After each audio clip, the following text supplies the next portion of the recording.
call to order the Township of Chesterfield regular board meeting scheduled for December 14th, 2021 at 7 p.m.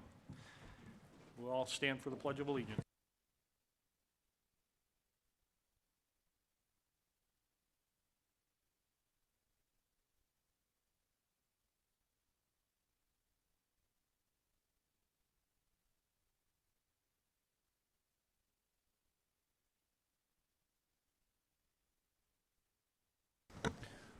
Item 3, roll call. Clerk Berry, please call the roll.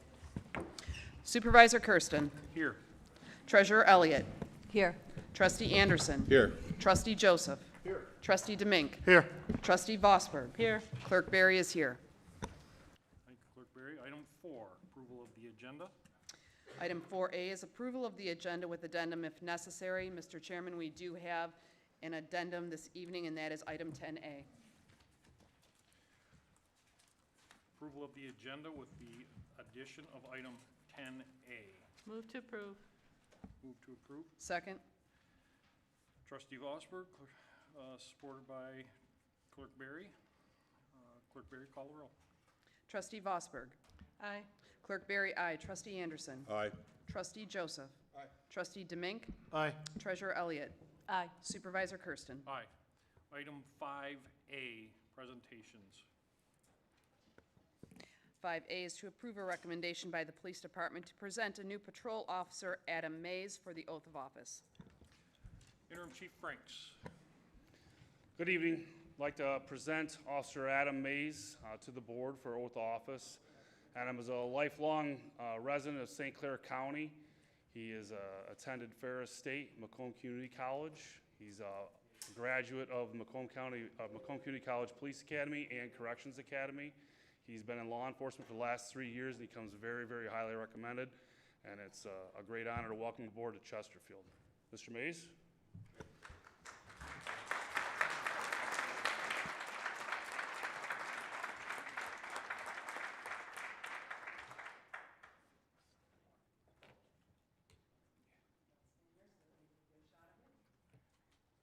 Please raise your right hand and repeat after me. I do solemnly swear I do solemnly swear that I will support the Constitution of the United States that I will support the Constitution of the United States and the Constitution of this state, and the Constitution of this state, and that I will faithfully perform the duties and I will faithfully perform the duties of the office of police officer of the office of police officer in and for the Township of Chesterfield, in and for the Township of Chesterfield, County of Macomb, County of Macomb, State of Michigan, State of Michigan, to the best of my ability. to the best of my ability. So help me God. So help me God. Congratulations. Thank you.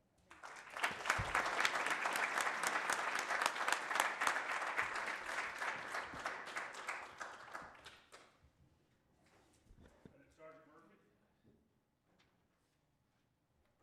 do the honors of taking this young man's badge on? Thank you.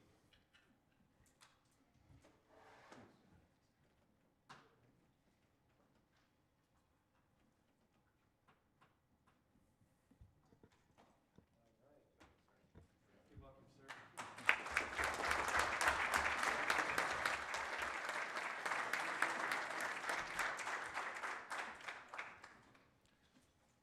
Welcome aboard, Officer Mays. Item 6, department reports. Treasurer Elliott, would like to go first?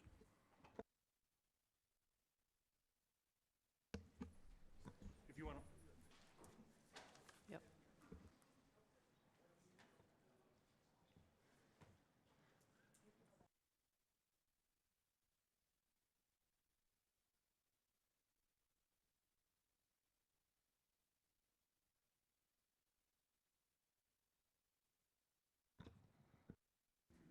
Thank you, Mr. Supervisor.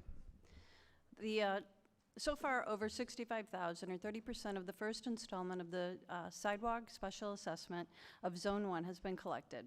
Our vendor anticipates that there will be changes to the online payment system to create a no-cost option through e-check, and that should be available by the end of this week. Go ahead, Karen, next slide, please. So all First State Bank branches except Chesterfield Township tax and water sewer payments.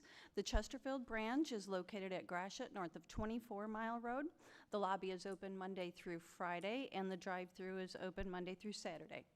Next slide, please, Karen. So if you take a look at the slide presentation here, this is the first of 3 pie charts that have been updated for 2021. These pie charts highlight the school district, the public safety fund, and the township general fund. This pie chart shows how property taxes are distributed if you are located in the L'Anse Creuse School District. 20.38% of your annual tax bill goes to L'Anse Creuse Schools, 23.15% goes to the Township Public Safety Department, and 2.22% goes to the Township General Fund. Next slide, please, Karen. This is the second of 3 pie charts that have been updated for 2021. This pie chart shows how your property taxes are distributed if you're located in the New Haven School District. 23.20% of your annual tax bill goes to New Haven schools, 22.33% goes to the Township Public Safety Department, and 2.14% goes to the Township General Fund. Next slide, please. And finally, this is the third of the slide of the 3 pie charts that have been updated for 2021. This pie chart shows how property taxes are distributed if you're located in the Anchor Bay School District. 26.78% of your annual tax bill goes to Anchor Bay schools, 21.29% goes to the Township Public Safety Department, and 2.04% goes to the Township General Fund. Next slide, please. And finally, this is the side-by-side table of where your 2021 annual tax dollars go with examples of how they are distributed. If you take a look at that first table labeled L'Anse Creuse, you'll look under the column with a $2,000 annual tax bill. Of that $2,000, the Township General Fund would receive $44.40. The Public Safety would receive $463. The library receives $35.60. The veterans receive $3.80. The zoo receives $5.60. Martha T. Berry did not assess in 2021. The DIA would receive $11.20. Metro Parks would receive $12.20. The county would receive $254.60. Community College, $83. MISD, $272.80. L'Anse Creuse would receive $407.60, and the State Education Fund would receive $349.40, with the Smart Bus receiving $56.60. For those of you who are here tonight, there are copies available of these slides back at the treasurer's window on your way out and in the municipal office. Also, this presentation will be posted on the Township website under the Treasurer's tab, or you may request a copy at 586-949-0400 or email me at kvelliott@chesterfieldtwp.org. Thank you, Mr. Supervisor. Thank you, Treasurer Elliott. Department report, Chief Miller.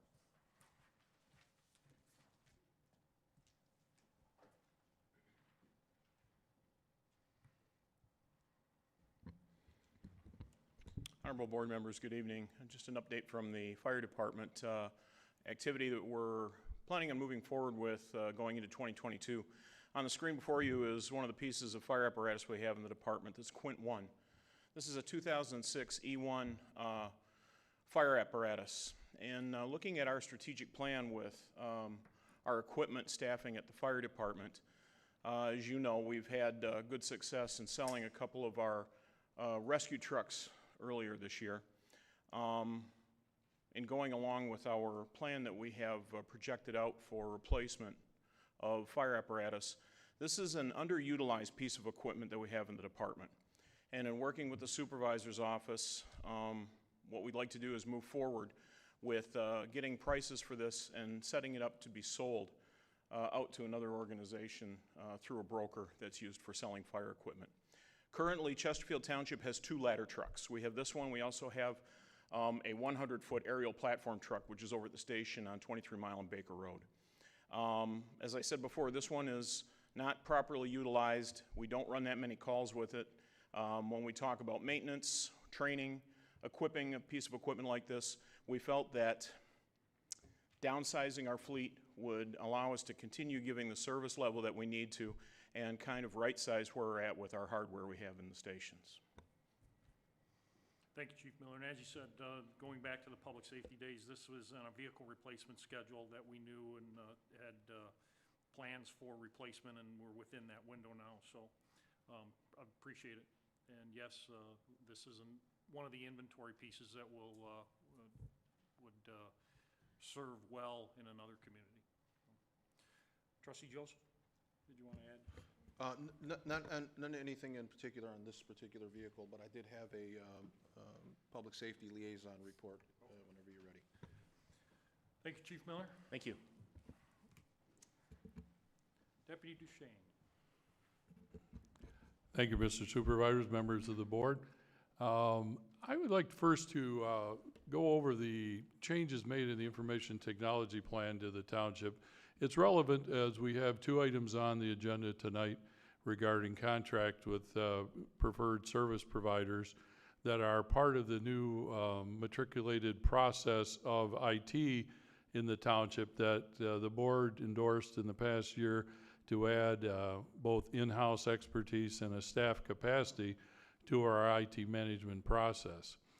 So our information technology revolves around a couple of things. The IT coordinator, go back on that a sec. That gentleman, we put his picture there because here is our IT coordinator, a back of the house gentleman that very few people see, was hired by the township in the past year to bring expertise and in-house representation of the township in dealing with our service providers and helping coordinate our IT plan.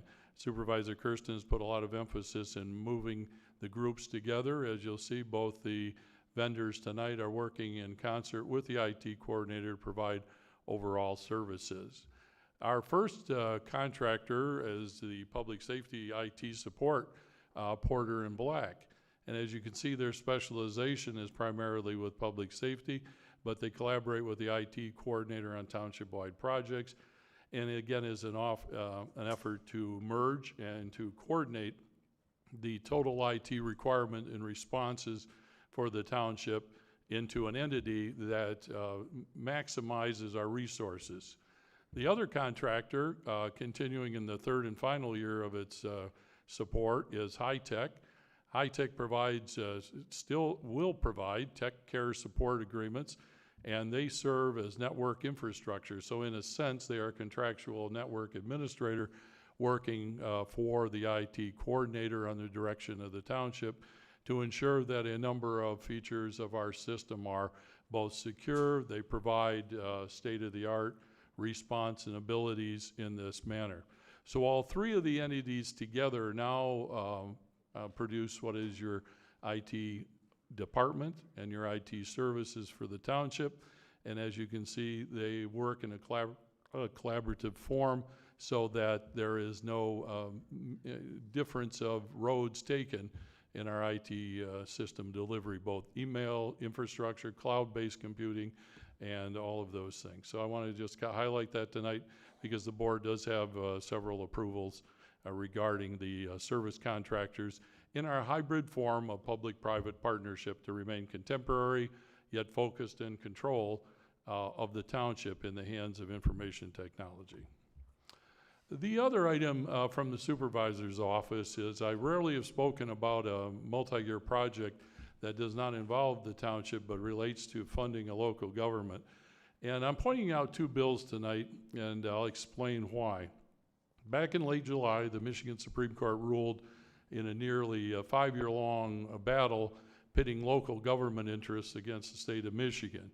The final decision in Taxpayers for Michigan Constitutional Government affirmed one of our issues and overturned two previous decisions made by the Court of Appeals. One of ours remanded, and I say ours, and I'll explain that in a moment. The Court of Appeals will now have to decide what state officer is responsible for local government mandate reporting, a Headley provision that's been ignored for decades. The Headley Amendment is important, and it's important very much tonight as the township, as a local unit of government and a creature of the state of Michigan, depends very heavily on state shared revenues or state collected, locally shared sales and income tax. Without the appropriate distribution of these funds, that following the constitutional amendment of 1978, entities like the township their revenue is reduced from sources of the state that are mandatory in the Constitution as voted on by the people. Wayne State law professor John Moak and I founded the Taxpayers for Michigan Constitutional Government, independent of our organizations, to solely further the interests of local governments and our financial interests that we believe have been neglected today more than ever. And as you struggle, wrestle, and adjust budgets locally, a lot of it has to do with your relationship with the state. Now, these two bills are a perfect contrast to the way to do legislation and relating to local governments. In one example, House Bill 5351 would reduce revenues to local governments by 40 to 50 million with no replacement revenue. This has been reported in your Michigan Townships Association list of concerns. That is the opposite of legislation in Senate Bills 783 and 784, which would continue to provide veterans tax relief, but change it to an income tax credit, making the state responsible with no fiscal impact on local governments. These two bills highlight the nature of the lack of concurrency of policy between state and local governments in our broken model of local finance, making your job as local officials much more difficult in bringing balance in services where the people see it most, which is on the boots on the ground, local government services, not state services. Thank you.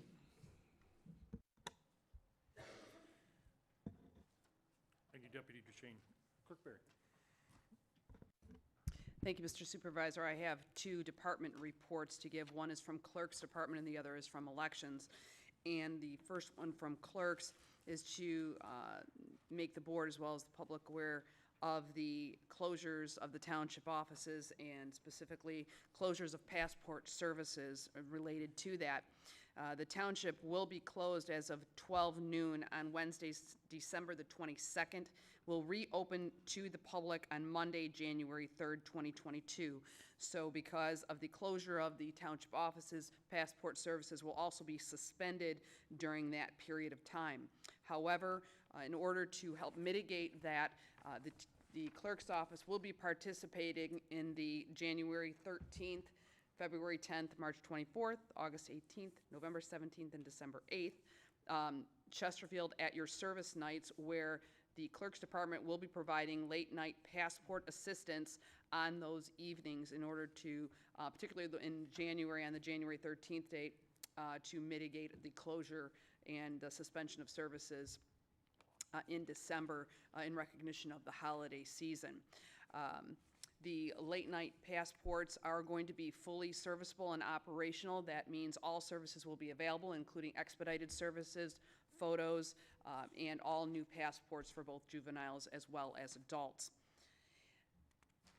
From the Elections Department, that concludes the Clerk's Department. From the Elections Department, as many of you may know, there has been considerable amount of concern over the conduct of the 2020 elections. Again, would like to report to the board that the Chesterfield Township's Clerk's Office will be participating in a risk-limiting audit, as all other clerk's offices are as well, and our materials will be dropped off to the county as requested tomorrow morning, along with all of the other municipalities in Macomb County that are participating in that as well, and participating in that audit. To the date, all of our materials, everything balances 100% for all of our precincts from 2020. We don't anticipate any concerns or issues because we were 100% balanced.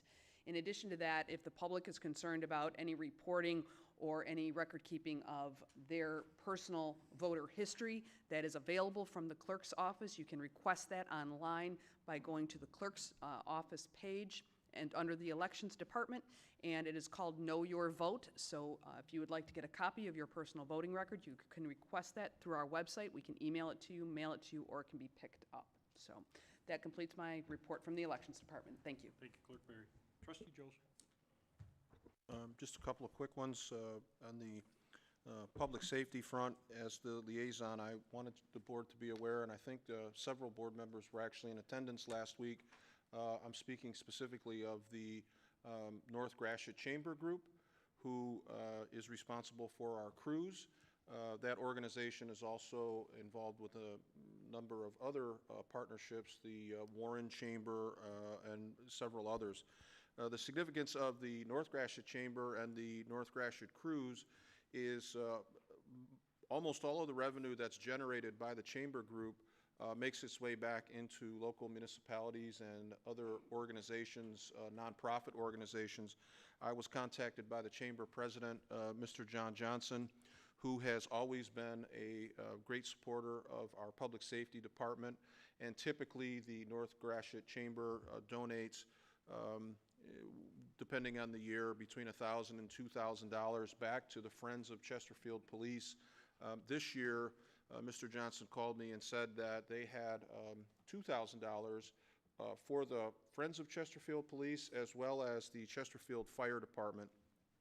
Those presentations were made last week at their annual holiday luncheon, and the Friends group was a $2,000 donation, as I said, and in the fire department I spoke with Chief Miller, who indicated that there is some equipment that would be helpful, and specifically he was talking about some thermal imaging handheld devices that are used by our firefighters on the scene.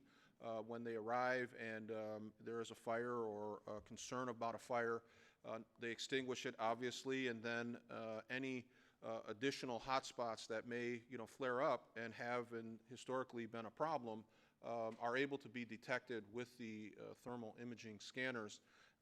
Chief is able to purchase 3 additional handheld scanners as a result of this donation, and we're very grateful to the North Gratiot Chamber and all of their volunteers for thinking of us first.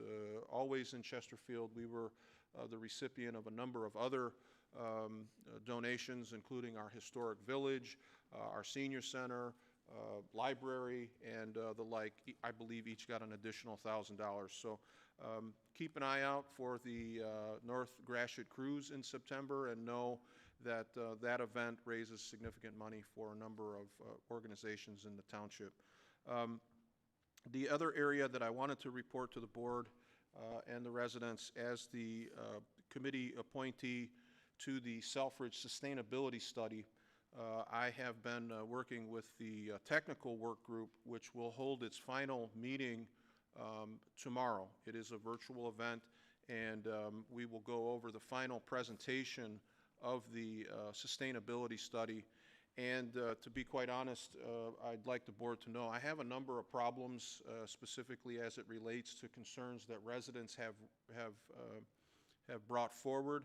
I think goes beyond saying all of us on the board are very, very supportive of Selfridge, and we recognize its vital nature, but we also have to be mindful of our township residents and the base intention perhaps of growing the operation there and bringing in F-35s or other have prompted a very, very deep dive into how does the base and the township surrounding the base, townships and municipalities around the base, sort of coexist in a sustainable way. There are a number of areas of significant concern, including obviously noise, but the expansion of what is considered the APZs, which is, for lack of a better term, what they affectionately refer to as the crash zones. They extend into the southern part of the township. I think that they could potentially impact our ability to develop the south end of the township and the revenue associated with that development. They could also impact the quality of life. In a number of board meetings, we've seen residents come forward expressing some concern. As your representative on that board, I intend to take those concerns to the larger body, and I have and will continue to ask for a dedicated town hall meeting where we can get base officials and those responsible inside the gate to answer questions to our residents. So we've had a number, as I say, about noise and quality of life, and also PFAS considerations, and what would that look like in terms of our water supply and so forth. So the meeting is tomorrow. I plan to have more information at the next board meeting and report back. Thank you. Thank you, trustee Joseph. No further department reports. We'll move on. Item 7, consent agenda. Clerk Berry. Item 7, the consent agenda. All items under the consent agenda are considered routine by the board and will be enacted in one motion. There is no separate discussion of these items. If discussion of any item is required by a board member, it will be removed from the consent agenda and considered separately. Public comments on the consent agenda items are permitted. 7A, approval of the minutes of the regular board meeting of November 23rd, 2021, and the special board meeting of November 18th, 2021. 7B, approval of the payment of bills as submitted by the Finance Department. 7C, approve a recommendation from the Department of Public Safety to extend our contract with Porter and Black for 1 year in the amount of $140,000 from GL number 205-301-801000.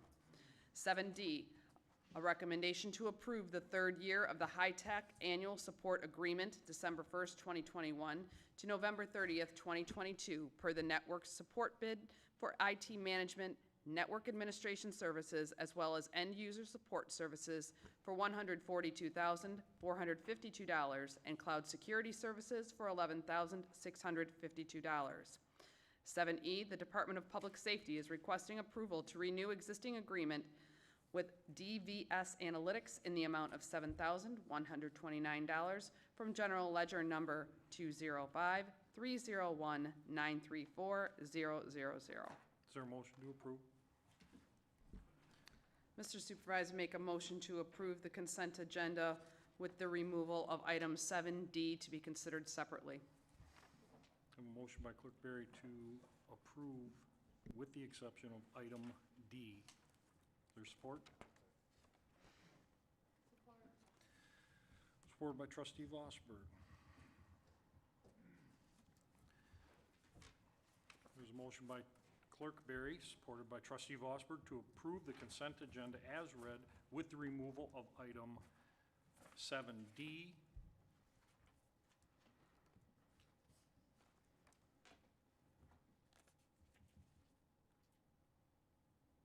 Clerk Berry call, or, I'm sorry. Comments from the public.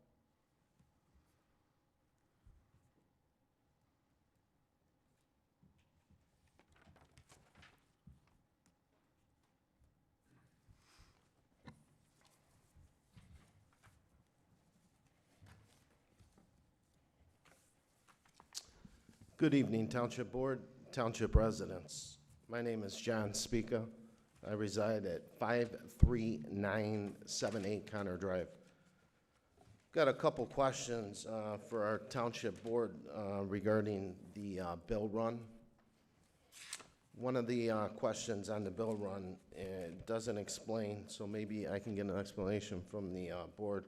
Under the general fund, under ledger number 101-265-740.000, we've got an expenditure purchase there of $44.99.97 for 3 Samsung 85-inch smart TVs.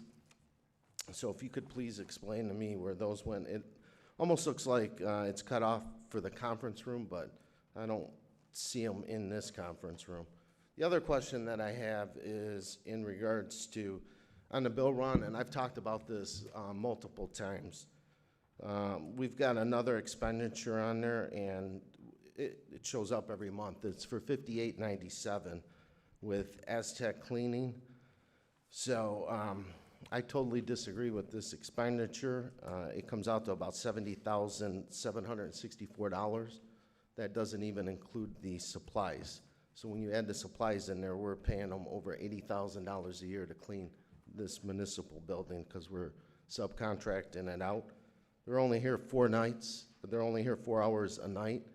And my understanding is they put in 20 hours in that week. So again, I totally oppose that expenditure. It's a waste of taxpayers' money, and I will continue saying that.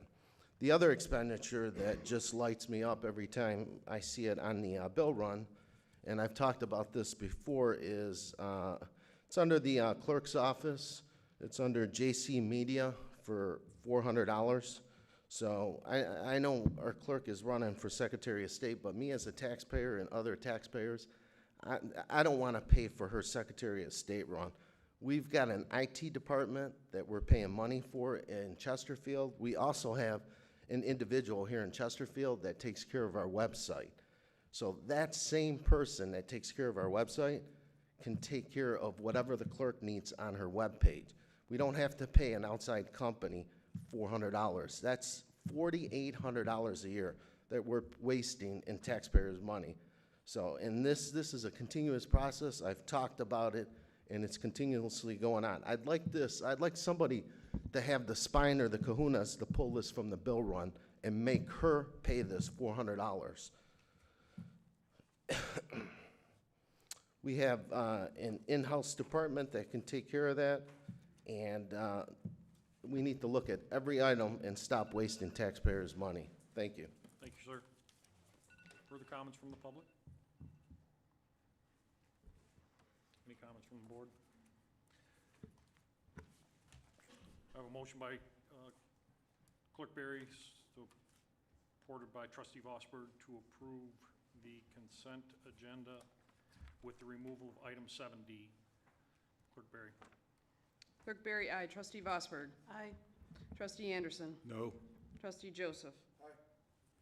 Trustee Demink. Aye. Treasurer Elliott. No. Supervisor Kersten. Aye.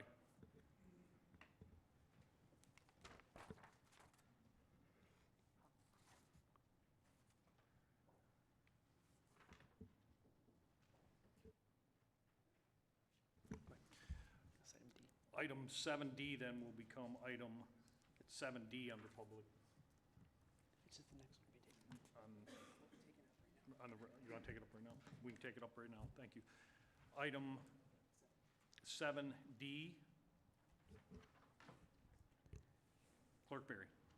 Thank you, Mr. Supervisor. I'd like to first thank the board for allowing the discussion on this item. I know that we have often showed professional courtesies to each other when we want to discuss things individually, and I thank you for your support on that, just so that we can have the discussion.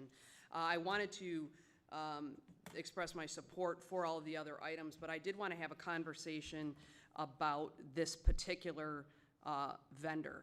I understand the entrenchment of this particular vendor and why it may be practical to maintain the last year of their support agreement. However, I also did want to have a conversation with my fellow board members as to why I'm going to vote against this item. Since I have been here in 2012, the clerk's office is incredibly technologically dependent. And this particular vendor has been nothing but problematic since we've had them. There have been issues that have been gone on for 8-10 years that have yet to be resolved. And, you know, to give them an additional year to continue demonstrating a level of incompetence that I don't believe is worthy of their contracted amount. I believe I voted against their contract every time it's come up. I just want to share with my fellow board members my concern about this particular vendor. I believe that we do have the resources available to us to make a practical move to another vendor this year. I don't think we need to approve this again just so that we can continue to have ongoing challenges and issues. We now have an IT in-house support. Even Porter and Black, I would feel more comfortable with them taking over our township infrastructure, technological IT infrastructure needs. I have my limited experience with Porter and Black, and I think they were XFX originally. They've been nothing but highly competent and have served our public safety department very, very well. There's a reason why our public safety department has had a different IT vendor for all these years. They have not used high tech. They have utilized another vendor, and I understand why. I would very much love to have the opportunity to have Porter and Black step in, and I would have far more confidence in that vendor to service the township than I would the vendor that we're using. I understand the argument, but we cannot even get simple things like the township board or township staff email properly, working properly, or to have the proper individuals on there. Up until even last year, before our internal IT came on board, this vendor managed that, and we still had elected officials on our email server from 7 years ago. We had people that are, convicted felons on there, and so on. And so just things like that, we can't even get the most basic things handled, much less any other more complicated things. And the more technology we continue to use and to continue to integrate for efficiencies, which I highly support and encourage, we have an ongoing problem with our service vendor and able to support that. And so I thank you again for the opportunity just to make that statement and just to share with you. We just have nothing but ongoing challenges. I know other departments as well. The thing is that no one brings it to the board's attention, and I wanted the opportunity to do that, and I thank you for that. Thank you. Any further comments from the board? Trustee Joseph. I appreciate the clerk's position, and it's, as she indicated, it's not a new position. I think she's been making her opinions on high tech in particular known throughout. I am a bit encouraged by the fact that we have an IT specialist that is now part of the township team, and that is a full-time IT person who I would appreciate having his opinion on these types of issues, and perhaps working towards a recommendation for how to centralize all of the IT and what the requirements would be, because we do have a fairly substantial amount of vendor services that are included in the consent agenda. And I, just in terms of laying out the consent agenda, I don't like to see, $300,000-$400,000 put into a consent agenda. By definition, is passed without any debate, unless a board member does what Clerk Berry did and asks it to be pulled. So I think this should have been part of the regular agenda item to begin with. I do believe that overall the feedback from high tech is that there are a number of services that do go well, and there are a number of other departments that have expressed confidence with this vendor. Again, I recognize Clerk Berry's position, and it's consistent with a number of times that this has come up.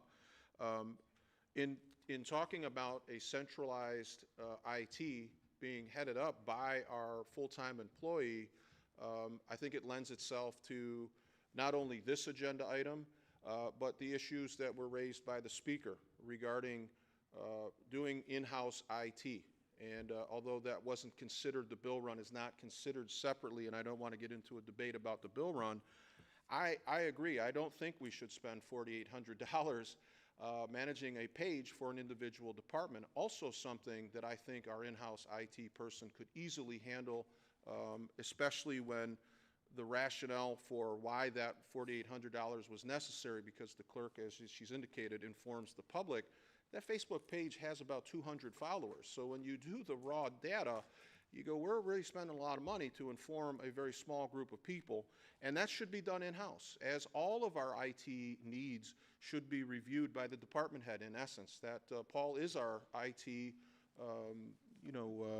guru, and I would like feedback from that expert on all of the computer-related or IT-related contracts that we have out. So I do appreciate the position. It's consistent. I think we'll stick for the final year for me. I'm okay at the final year of this contract, and in the upcoming year, we look to get our IT department more fully engaged in what we need and what we don't, and how we could look at continuous improvement, which is a goal of this board. So, thank you. Trustee Vossmer? Yes, thank you. I too today called to just ask about, had we ever looked at combining our services from public safety and the township, and was told that it has been looked at, but it takes a while to make a transition if there's going to be one is going to be made. And I guess I would concur with the previous speaker that this is the third year of that contract, but I think we need to spend this year studying and looking at how And should we combine services or seek other input from other companies? So, and that needs to start right away, because it's very difficult to make transitions out of a service, especially if they're supporting us in the cloud and other technical things like that. So I would encourage that work gets done right away. Thank you. Treasurer, please. Thank you, Mr. Supervisor. So the IT department moved from the treasurer's office, believe it or not, was from the treasurer's office starting last November. And then there was the new IT person was hired, I believe, in the spring. And so that person has been on the job for less than a year. And I believe that we have been slowly moving things into that IT department. And if you look at the budget, you'll see that the budget reflects that move. Currently, I don't think, although I agree with all of the comments, including management of Facebook pages, there was a lot of things that were done separately that need to be fixed. They need to be brought together, and I know that the Supervisor Kersten, that was one of the very first things he had a lot of meetings about, trying to figure out who could do what, and currently we are in a transitional phase, and so I'm going to support this item knowing that we are in that transitional phase until next year, and I think for the next budget. Thank you. No comments. So I'll make some comments on this item. Yes, everything that everybody says is absolutely true. We are merging in, going into a single source internal management of all of our IT equipment and staff. And I follow the footprint, what we did exactly at Public Safety and with Porter and Black and High Tech. One of the biggest issues that you have when you take over technology is making sure, number one, you have the skill set within our employees to manage it, and they have the connections and the connectivity to both the vendors of the IT people that we work with. And I want to say the word seizing control of what a third-party vendor for the township has maintained for many years and bringing it back in-house does take some time and does take some development. So as Treasurer Elliott has stated, it's underway. There's several meetings. I put this on the consent agenda just as a request. The Porter and Black is a status quo contract that we've had with them. I think it lends to us rather than a long-term agreement. And this is part of it. The High Tech also is in the final year of their agreement, and they did reduce their cost for this year based on conversations we had with them. So I take all of your statements. They're all well-founded, and that is the direction we are going, the continued development with our own internal IT staff. And for that, I would make a motion to approve item 7D if there's no further discussion. So Support. With that being said, I will go to public comments. Just a point of order. Was the motion made? If it was, I've supported it, and it, Yes, I will note that. yes. Paul Afata, 48055 Mallard. I'm going to have to go back in history. Clerk Berry brought laserfish to Chesterfield Township. When she decided to purchase fish, she went ahead and purchased the servers to go along with them. The laserfish software package and the servers were never compatible. She never consulted our current IT support. Those laserfish software package never worked correctly until the servers were replaced 2 years ago. And there's been controversy over this ever since. But we had a clerk go out and get software package that was good, but not having the IT experience, she purchased on her own the servers to go along with them that weren't compatible, and they kind of hindered laserfish. If you look at laserfish, really hasn't gone into high usage until after the new servers were put in. Also, the clerk we brought to us Civic Plus and iCompass. They both do the same thing, and we pay two different software packages. And if you're looking at combining things and being economical and trying to reduce your budget, don't let the clerk do any more IT selections. Thank you. Further comments from the public? Any further comments from the public? I'll bring it back to the board. Supervisor Kersten makes a motion, supported by Trustee Joseph, to approve item 7D. Clerk Berry. Supervisor Kersten. Aye. Trustee Joseph. Aye. Trustee Anderson. Aye. Trustee Demink. Aye. Trustee Vosberg. Aye. Treasurer Elliott. Aye. Clerk Berry, no. Public hearing, item 8. Clerk Berry. Item 8A is to conduct a public hearing to hear comments on the proposed Chesterfield Township budget for the 2022 fiscal year. Mr. Supervisor, I make a motion to open the public hearing. Support. Motion by Clerk Berry, supported by Trustee Demink, to open the public hearing at 7:45.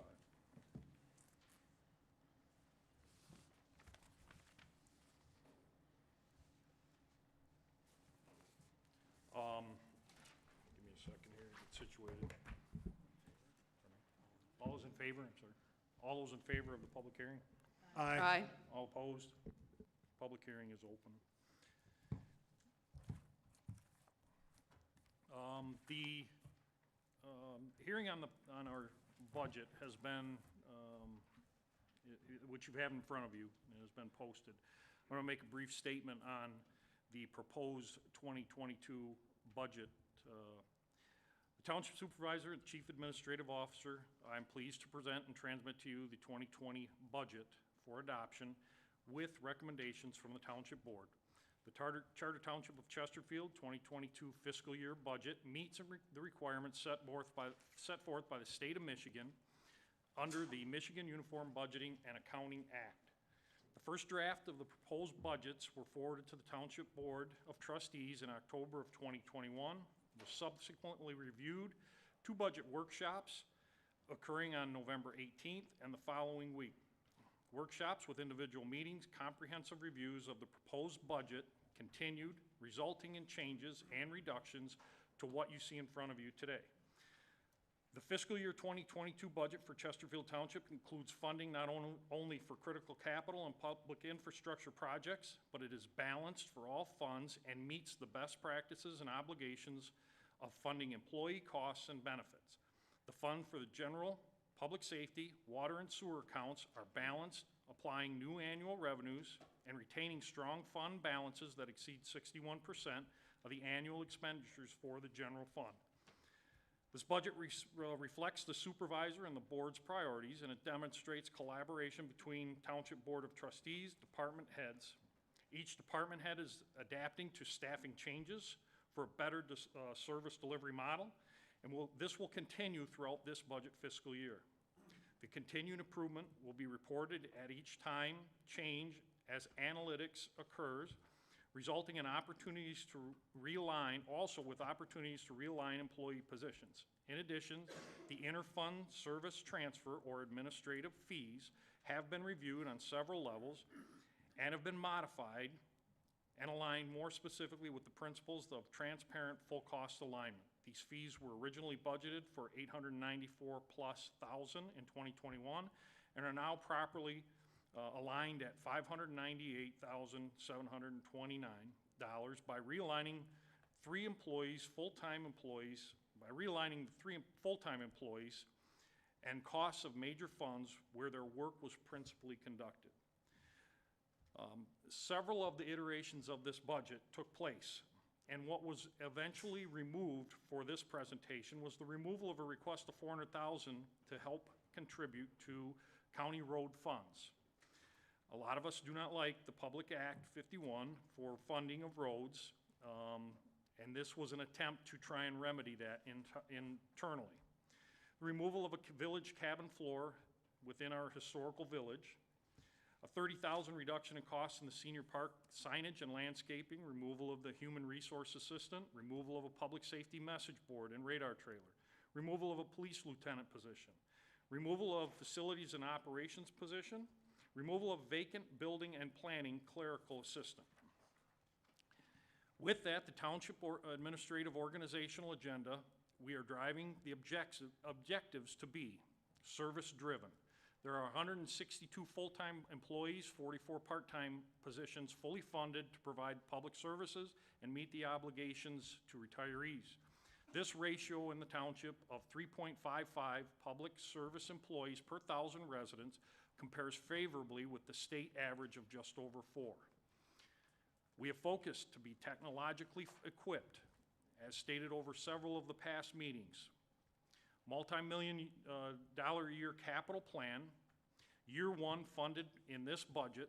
Some focus point improvements are in technology, obtaining remote water software, reading technology, along with increasing and expanding accessibility and functions to an enterprise-wide BSNA software upgrade, this is a move to a cloud-based service. There are other various technical service improvements, including Wi-Fi technology and service upgrades within this building. Continuous improvements. The budget prepared or presented to you tonight prepares for future efficiencies, effective service delivery, and includes vehicle replacements, leasing options, investments in senior facilities, transition to, again, the advanced water meter management system for real-time use and reading of our water user volume and rates, and the Chesterfield water consumer managed in water and sewer bills, which will reduce personnel cost. Investments in Chesterfield. We've worked diligently investing in Chesterfield by being accountable, and with that, we'll continue to invest in concrete long-term goals and plans. As such, our capital asset planning to create 3-year capital improvement plan. This plan is the first for Chesterfield, and it places a perspective both in timelines and short and long-term programs, and the necessary investment in our infrastructure. The long-term capital investment program matches, implements, and is partnered with recently adopted plans as followed. Our master land use plan, our master parks and recreation plan, the township's Pazer Street and Road Study, and the water and sewer master plan. We'll continue to create partnerships. The budget utilizes low-cost options with commercial contracting in a hybrid model with skilled career township employees and the use of these third-party contractors for specialized work in a managed, competitive framework resulting in limited legacy cost, maintaining internal controls, and benefiting from current practices in the commercial sector. Maintaining financial stability. There are no new taxes proposed in this budget. Although fund balances are used in both the general and public safety funds, these balances are designed for capital one-time expenses. This is responsible and possible for the budget year of 2022. However, to meet the over $100 million in identified projects in our capital plan, new revenue sources coupled with wisely managed debt management will have to be addressed. We will continue to monitor this through the year as we always have done. We'll continue to focus and allocate funds on recreation and leisure services in 2022 by working towards the expansion of non-motorized and waterway paths within our approved master plan. Investing in our public safety department will continue to remain one of the township's top priorities. Police fire vehicles are included in this budget, along with upgrades to the fire department's breathing apparatus. We'll continue to emphasize on acquiring the newest, latest technology to keep our officers, our firefighters, and our residents safe. In addition, our park maintenance and improvement program, which are included in this budget, as we realize the effect and quality of life that it has on our residents each and every day. This budget focuses on municipal infrastructure, municipal systems, which ultimately lead to vast efficiencies within this township operation. Therefore, assisting our residents, our business partners, with greater ease and access to the services and processes that we provide as a government. Our continued development and evolution of Township Capital Improvement Plan will be transparent and will be a guide to the future expenses of Chesterfield Township.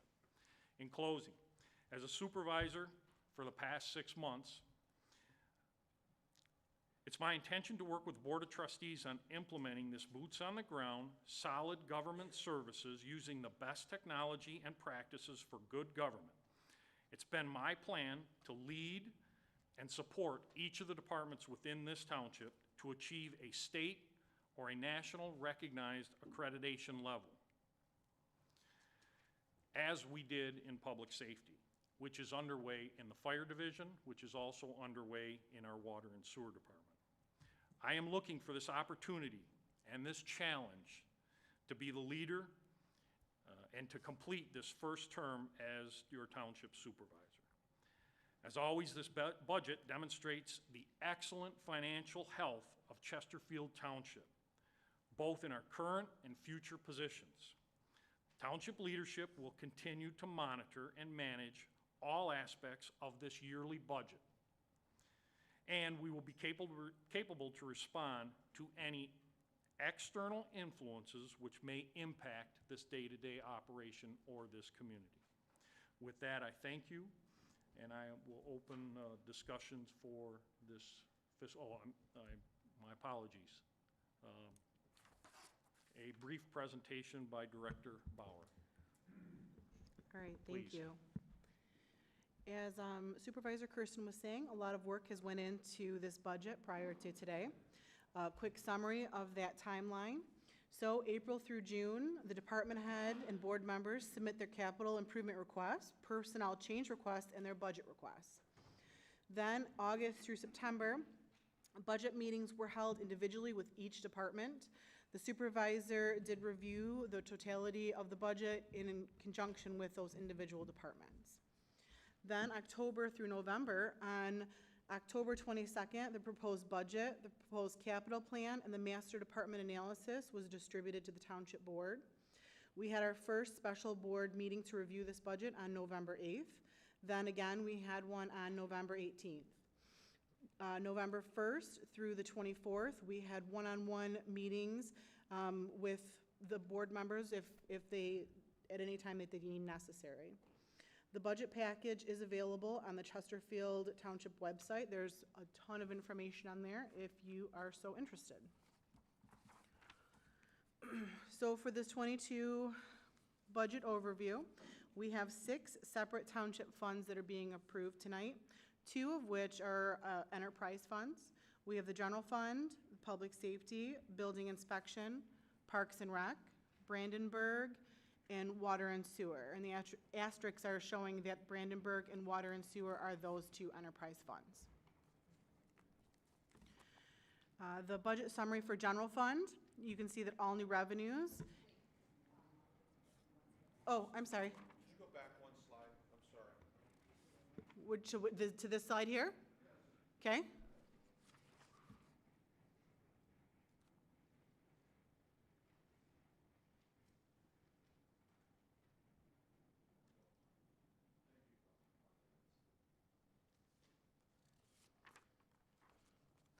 Alrighty, so the general fund budget summary, you can see all new revenues is approximately $8.1 million with a prior year's balances applied of 1.2, totaling a revenue equals expenditures of $9.3 million approximately.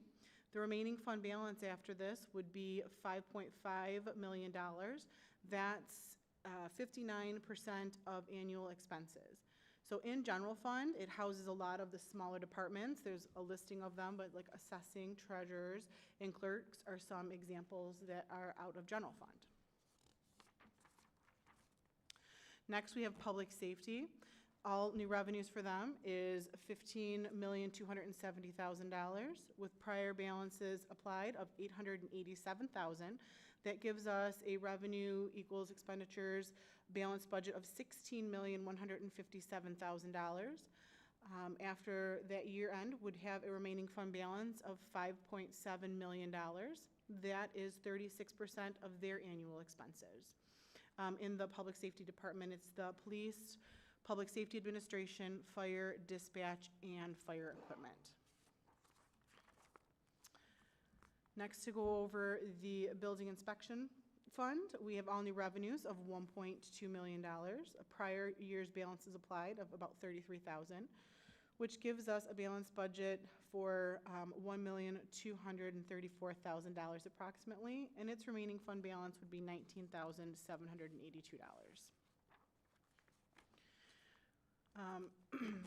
Our 22 capital investments, we have approximately $10.4 million in capital altogether, within all of the different funds for 2022.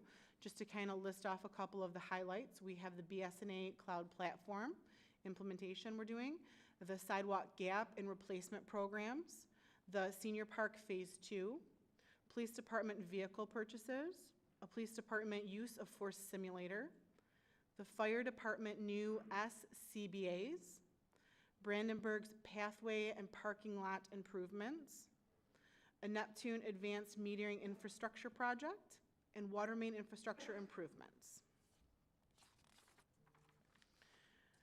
Just a brief summary, there are no new taxes or fees included in this 2022 budget.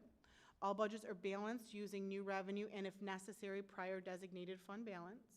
And the overall 2022 budget has a focus on investment and development. Thank you, Treasurer Bauer. Deputy Duchesne, you want to fill in the gaps, or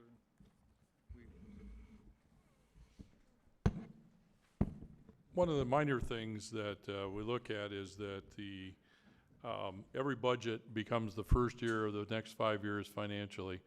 And as it is indicated, there were a couple of things that happened. The state revenue sharing projections came in with the census, property tax, and the stability or instability caused by the COVID changes in the economy have some impact on it. But fundamentally, the budget is as presented by Finance Director and the Supervisor, meets all of the needs. It meets things that are critical. Prior incurred employee legacy costs. In other words, we're making our pension payments. We are benefiting from medical cost reductions. The board took action that we reported here previously to control and reduce those medical costs by self-funding, and you're seeing a result in that. We've not had to increase or pay additional costs there. Those types of investments pay off and are paying off in this way in the budget today. It does not mean that anything is going to be set in stone and perfect. The capital needs are not things that are frivolous. They are obviously indicating investment in water, sewer, structures that service the public, and facilities need future care and concern. But there is notably not a appropriation of the ARP funds. Those funds are still available to the board, and you will proceed in the next year to allocate those to necessary changes or needs in the township. So there are things that certainly are positives available to you with the new revenues. It's good report, and the results in some of the changes you made, such as medical care funding. So legacy costs, our OPEB funding is extremely high. In fact, at levels that put us in the top, checking today, top 22% of municipalities, 1,400 municipalities in Michigan. We're in the top level of that funding, other post-employment benefits, which is very substantial and notable and required under Public Act 202 to be funded with a plan. Additionally, as I mentioned, we're meeting the actuarial determinations for funding for pension payments. So the debt level in Chesterfield Township is extremely low and extremely manageable. So those are the positive that this continued forward, and some of the changes that this and the immediate past board made are certainly solid. There certainly is a reason to be cautious as we go into the future. As in Michigan, we will see the impacts of economic cycles on. And again, as the township is, as the finance director said, we have no new taxes, no new revenues in this budget. And so that means the general fund operating millage is 0.7624, and the public safety assessment is 7.95. Proceeding, and with its obvious impacts based on property valuations and sales and income tax coming from the state of Michigan. Thank you, Deputy Shane. I'll bring it back up to the board. Oh, I'm sorry. Comments from the public.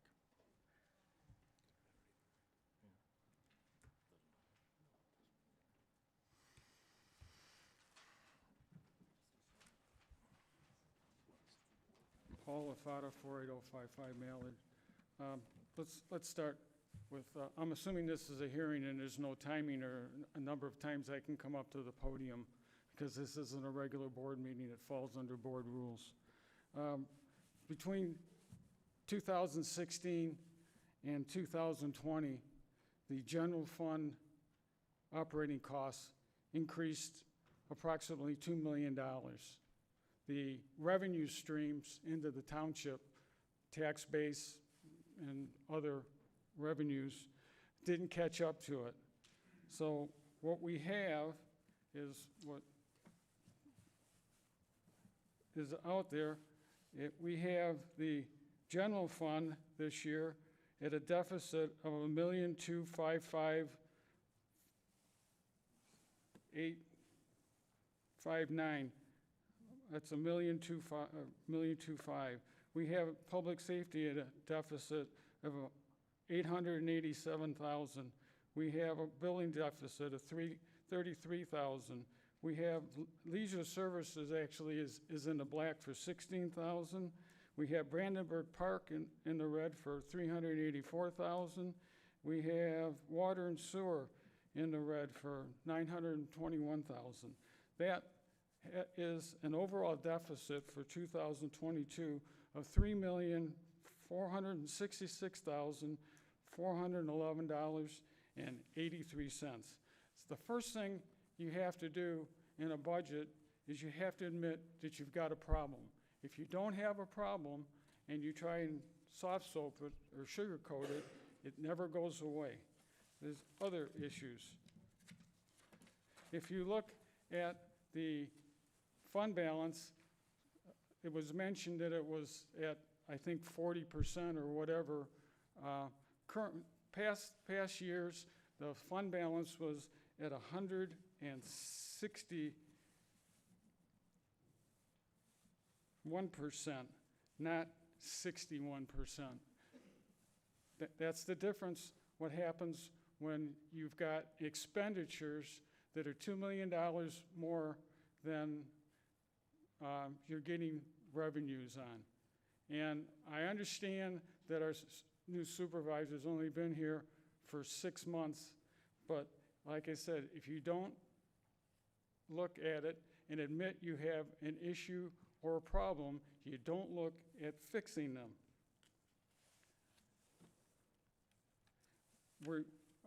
What happened is part of the problem is we grew government. We have new departments, we have department heads, and no, maybe we didn't grow head count, but what we did is we took some of the Indians and we made them chiefs. The chiefs don't do any work. They pick up the phone and they dial outside contractors to do the work that the Indians used to do. This is adding to the township deficits. Somebody might say it's a hybrid, but you put the costs together, you've got a higher cost with hybrid than you do with internal work.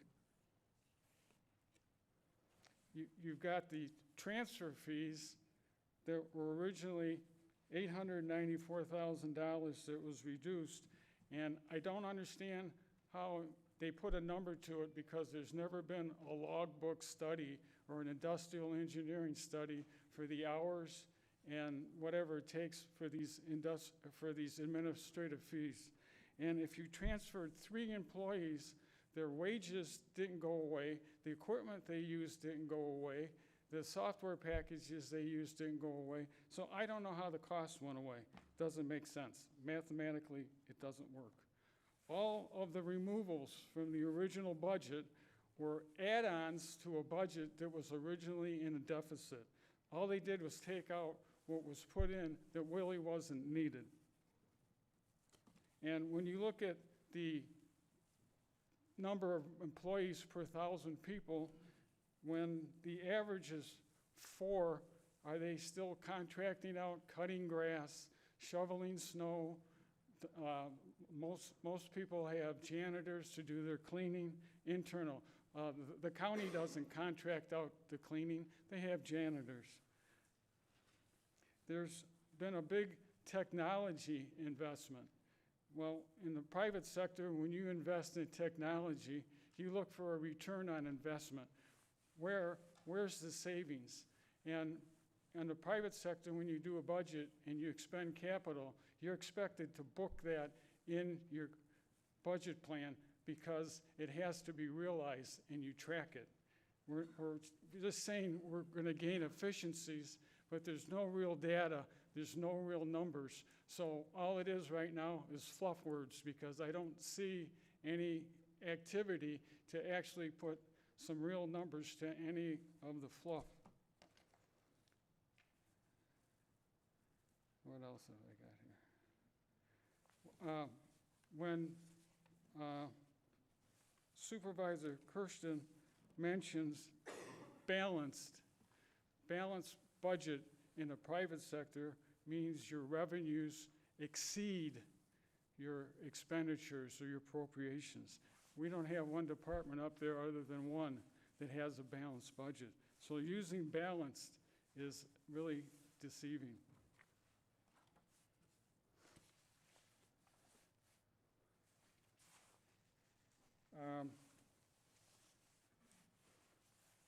One of the things that might help is private sector companies have a continuous improvement task force.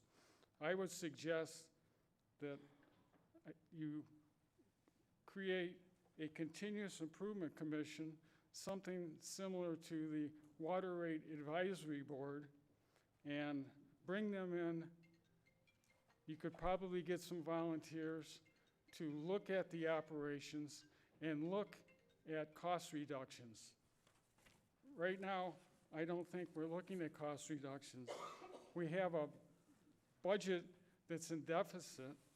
We have union employees that belong to a union so that they don't get fired or disciplined for a wrong reason. And we're giving them increases that are above the union contract scale, which is 2 or 3%. There's some in here getting anywhere from 5 to 10% increases from one year to the next. It's hard to explain in a year where there's a deficit. You wouldn't do it in the private sector. I don't think there's any respect for the taxpayers' dollars in the public sector. I'll wait.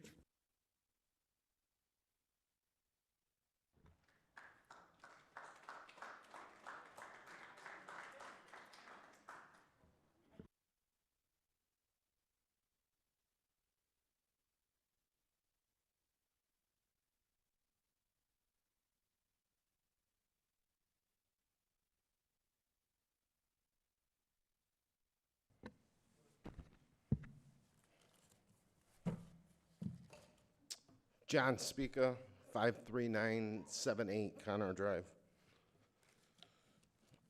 Good evening, Township Board, Township residents. Mr. Supervisor, sounded like you kicked your campaign off tonight with your start. Getting back to the budget executive summary, where it says it is balanced for all funds.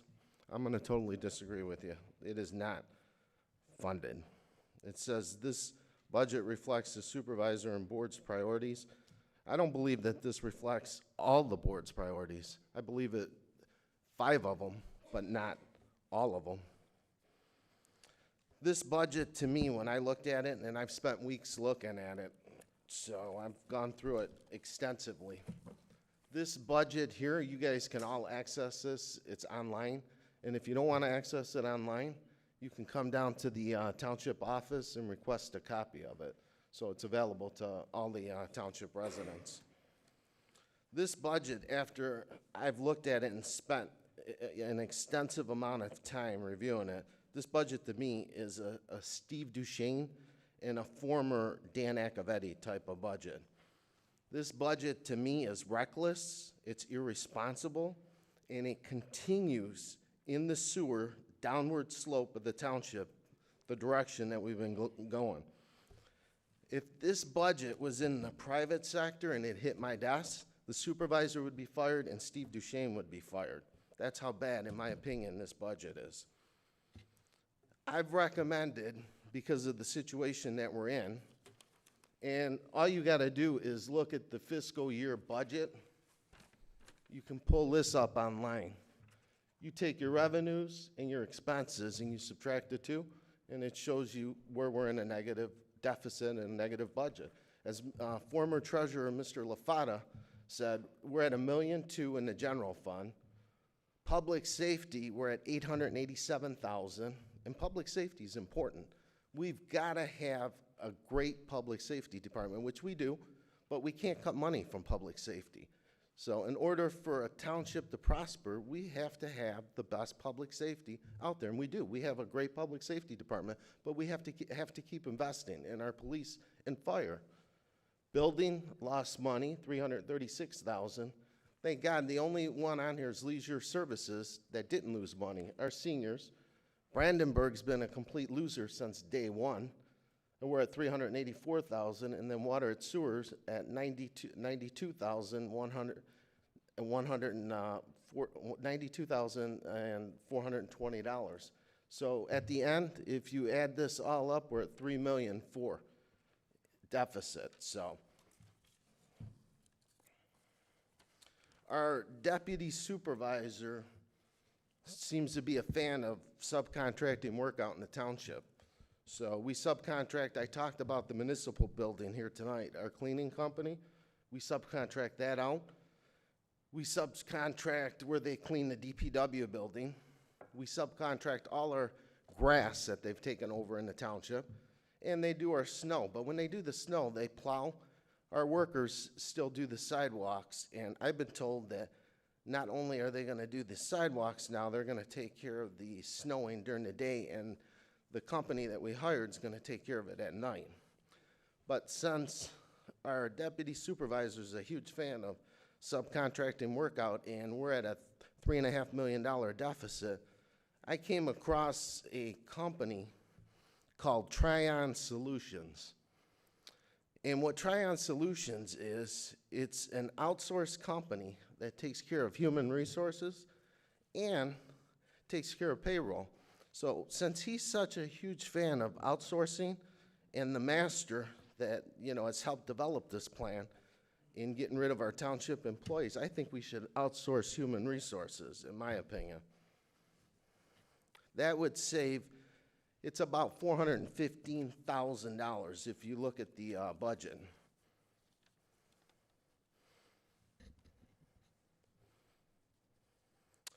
In my opinion, any board member that votes for this budget needs their head examined and should be voted off this board. That's how bad this budget is. You don't understand what a balanced budget is, and you definitely don't understand what being fiscally conservative means. So, they talked about no new taxes, which they're not adding any new taxes right now. But the deputy supervisor at one of the meetings wanted to put a 1% tax increase on all the residents. What that would have been was a 1% tax increase on our property taxes. It would have basically, and this is a ballpark figure, would have generated about $14 million. My take is if they can't spend the money that we have now responsibly, I would never want to give them another dime more in any tax increases. In the private sector, when you're in the negative, what we do is, my suggestion was we go through every department and we streamline. Well, what do I mean by streamline? We go through every department and we go by seniority. The people that have been here the longest, where we can streamline. If we've got 3 people in a department and we can do it with 1, well, then we make the necessary cuts with 1. What they've done is, if you look at the budget, they've eliminated 3 positions, but not enough to even, it's not even the tip of the iceberg on what we need to do in this township. So if you go through the budget, in the private sector, I wouldn't be giving anybody any pay increases. We have a union contract, so we have to do the 2%. I'm fine with that. But I've got employees here that go anywhere from 4.8% to 10% in pay increases in this new budget. I've got Amanda at 4.8. I got facilities administrative assistant for Josh at 6.5%. I've got Josh's assistant, Mike, at 5%, and then I've got Jody at 10% pay increase. What do all these people have in common? So I thought about it. How are some employees getting 2% and other employees are getting 4.8% to 10%? Well, most of these employees here were the ones that the former supervisor liked, that promoted to either department heads, created a position, threw somebody out, and made a position. So the favorites got the bigger pay increases, while the regular employees, the Indians, got the 2%. That, to me, is no way to create good morale in this township. So what we should do is, my recommendation is that this budget goes back, gets looked at again, we rework it. I understand that we have to have a budget by the end of the year, but this is an unacceptable budget. What they're not telling you, too, in this budget is, right now they're trying to plug holes to make it not look as bad. But they can come back at any time, and they make what's called budget amendments. What an amendment is, it's a transfer from the general fund, or from our fund into the general fund. And they add to the debt. They took out, one of the things that the supervisor said that they took out was $400,000 for the county roads. Well, that $400,000, we're not gonna need it this year because they did a temporary fix on 23 Mile Road. It was a 50-50 split with the county. And on that vote, everybody voted for that except Trustee Vosberg voted no. So every time you go across 23 Mile Road and it's nice and smooth and you're not tearing your tires up and busting your car up, think of Trustee Vosberg voting no on that. So they took that out. What else did they remove? They removed a proposed police lieutenant position. Many of you know, every time I'm up here, I'm a huge advocate of police and fire. So that, to me, was not the spot to try to make, you know, a $120,000 cut. We need a police lieutenant. So I believe that somebody on the board should bring a motion to put a police lieutenant position back in there, because that's how important it is in Chesterfield.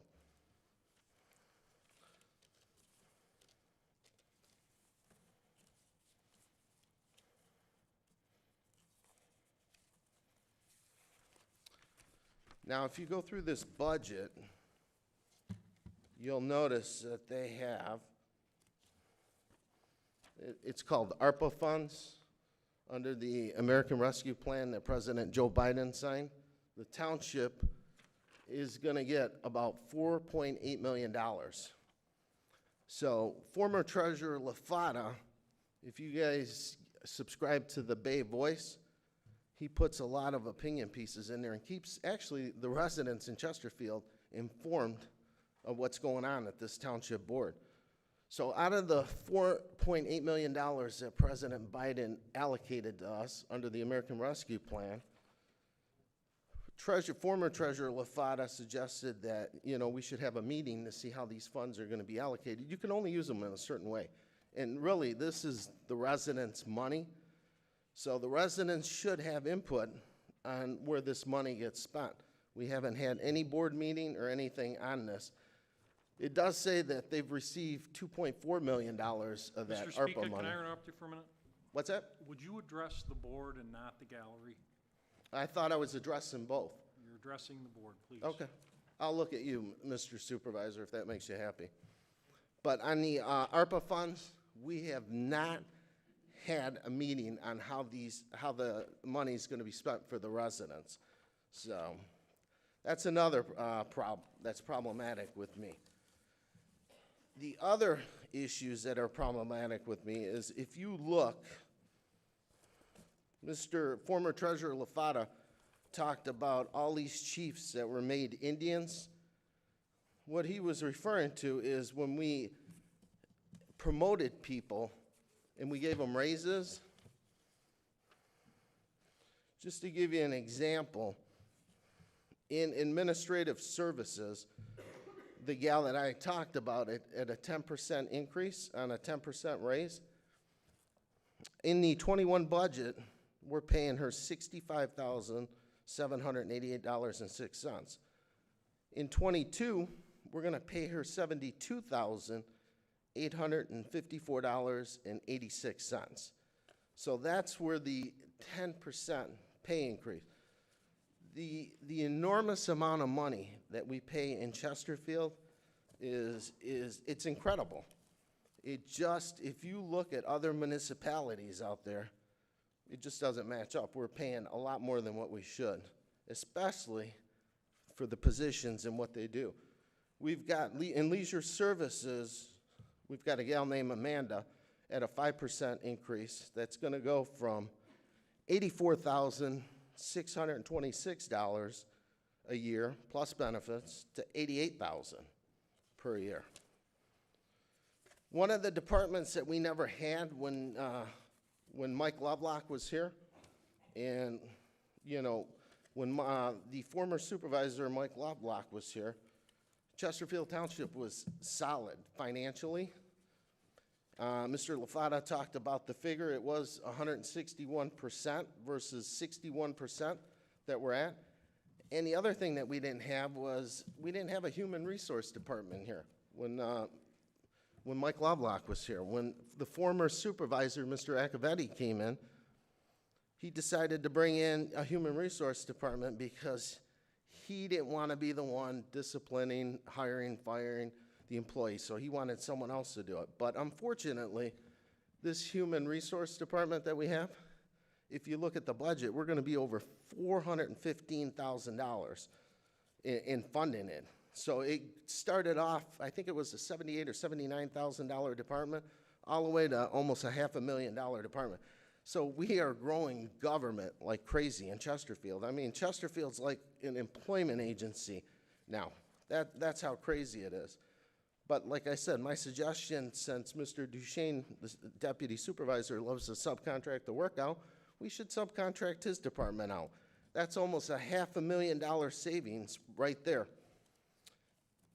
I think the board should relook at this budget. I think it should be a no vote. Not I think, I know it should be a no vote, because if I was on there, it'd be an absolute no on that board.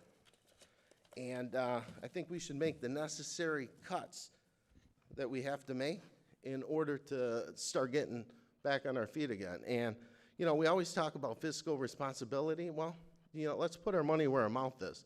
Let's be fiscally responsible. This budget is not fiscally responsible.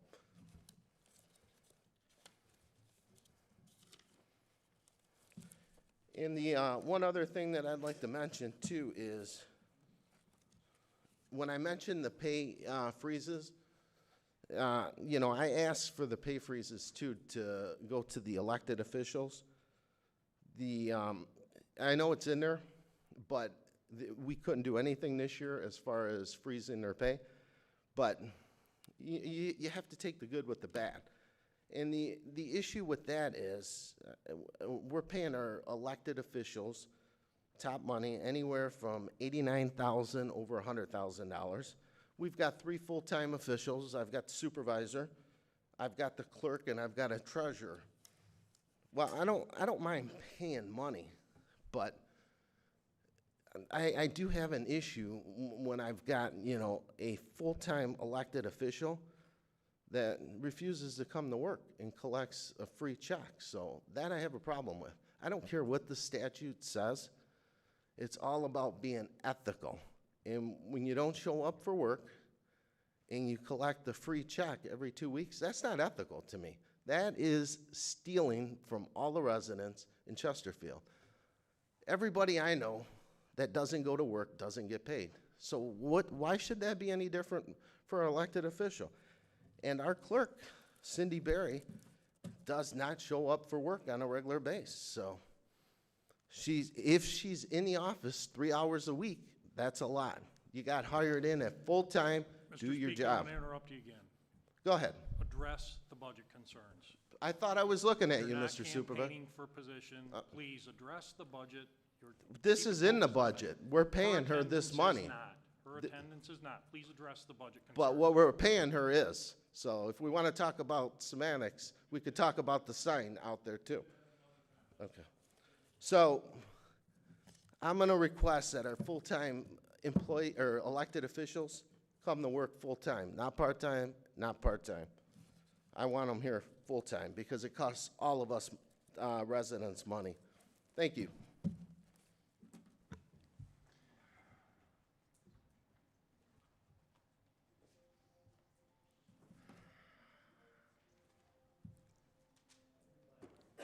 Joe Kadich, I live at 32825 Sutton. I kind of do an overview of this whole budget, and starting with the general fund, which you now say you have revenue of 8.1 million with expenses of 9.3 million. And it takes the current fund down to, I think, 5 million, you said, after the end of this year. Obviously, you're pulling money out of the existing general fund. There's something missing in this thing, and that's the fact that I believe it was 2017, this board basically loaned the police department $3.5 million. That was after the fact that 2 millage votes were not in favor by the public. So trying to keep the police department going, and they were in trouble because of the fact that the taxation on the homes had gone down. So to try and make up for that, they loaned the police department $3.5 million. Since that time, I asked a number of times, when is that loan going to be repaid? And the only thing I got was, well, we got 20 years to get repaid. So you didn't repay it. After that, you went to the public safety. You used the Public Act 51, invoked the fact that you could now take the 3 mills, or the millage that was out there, which is 5 mills for police, 2 and change for the fire department, and 1 and change for fire equipment. Melted all that together and kept the police department running by taking money basically from reducing the jobs of the fire department, throwing that money to keep the police department afloat. And you ran through the, I guess it's the, was at one time $10 million in fire equipment funds at that time. That's not been replaced. There's nothing in the budget saying there's going to be money going into a equipment fund for either one of those people. You shut fire station, whatever number it does, down on Jefferson there, and basically use those people to basically run the other 2 stations. Prior to that, the firemen responded to the medical tests that came out there. And at one time, I believe it was stated that there was like 3,600 medical runs a year. That stopped. So you took over 90% of the stuff that the firemen were doing and put them in 2 stations, and they respond to, if the numbers are the same, less than 200 responses a year. But you used all that money for the firemen and for the fire equipment to keep the police department going, and forgot about all the fact that you had to pay back the $3.5 million. And then if you look down below at the public safety, this year you're looking at a revenue of 15 million, 15.2, and expenses of 16.1. So you're running a public safety department that even now, using all that money that's coming from the whole area that you had before, it's a million under, you're running a deficit of $1 million a year. Part of that comes from, if you look at the fact, for up until probably 2 years ago, when you got yourselves out of trouble, we ran with a police department of 40 people. Did a good job. Everything was the same that you were now paying for with the loan and everything else that came through. Now, you got 52 people. And in those 2 or 3 years, there's nothing out there to show that you needed a bigger police department. Your stats that you report every year to the FBI for robberies, assaults, they're pretty much steady. The population, according to the census, didn't grow for the last 10 years. Yet all of a sudden, this police department that was in trouble, owed $3 million to the general fund, was allowed to build. And there's nothing saying that we need 52 policemen out there. It's just everybody went along with it. Now, I believe we need a police department, but what size police department? Now, this budget, as I said, you've got it set, you're still gonna have $1 million deficit. It's a big part of it, and it's a big part of why the general fund is in trouble to $1 million, is the fact that I don't know why this board ignored the fact and allowed the police department to build, while at the same fact that they owed $3 million or $3 million plus back to the general fund. Because it all comes back to the public. Now you've established you've got 52 people on there, so you've got 12 more people that you've got on the rolls, which always brings back the equipment and the longevity of the benefits, retirement, and everything else. That's all built into it now. I don't know how it happened, why it happened. I've never sat in a meeting where it's said we need to have this many policemen. I've been here when I've seen them, like tonight. We got a new policeman. Initially, it started out with retirement replacements, but apparently nobody retired. I think this board really took this township for a ride and not doing their job and policing that. The other thing is in the water and sewer. We got revenue of 17.3, expenses of 18.3, so you're $1 million short in the water and sewer. Now, we went through 4 years of what we thought was established, that we had a water and sewer rate that took care of everything that needed to be done, took care of the expenses of the employees, established what they were supposed to do, paid money into the bond debt and some other things, and had, we thought, approximately $2 million a year that was going to be in this fund to replace water lines. We got water lines in this township that are over 50 years old, not 20 years old. This last year is the first time in 5 years that a water line was replaced. We spent $2 million on 23 Mile Road. Now, if our computations were right when we established that water rate, and that money should have provided $2 million a year for lines that weren't replaced, there should be more money in that, not the general fund, but in the water and sewer rate enterprise fund. It's not there. It's the same as it was 5 years ago, $11 million. Now, you're projecting, your expenses are. I think before you project what your expenses are, you better know what it's costing you to run that water department. Starting from the basics. How many men do you need? What's the responsibility? What's the bond debt? What's everything else out there? Anything that's out there that we have obligations for, including the cost of the water to Detroit Water and Sewer and Macomb County. Then you set up your budget based on that, saying, okay, here's my income, here's what it costs me to run it, what's going to be left? And what's left is what you use for your replacement. You don't go into debt to get a replacement. You went for years without replacing water lines in this township. If you don't get the water department straightened out, get their job responsibilities in line, and assume what's going to happen, then you can decide that we're going to start replacing lines.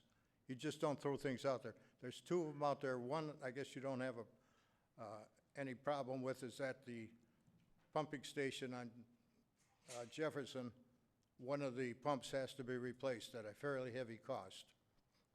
The other one that's out there is Peggy Lane. Peggy Lane, 5 years ago, wasn't even mentioned, and you're ready to spend $2 million on Peggy Lane without even knowing you got enough money coming in to cover it. Because all that's going to happen, and if you don't do anything to get down to the basics about how this department's supposed to be run, what you can expect in way of revenue, if you do Peggy Lane, all you're going to do is turn around and say, oh, we blew it. We're going to have to raise your water rates.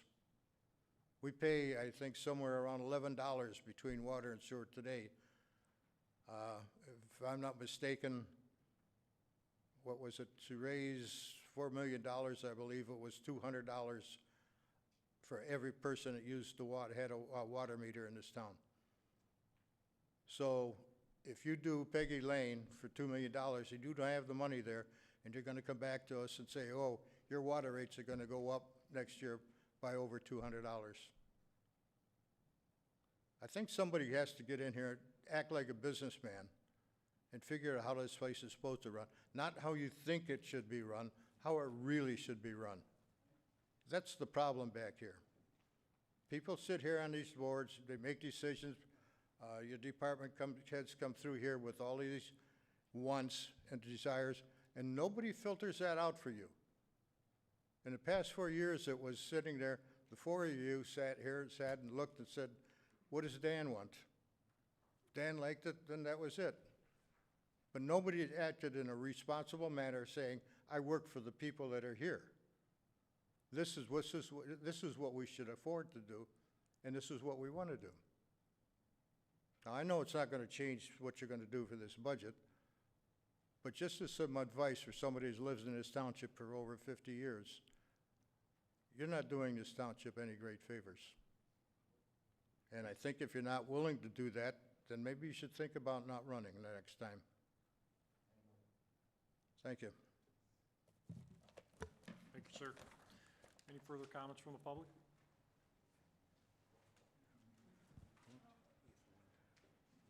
Mr. LaFata, you only get one crack at the podium.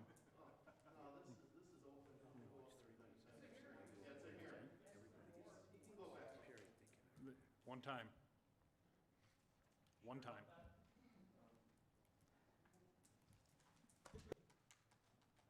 Any further comments from the public?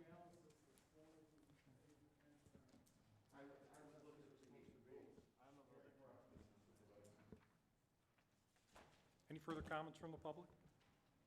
They're spending your money. Now's your chance to get up there and tell them what you feel.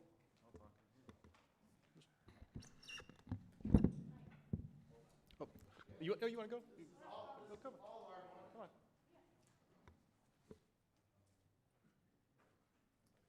Amy Tarnacki, 46429 Community Center. I originally came here tonight to talk about the selling of the park on Community Center. But listening to this budget hearing, I've come to the realization that selling that park is like putting a Band-Aid on the wound of the money that is gushing out of this township right now. I just want to remind the board that there's a local school district that spent 20 years putting Band-Aids on wounds, along with their superintendent helping them do that. And the citizens of Anchor Bay spent the last 4 years replacing 6 of those 7 board members, and they now have a new superintendent. So maybe the same thing needs to happen here, because obviously you don't care about what we, the citizens of this township, think. Thank you, ma'am. Any further comments from the public?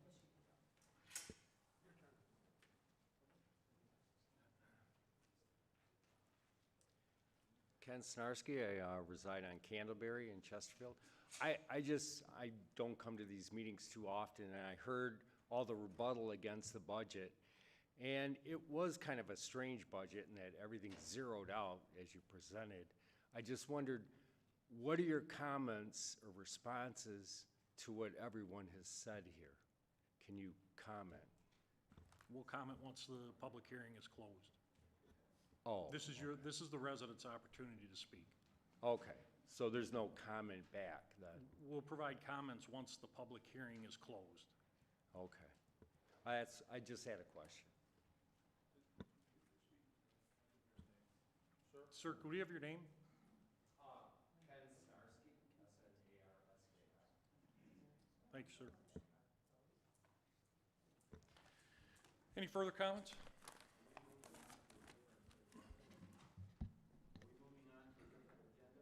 As soon as the public hearing closes, yes. On this issue? On the budget, yes.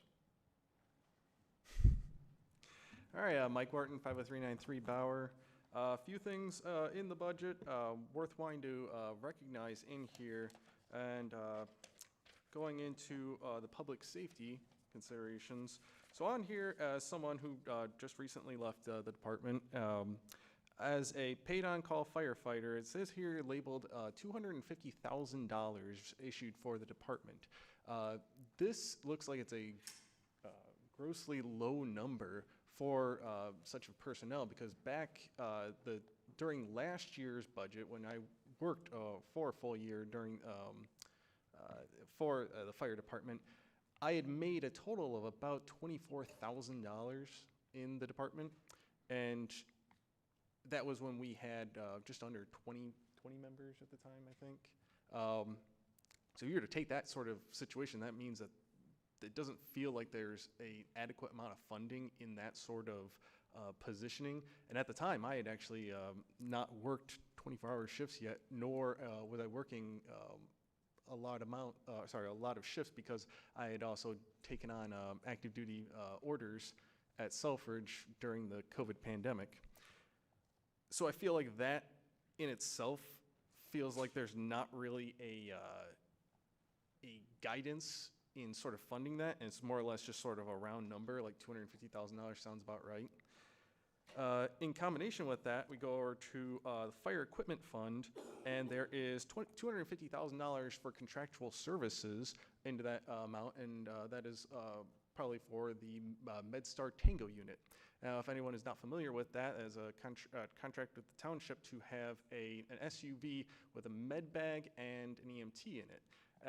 That is not an ambulance. It is not for transportation for the Township residents at all. It has nothing to do with sending people to the hospital. It's just simply a medical person that can respond, that stations a vehicle within the Township.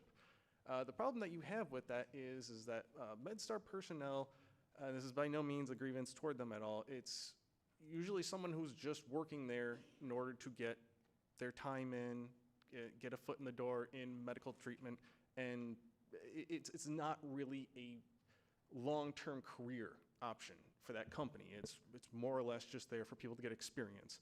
The person that you have in that unit probably won't be there again in 3 months, which means there's no real commitment from an outside company toward citizens of this township. Do citizens of this township want someone not caring about them to respond to medical emergencies? The fire department has the capabilities to provide the medical services of BLS, and we're not talking about transportation, not talking about ambulances. The department's not capable of that at the moment, but it doesn't have to outsource $250,000 for a unit that doesn't provide any additional benefit to the township that the fire department can't do at the current moment in time. The fire department personnel are medically trained, whether it be medical first responder, emergency medical technician, or paramedic.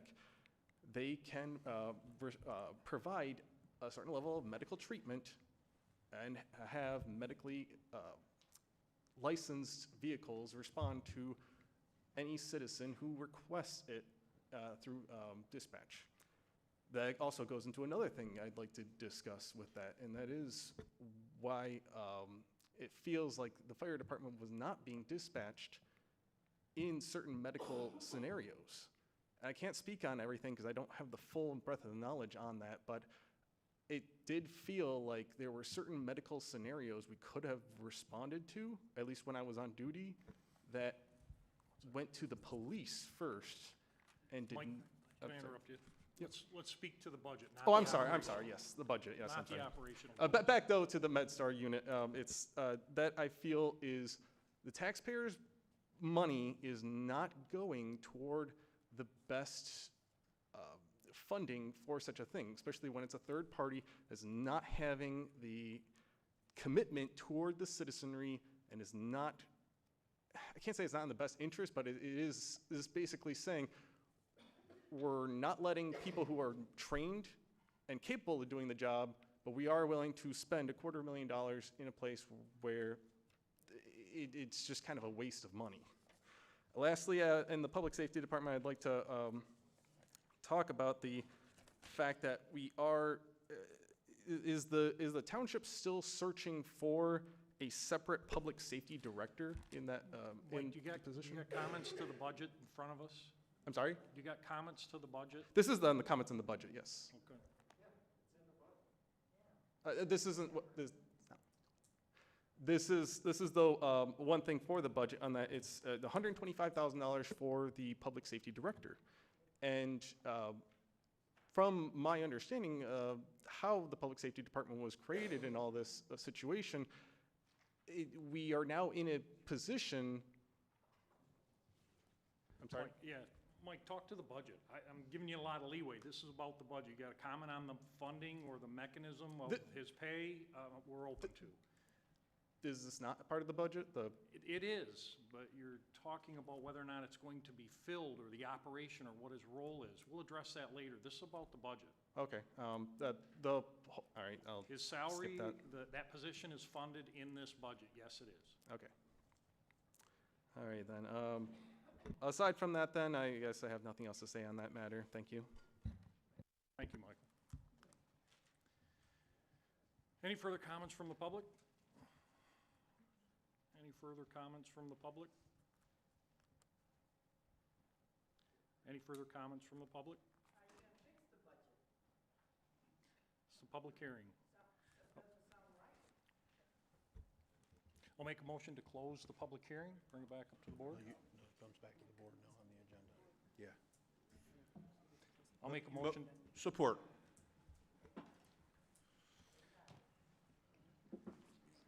Motion by Supervisor Kersten, supported by Trustee Joseph, to close the public hearing at 8:53.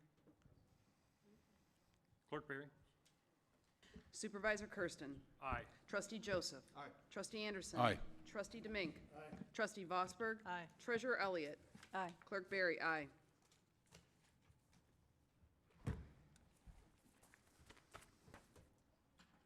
Public hearing is closed. Item 8B.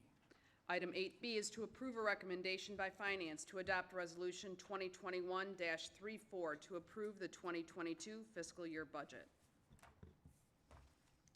I'll make a motion to approve the fiscal budget for 2022 as presented. Support.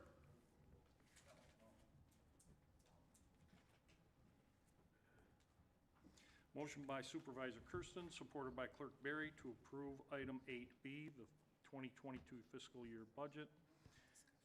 Comments from the board? All right, thank you.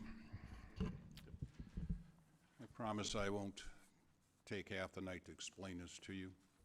I don't share the zeal of other members over this budget. And one of the issues I'm concerned about, in order to balance a budget, balance growth, money has to be taken from elsewhere. You pay, for example, currently 7.95 mils for your public safety. That goes into the budget for police and fire. I have a script here I'm going to read, but what happens in this budget, and you can find these figures by looking at the budget.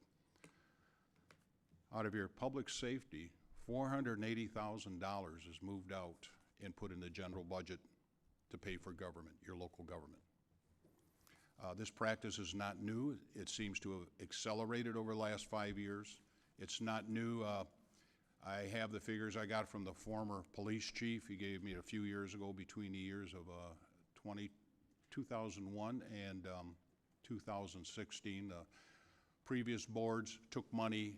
You were paying 5 mils for police service. I don't know, I don't have the figures for fire or that, but you're paying roughly 5 mils for that.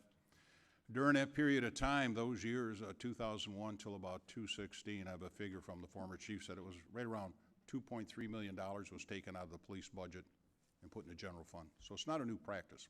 It's increasing. I'm not going to put you to sleep. I see all the folks here, and I was figuring, man, someone must know we're going to talk about a fruit market at the end of the night, but I don't think that's the case. All right. An issue that should be addressed as it applies to the township's annual budget process is a practice of siphoning dollars from both public safety and the water and sewer enterprise funds. These cash raids were formerly known as administrative costs, but they are virtuously described as inter-fund service transfers. That's what you'll find them on the budgets. The 2022 recommended budget also lists those for the previous 5 years. The taxpayer is assessed at a rate of 7.95 mils annually for public safety, that is for police and fire protection. Additional administrative fees are included in the quarterly water and sewer bills, and it's inclusive of enterprise fund. The enterprise fund is relevant to the township-owned water and sewer infrastructure and related expenditures. How do these transfers work? For example, in 2017, $170,000 was pilfered from the police budget, $106,040 from fire, and $204,010 from the water and sewer enterprise fund. That's a total of $480,000 and $480,050 out of those three funds that were taken, and they were then deposited into the general fund.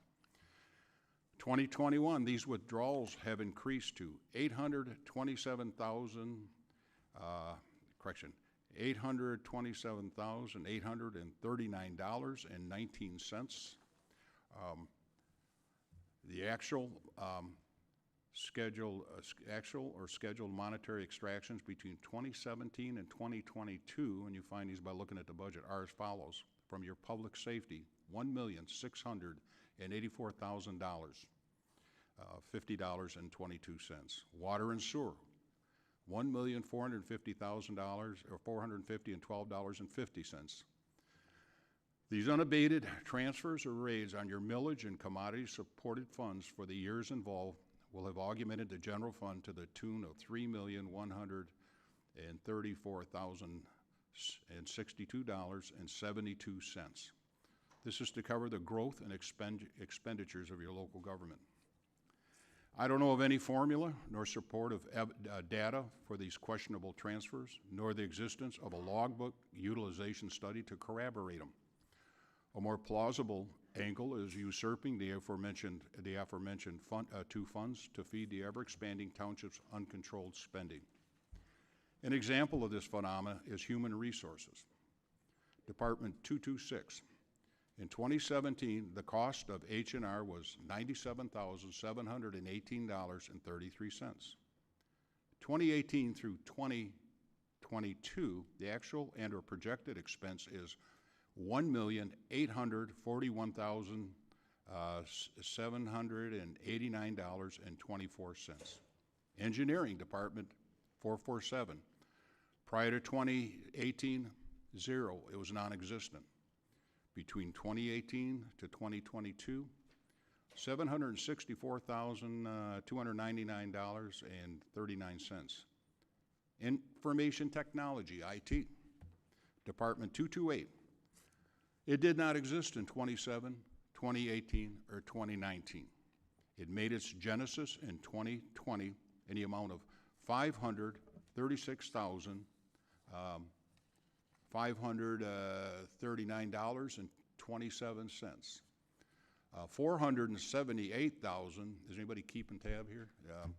$478,067.30 for 2021, with a projected allocation of $973,000 plus change for 2022. Total accumulation for IT will be about $1,987, $671.34. Got one more page. Stay awake.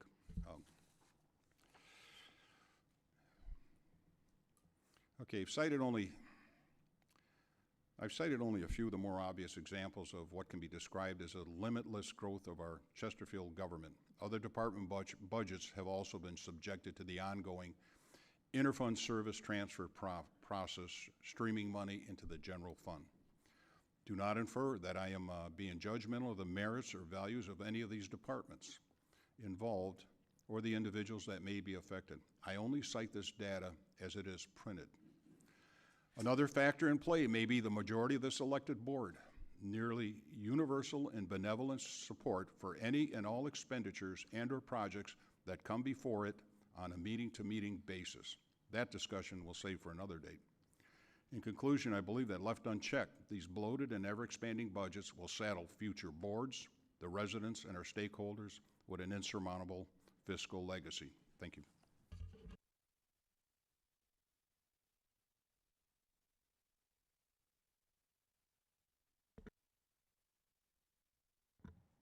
Further comments from the board? Trustee Joseph.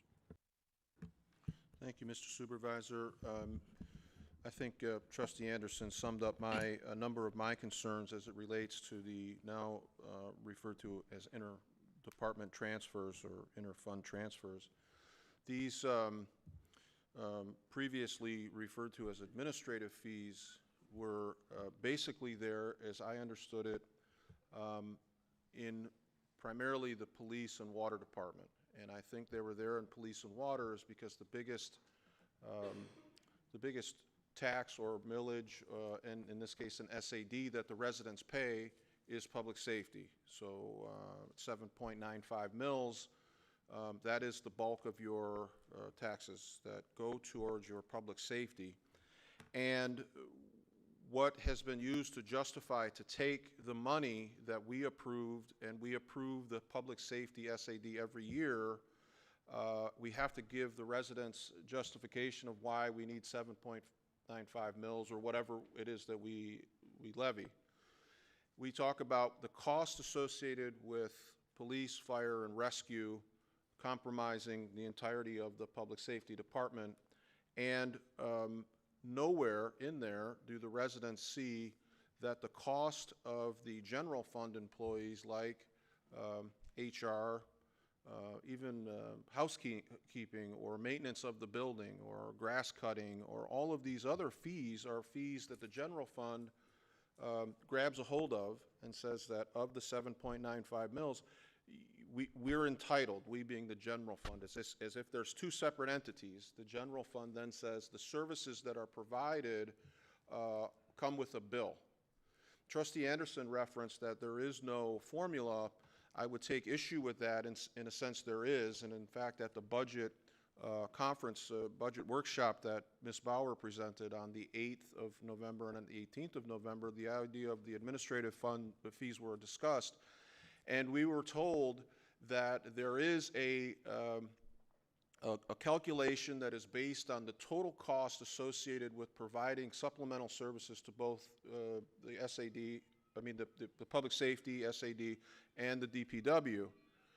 And that the reality is that the township elects to impose a rate of approximately 35% of the real costs, and that is the dollar amount that you see in the enterprise fund.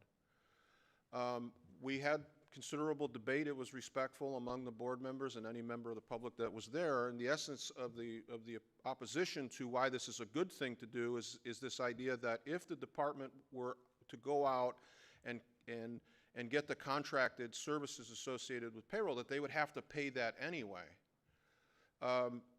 Trustee Anderson, I think, did a nice job of explaining why we reject that idea, because we believe that when we go to the residents and we say it costs us 7.95 mils to get a fire truck to your house, the police to your house, an ambulance to your house, that we take 100% of the 7.95 mils and apply it to that service. For the general fund to pull off payroll and all of the other things, and you go, well, this is a service that the township then provides to the police department, then what about the reciprocal service that the police department provides to the parks? It becomes ludicrous to think that if there's a problem in a park, the police respond. Do they send a bill to leisure services and say, well, we had to patrol your park?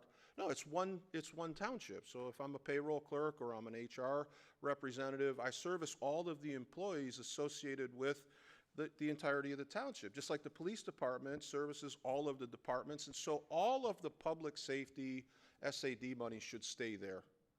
All of the DPW money that's used to bring clean water into your house and take sewage away from your house should be incorporated in that bill that you pay. We shouldn't pull off and send to other departments or other spending monies from the police SAD, public safety SAD, or water department. Yet we do, and we've been advocates, Trustee Anderson and I, for many, many years that is not consistent with what the residents think they're paying for, and it's used, in my opinion, in areas that have resulted in why we're upside down now. The spending that has gone on for the past 4.5 years is what the supervisor is trying to deal with now. It's a difficult process, and the next area I'd like to go to is I'll start off with Mr. Starsky, who said, is the board going to comment? Is the board going to respond to all of these questions? And if you ever come to a board meeting and you have questions at the podium, I can guarantee you that I'm going to do my best to answer them. So I took notes as each speaker was speaking, and I want to start with the first speaker's observation. It was the area that I asked Ms. Bauer to go back to, and I wanted to reconcile the slide that was on the screen with what was presented in the budget. The numbers were the same. I did that confirmation because I wanted to confirm what I had independently ascertained, and that is 5 of the 6 funds had more expenditures than revenue. Each fund was upside down, and as I was taking the note, the general fund, $1.2 million roughly, public safety, $900K, the water and sewer, the other biggest one, almost $1 million, well over $3 million of additional expenditures that exceeded the revenue. I didn't appreciate what I think is really a budget gimmick, which is to include what another, I think,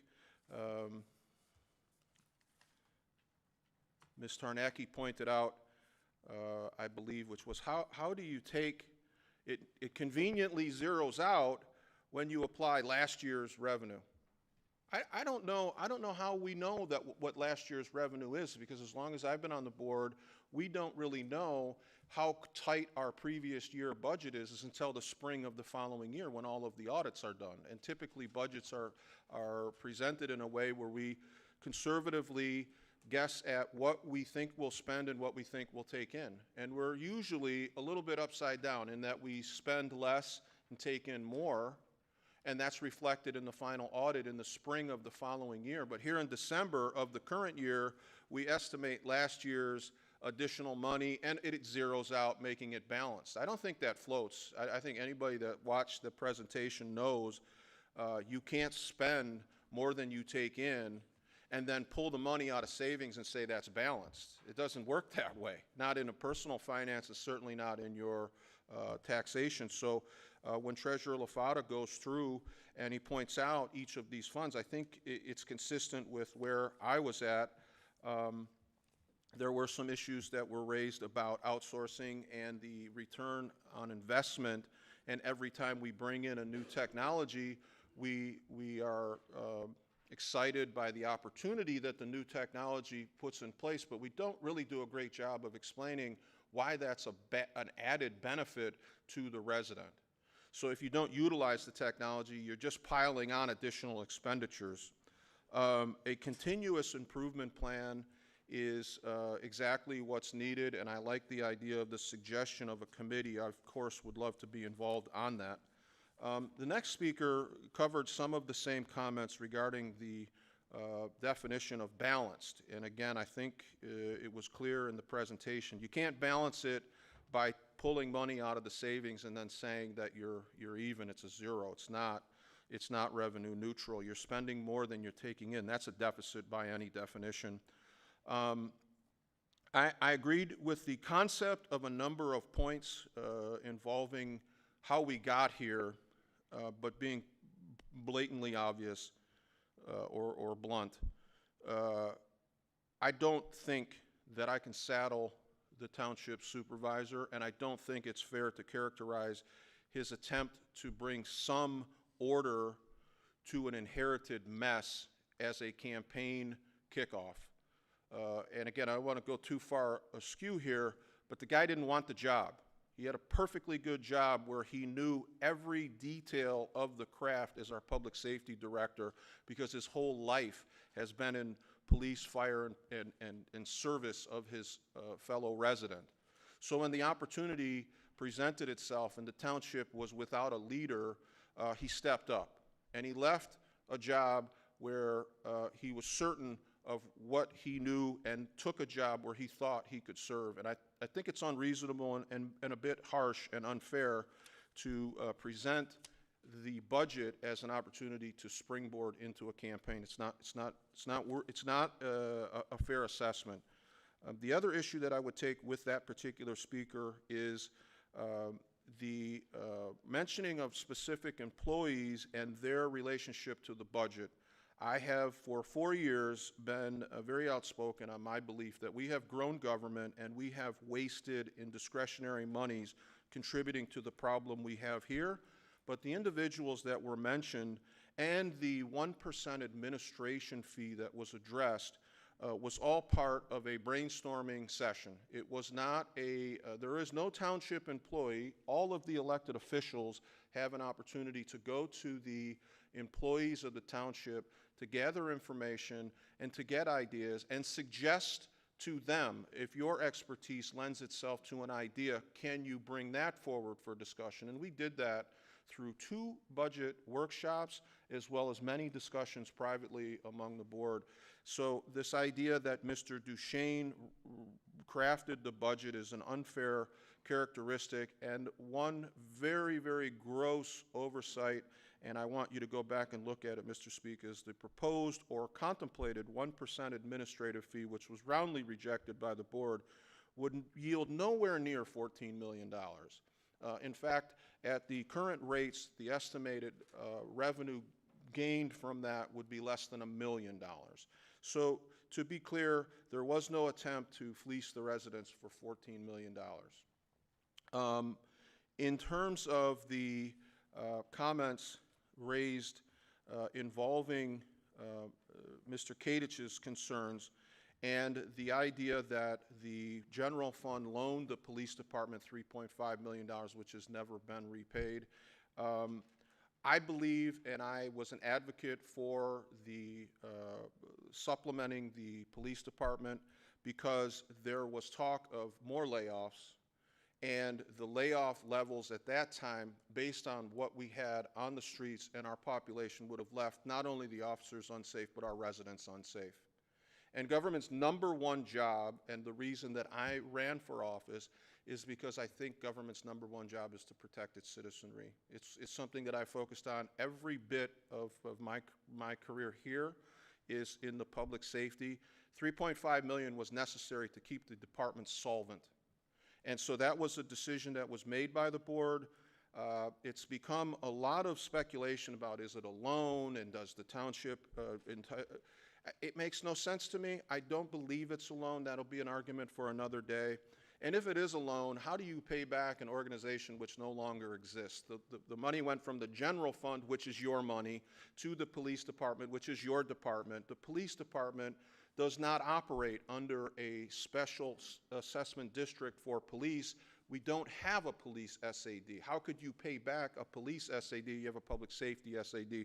It's really an exercise in futility because it was needed at the time to keep you safe and to keep our officers safe. And so the board made the decision to take your money and put it in another spot, which is your right to be safe. So that decision was made, and this idea that there's been board members asleep at the wheel as the police department has grown. The police department is constantly monitoring the need, and they have very sophisticated equipment and data, particularly the dispatch data that comes in. And you paid for, the residents paid for many years ago, an efficiency study and a look at the police department, and we have, over the course of the last several years, looked at every opportunity to enhance the efficiencies by the way the department deploys manpower, based on what the computer-aided dispatch data projects. We know hotspots. We can predict with some certainty what's going to happen on a Friday night next month based on the data that we've collected on the Friday nights over the last several years. The department, police department, runs extremely efficiently, and the number of officers that you have employed now are still less than you had on the street pre-financial collapse. So going back to 2007, when the bottom fell out of the economy, you had more officers on the street than you do now, and you have had a population increase. Just this year's census goes up 4 years, and the census before that in 2010 was an additional 4,000 people. So you have a 20% roughly growth from the time that you had officers on the street in 2007, and you have less officers on the street now. So I will continue to advocate for a police department because that's where I think your money is best spent, and it's the department that watches your pennies in the most efficient way. I will continue to advocate that for increased police protection. The issue that Mr. Kadich, I'm sorry, I go long, I know. The issue that Mr. Kadich also referenced as it relates to the water rate, he's exactly right in the respect that the Water and Sewer Rate Advisory Committee examined the efficiencies in the DPW, and there were concerns about a rate increase without maximizing the efficiencies. There has not been a rate increase since the Water and Sewer Rate Advisory Committee asked for any Great Lakes Water Authority increase to be included in your ready-to-serve charge. So every time they raise our rates, we do a specific pass-through, and it's just the amount of rate that comes through from Great Lakes Water Authority. That's it. There's been no increases in your water bill, and until we get the efficiencies that Supervisor Kersten has outlined with Plant Moran and the BSNA software that he's taking into DPW, there will be no rate increases without that efficiency.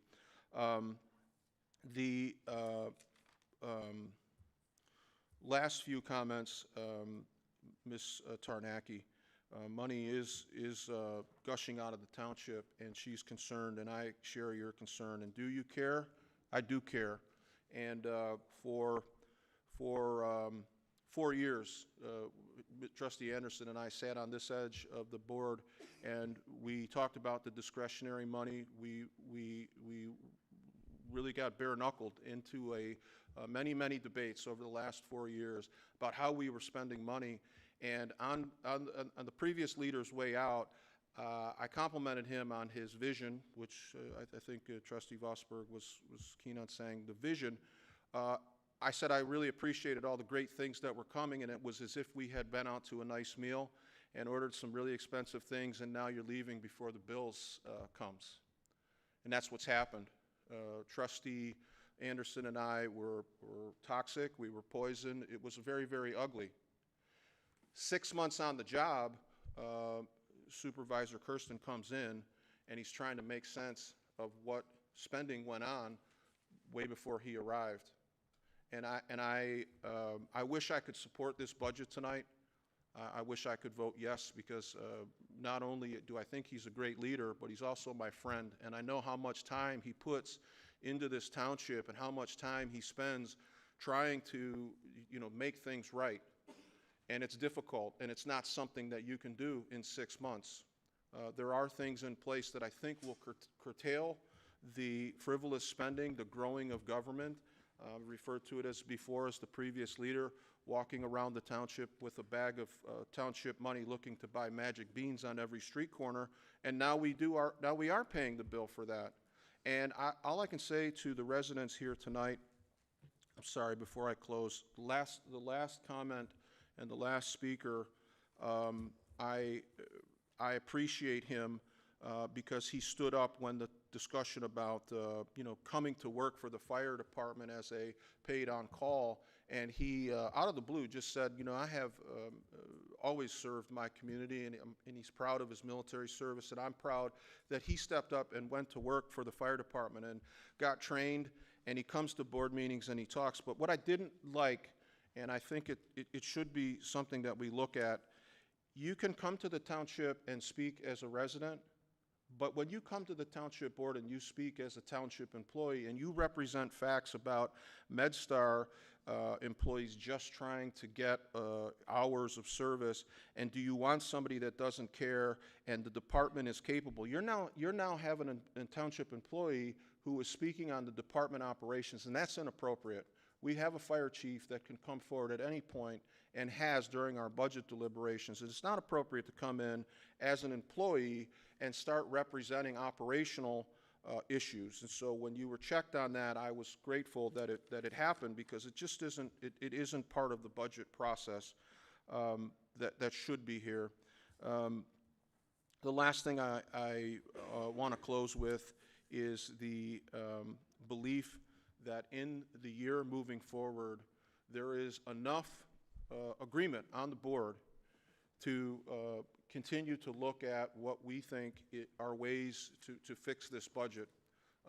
It just couldn't be done in the 6 months that Supervisor Kersten is here. There are a number of issues as to why I can't support the budget as it's written. But I do have faith in the supervisor and in my fellow board members. I think we are at a different point now where we can disagree more agreeably, and we can stop the frivolous spending, the non-discretionary money spending in the upcoming year and right the ship. But this budget is problematic, and I can't support it. Thank you. Thank you, Trustee Jules. Trustee Doing?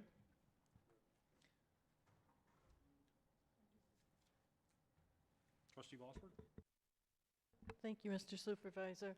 I have a few comments to make, and that first one, I'll just say I'm, for the most part, support this budget.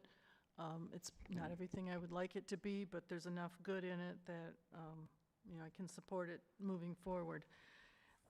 Many of the comments that have been made beforehand hold true in terms of, you know, how I look at things as well.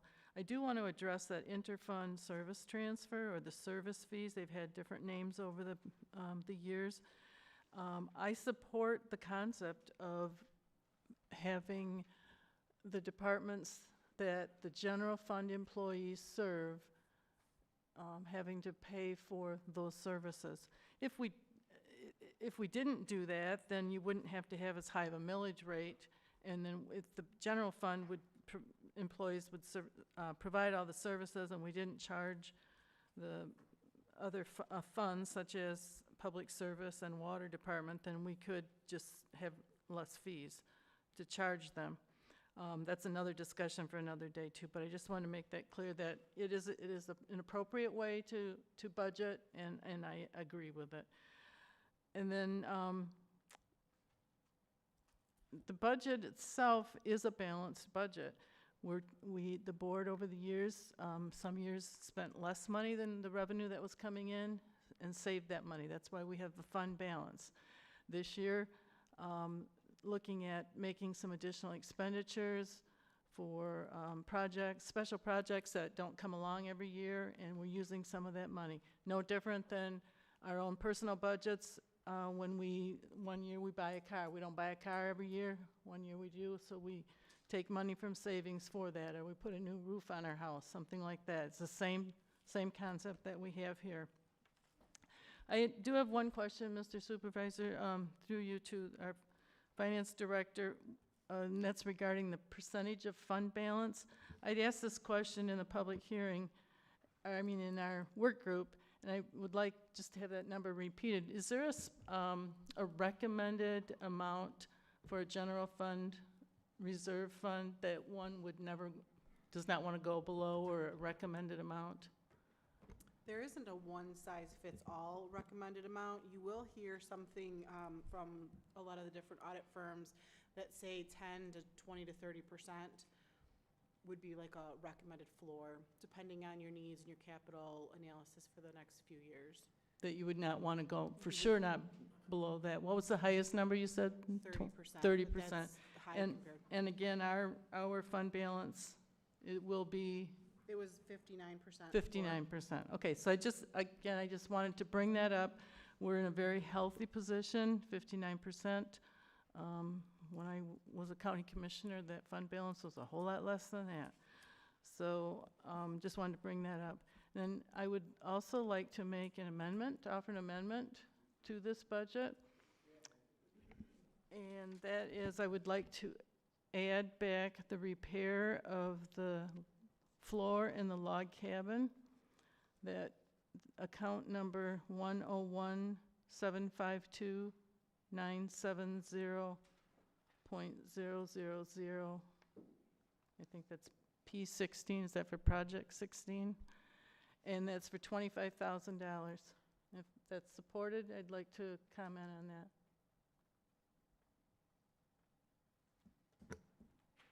Are you asking for support at this point for that? Yes. I'll support that. Okay, thank you. The reason I wanted to add that back in is we have not, that log cabin has not been open to the public for the past 2 summers.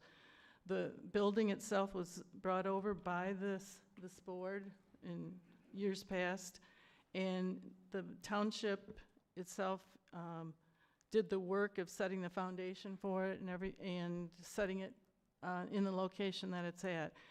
One of the problems with how it was set up, there was never a vapor barrier put in. Because of that, the floor got softened, and it's not suitable for public to be using. It's been partially remediated, so it won't get worse, but it's not safe. And we need to repair that so that it is safe. If it continues in this condition it is, we won't even be able to use it at all. So I think that needs to be added in. Understood. I'll support it. Thank you. Mr. Supervisor, can you offer discussion on that particular amendment request? On the flooring of the wood log cabin? Yes? Please. Yes. So I adamantly oppose adding any money to this budget. It's already upside down. But in this particular case, on this specific issue, I was aware of it during the budget discussion, and my problem is this. There is not an effective plan in place to address how we remediate problems, and I'll keep it specifically to the historic village. This has never been part of our funding in any real comprehensive way. This has always been a privately funded through donations and volunteerism, even including bringing the chapel over. I have a problem with this, this idea of, I don't know the exact age, I know that you do, but this is a very, very old structure that was moved really from the middle of the woods to our historic village. It was set on a foundation which I understand was not proper in that it exposed the flooring to, as you indicated, the vapor barrier was absent. I don't know how much structural damage there is there, and I don't know of anybody on this board that can accurately say what the structural needs of that building are. And the reason it's been closed, as I understand, it's dangerous, and the township would incur extreme liability if somebody were injured falling through the floor there. So while $20,000 may take care of the flooring problem, I don't know if that is good money after bad, in the sense that what does the engineering feedback say on a full safe building? And as my first point, which is we have no policy on how it is that we are going to repair 100-plus-year-old structures in a historic village. So these buildings come to us almost, they're donated, but then the residents are obligated to pay for the upkeep, and we have, just in the past year, we've dealt with roof issues, we've dealt with the handicap ramp issue around the schoolhouse that made it not safe. So we are pouring money now on a regular basis with no real line item, no real understanding of what we are going to do. So I think, one, I am really opposed to the $20,000 because we don't know if that satisfies and mitigates the liability substantially. But two, it sets a dangerous practice and policy of now buildings that are historic in nature need routine upkeep and maintenance. And that, I think, is something that should be more comprehensively discussed. $20,000 does not fix this problem, and it opens up a whole host of new problems. So I adamantly oppose any additional money to this budget being added, which is already upside down, but in particular, the way that the budget, the allocation on this budget item is being, this is bad money, good money after bad. Thank you, Trustee Joseph. Trustee Vosper, please. Oh, I'm sorry. If I could just respond to that. Okay, still round one. All right, I'm the liaison to the Historical Society. That cabin, it's been several years that that floor has been damaged. And again, this is indicative, I mean, the discussion that Trustee Vosberg brought up about how great everything is here, how everything balanced is. There's been requests several years to do that repair. Where was F&O? Where were our repair people at? They were busy over at the new park over there on off of Callens. They're busy working out land a year and a half ago for a photo op. That's the way the workforce has been, it seems to be, has been, they're doing what they're told. But Mr. Kersten, these are some of the issues you'll have to address. Why aren't these followed up? If they had promised or if they committed themselves to do these repairs, this should have been done 2-3 years ago. It sat there, got worse. We don't know what damage it is. And again, if you don't have a problem taking out several $100,000 each year out of your police budget because that's fair and that's considered fair and square, I don't know. I'll stop right there. I'll support an amount of, if you set a price at what, 20 or 25,000? Okay, if in fact, if it's a realistic, now if it costs any more, if there's more damage, then we need to, I would suggest we come back to the board for that. Thank you, sir. Trustee Vosper, follow up? Yeah, I just want to respond to I agree there needs to be a comprehensive discussion on how we handle historical buildings and other types of buildings that we have here. However, this one, other buildings were brought in with fundraising by other outside parties. This one was brought in by the township at the township's expense, 100% township's expense. That's why I'm putting this one back in here. That's why I'm requesting that this one be put back in. And we don't need to debate any more about that, but I just wanted to set that record straight. Thank you. Just a point of clarity, Ms. Vosberg, the township brings the building in. The township brings the building in, and I know you've been a part of the Historical Society, for a long time. So was it your understanding that the township brings it in, and then the township now says whatever upkeep should be part of the annual budget? Is that the proposal? Is that the distinction that you make here, that this building being brought in by the township indemnifies the residents in perpetuity because we brought it in? Because we're absent a policy was my point, and you made a distinction without much of a difference to me. And that's why I'm asking you, is it your position that the township brought it in, so the township takes care of repairs in perpetuity? That's another discussion for another day. I'm just saying this particular building is a very nice building that if it doesn't get taken care of, will at some point fall apart. There's a couple other buildings out there that might fall apart, and it's okay if they do. They're just too old to spend too much money on. But that one is and that's all. I just wanted to address that particular one with this issue. We have the police station and the fire station falling apart as well, and so that's also an issue. Treasurer Elliott. Thank you, Mr. Supervisor. I support us fixing the floor in the historic village cabin. It is something that families use. Last week, was it last week or the week before, when we were all out there for when Santa came to town for the kids' events, and there's a lot of things that the family uses. To look back historically and say what happened originally when that cabin was brought over, that is a discussion for another day. But as far as whether or not we repair this in this particular year or let it continue to rot and fall apart, that makes less sense. And then I would like to eventually speak on the budget item. So I will keep my current comments just to this cabin. Also, I do support the idea that Trustee Joseph had as let's develop a plan for fixing the items in the historic village for a better long-term plan. Thank you, Mr. Supervisor. Thank you. Any further comments from the board?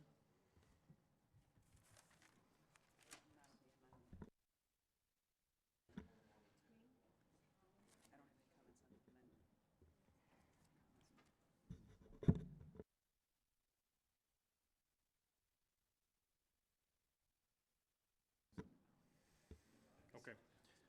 So we'll return back to the comments on item 8B, the approval and recommendation for the fiscal year 2022 budget year with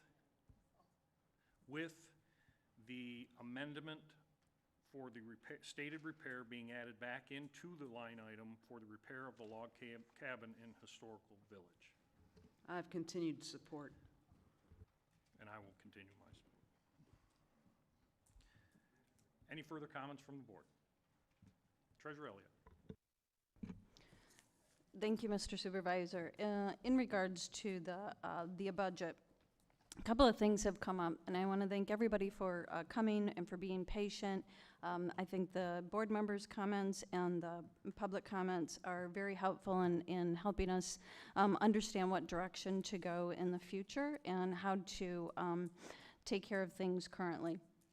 So one of the things that has come up is the interfund transfers. This is something that is historical, and these transfers have happened for, and I know Director Bauer, how long have they been a part of the budget? As long as you've been here? 2005, under So- Supervisor Ellis. Okay, so they started in 2005. So this is something that we've looked at taking out of this budget. However, I'm not entirely sure that the entire items that are affected are reflected, the changes that would be necessary to just blatantly discontinue this. We're not prepared for that. I think that's something that the supervisor can look through for the year and decide if the board does want to stop doing the interfund transfers in the next budget. I think that both the police millage and this budget can consider that in the next 2023 budget.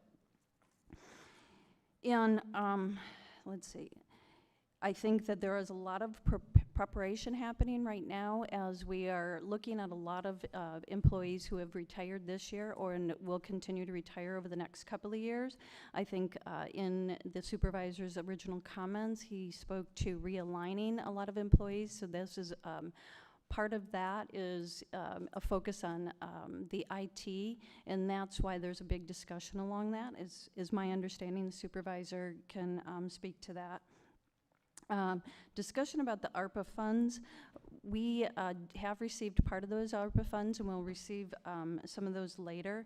A meeting, is my understanding, is being planned after the first of the year when we get full clarity on how those funds can be used. Currently, there is still some debate on how those funds can be used at the powers that be that are communicating with us. Cost reductions are being considered, and they will require a series of realignments, and that speaks to my comments regarding preparing for retirements, also doing realignment of employees, and increasing the ability to train and learn new technology and software. There's a big part of the budget is implementing a system called the BS&A Cloud, and that's taking things into more modern use.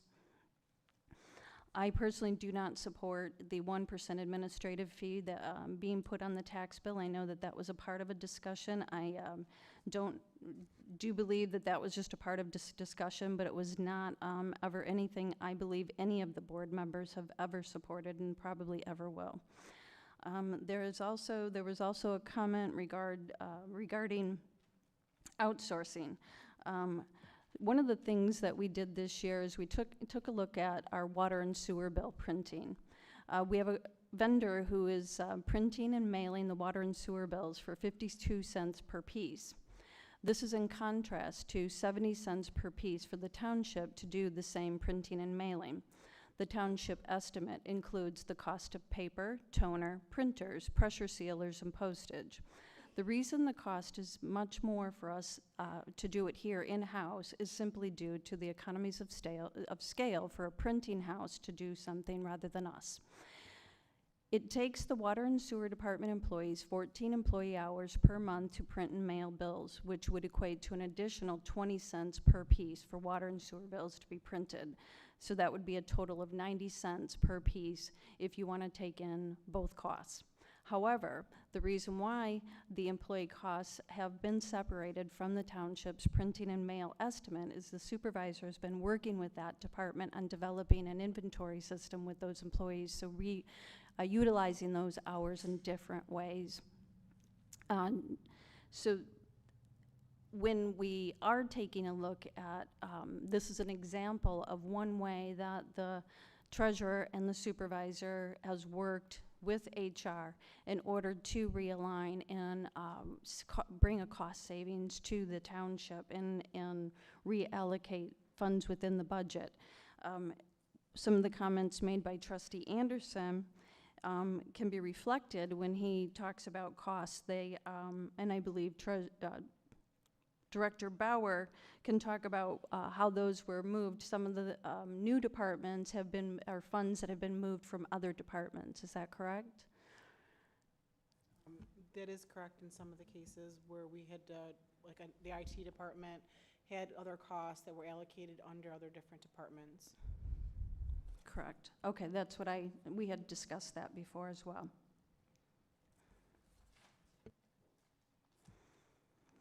So for the ending fund balance, and we've talked about that, and I just want to mention here. So in 2016, that's the year that the money was moved from the general fund to the public safety department, and that ending fund balance was a little over $8,516,000.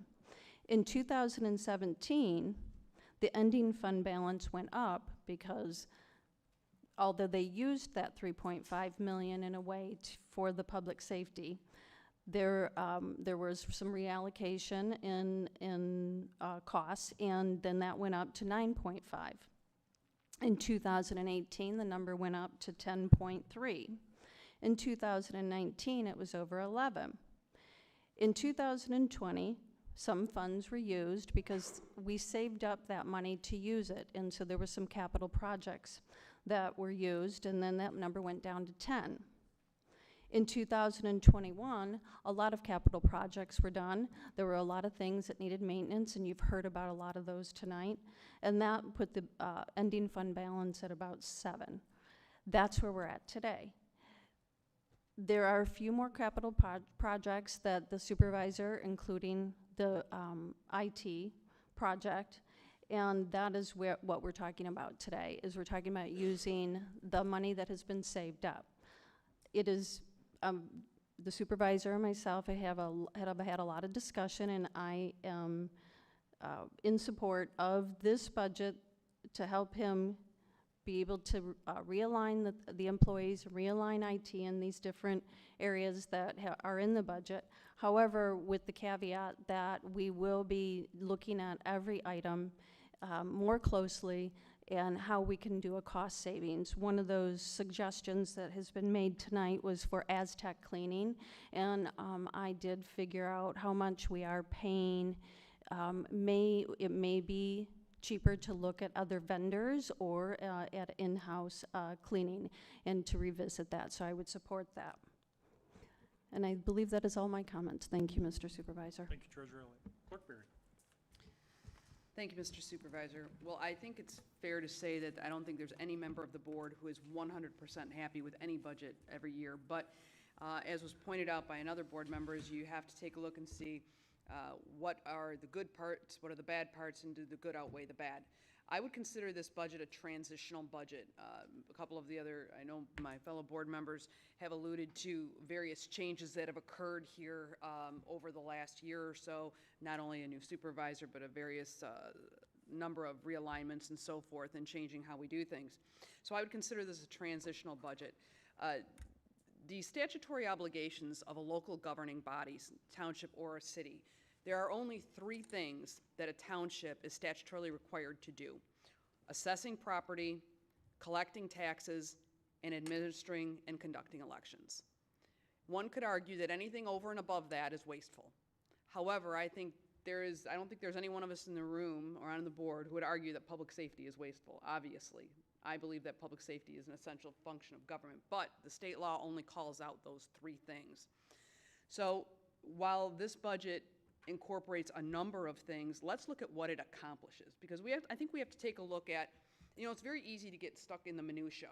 We have thousands of line items in this budget. We know through our budget meetings, the last 2 that we've had, which are open to the public and which are also available for viewing online as well, that there are, we spend hours and hours, and I know that the finance department spends months preparing the budget, so there are a lot of things that we could spend a lot of time on. But let's look at what are the goals, what do we want to accomplish, and what does this budget do? Number 1, this budget meets all of our fiscal obligations, all of our employee obligations, all of our legacy costs, and all of our operational needs. So it meets all of our obligations. That's number 1. Number 2, it demonstrates and it reflects a realization of some efficiencies that were being made, whether that's streamlining or reducing employee costs or operational parameters or whatever. So we've realized some efficiencies. So we're meeting all of our obligations. We're realizing all of our efficiencies.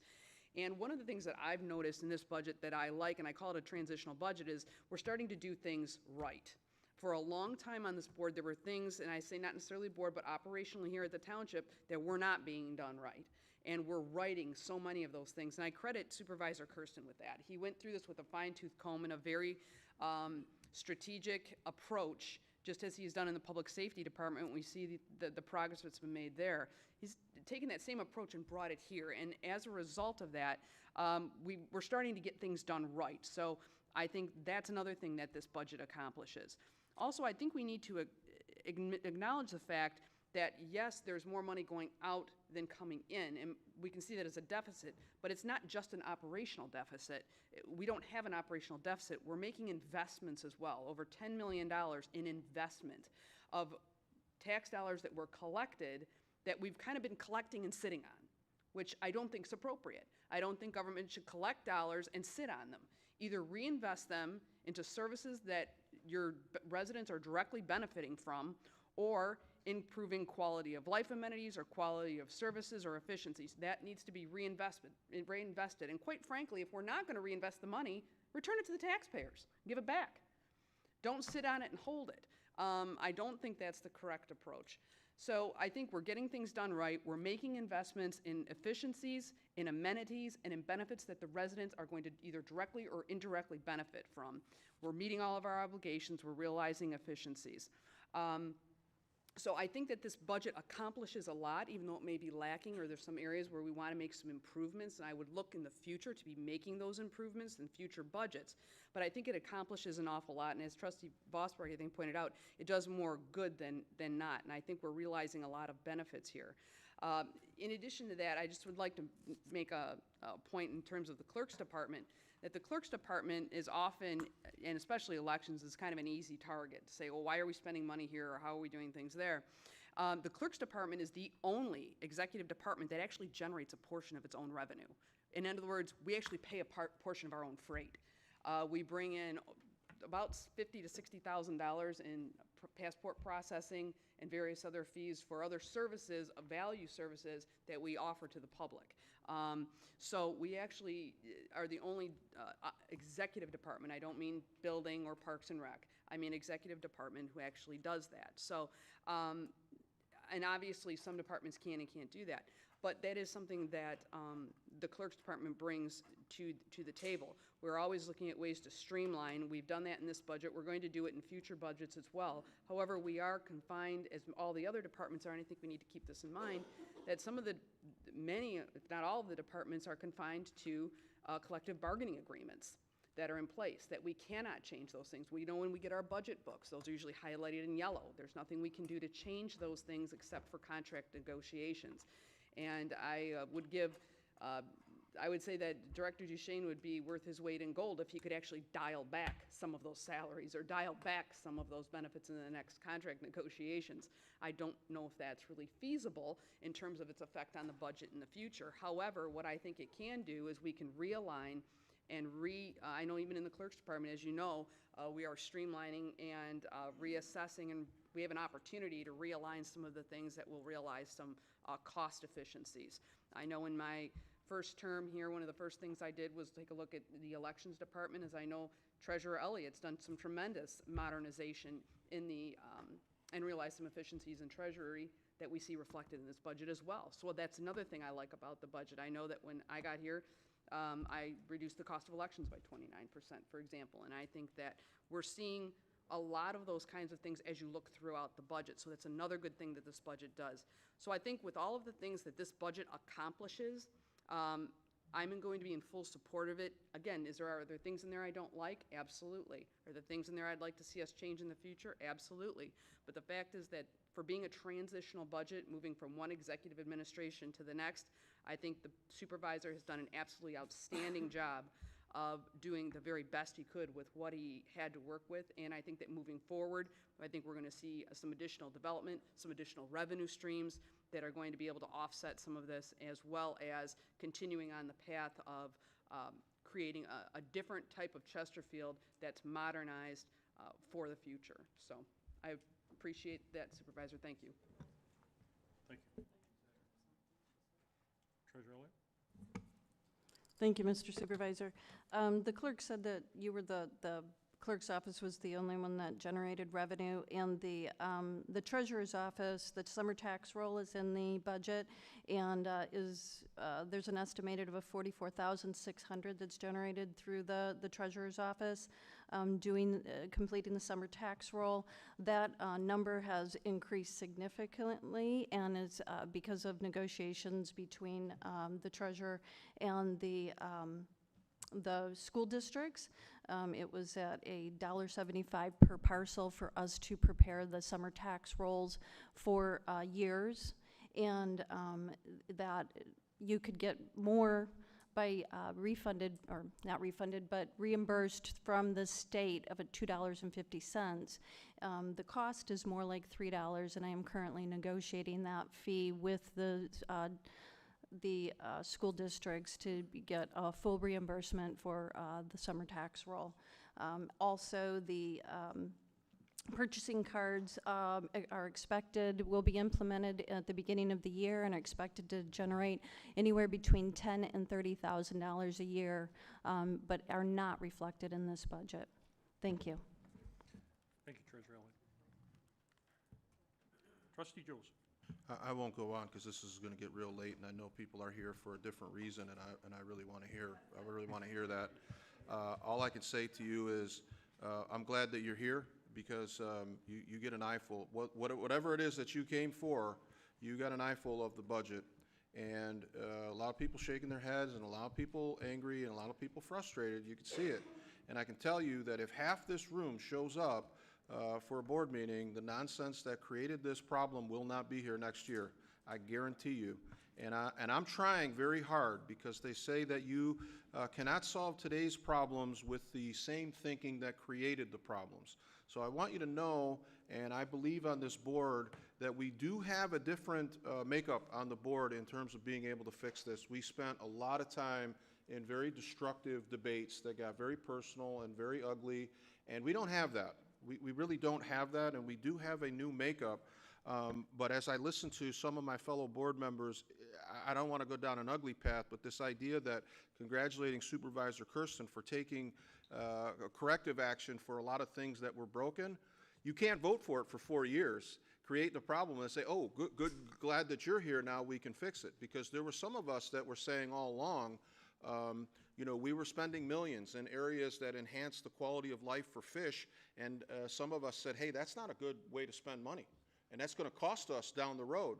And we were called toxic, and we were called anti-visionaries and all kind of stuff.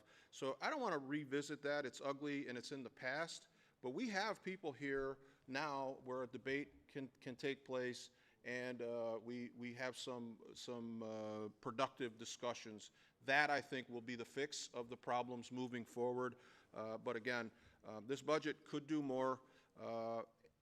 I'll defer to the new supervisor, and I have faith in him, and I believe we'll be in a better place next year. But I can tell you, half this room shows up on any given meeting, and the nonsense about how your money is spent goes right out the window, because these people wouldn't make the decisions they make if you're here and hold them accountable. I implore you, please, come to a meeting, and those who have started coming and see what happens week to week, the nonsense goes away when you show up and say, hey, what about that? That doesn't sound right. You're spending $3 million more than you're taking in, and that's balanced. Nope, nope, nope, nope. So please come to the meetings, and this will go away. I'm sorry that the budget is what it is this year, but it's what we got. And please come to these meetings. It'll stop. Thank you, Trustee Joseph. Any further comments? I'm going to make some quick comments. Number one, this budget was presented. It is balanced. It's properly formatted. Yes, there are challenges within it, but our plan is for the future. We do have to plan for the future.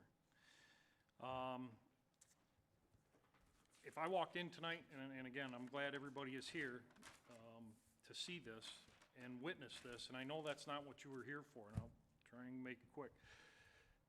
The admin fees are historical here. As I stated, they were instituted under Supervisor Ellis in 2005, and as I was the police chief, they were the bane for me in the budget, and I did provide those numbers.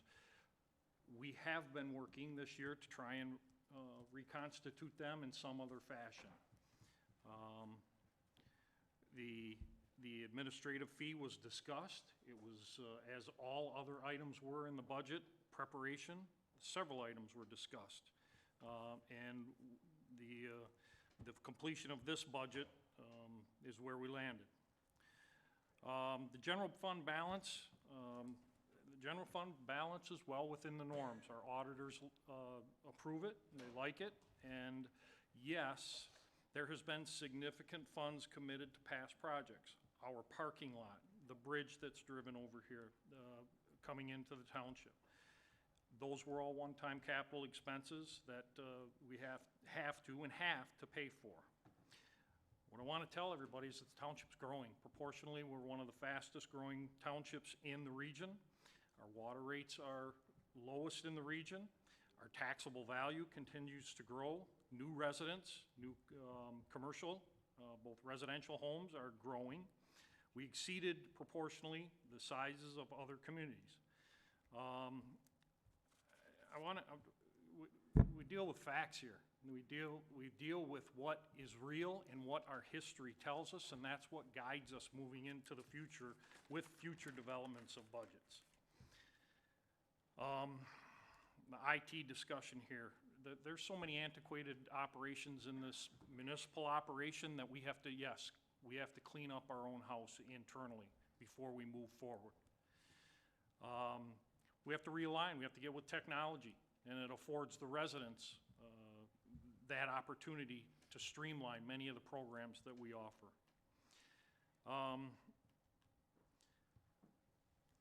Options. I'll go back to options. Every option was looked at when we look at the budget, but again,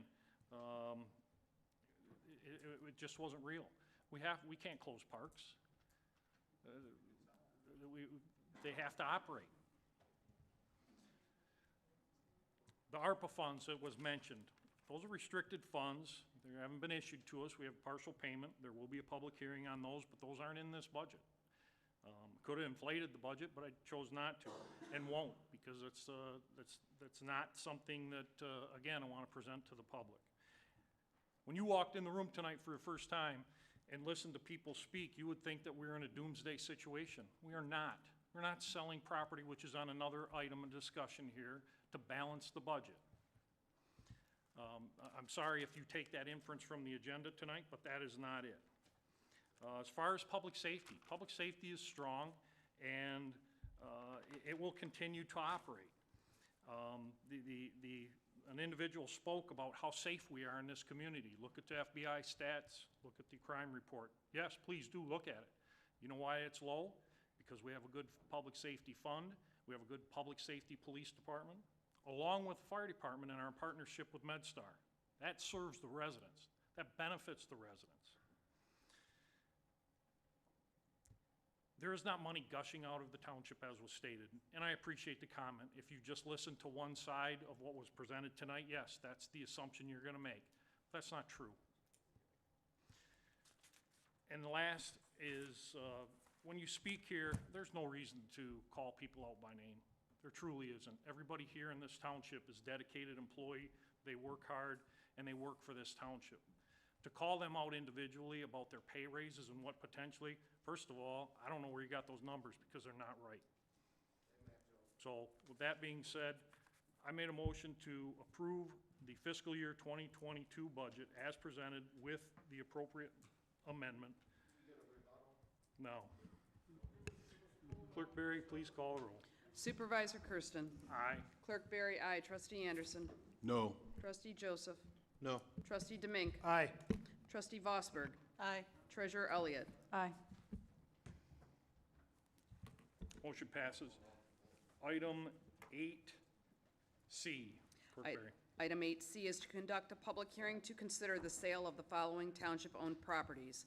The former Department of Public Works site located on Gratiot Avenue, parcel ID numbers 0919276002 and 0919276003, and property known as Veterans Memorial Park, located at 46,000 Community Center, parcel ID numbers 0932326001 and 0932326002. I'll make a motion to open the public hearing. Second?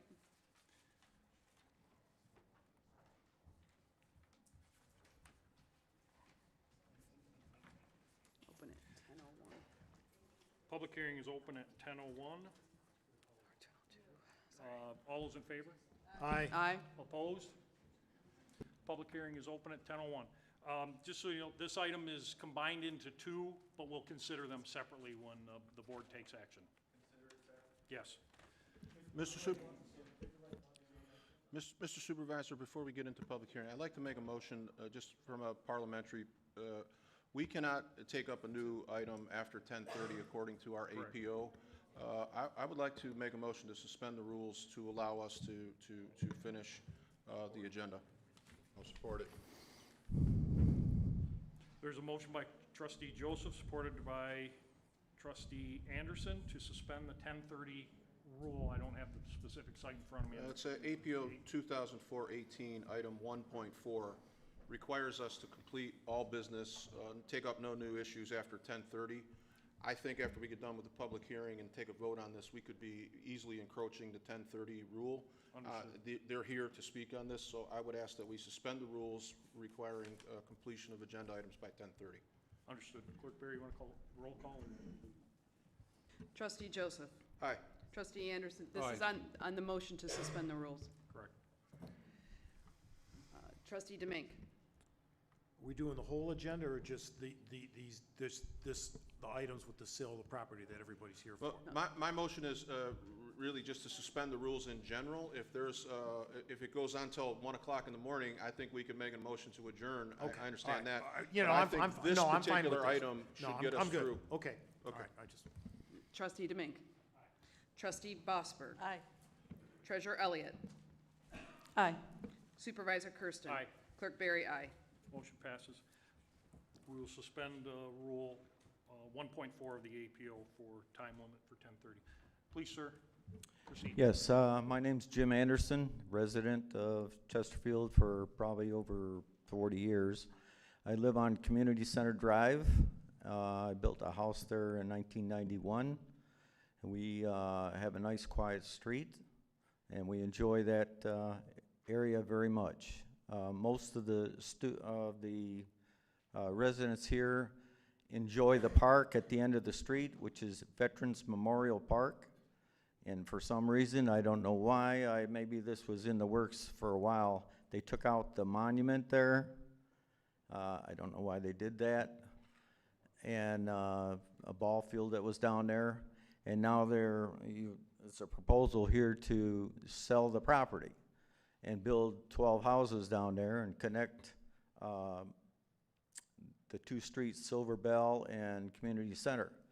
We don't need the additional traffic. We all enjoy the park. Our family's been using the park on a regular basis, and I don't think we should be selling it. I don't even know why they're selling a park. It's for the enjoyment of the residents here, and we don't think it should be sold.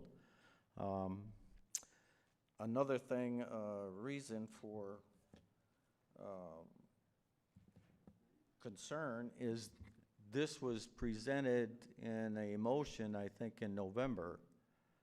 But, you know, the monument was taken out before that, and then the motion was put in there. And then in December 3rd, it was put in the Macomb Daily announcement. Why isn't this put in a card sent to the residents affected by the area? It's this, you know, taking parks away is really up to the residents of the community. It shouldn't be up to 9 or 10 people to make that decision. So that's my position. I think we should keep it. I don't think we should be selling it. I think there's going to be a lot of stress on the community with heavy trucks and so forth coming in, making sewers in there. And I don't even know why the sewers are an issue, because when I built my house, the sewer was 1.5 feet higher than what it was supposed to be on the street. So I don't know how you're going to build houses on the other end, on the far end of that street, and be able to connect up to the sewers. I just don't think that's possible. You need to check into that. And that's my position. I say no selling the parks. Thank you, sir. My name is Mark Frankowiak. I live on Community Center. I've been there for 33 years. Couple of issues about putting that subdivision back there. First of all, it will double the number of homes on our street. We have 12 homes on Community Center now. There'll be 12 more. We have no sidewalks. Our street is about 19 foot wide, okay? So that's not very wide for allowing traffic to come through. And if you open up Silver Bell, a lot of the folks in Sugar Bush Estates, you know, they use the main exit out of that subdivision to go down to Kingsbury and then to go to Jefferson. So if you take that opening of that street, you know, no offense to them, but I'm sure they're going to be taking a shortcut through our subdivision as well. And one final thing, Trustee Joseph, you made mention about you're on a committee of Selfridge about crash zones. That park is in a crash zone. Those planes come directly over our houses there. So if you're looking to protect a crash zone, there it is. Thank you. Thank you, sir.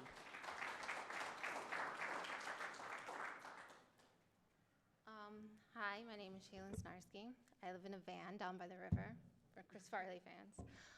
No, I live on Candleberry Drive, and I'm really upset that I even have to be here tonight, but I'm glad I am.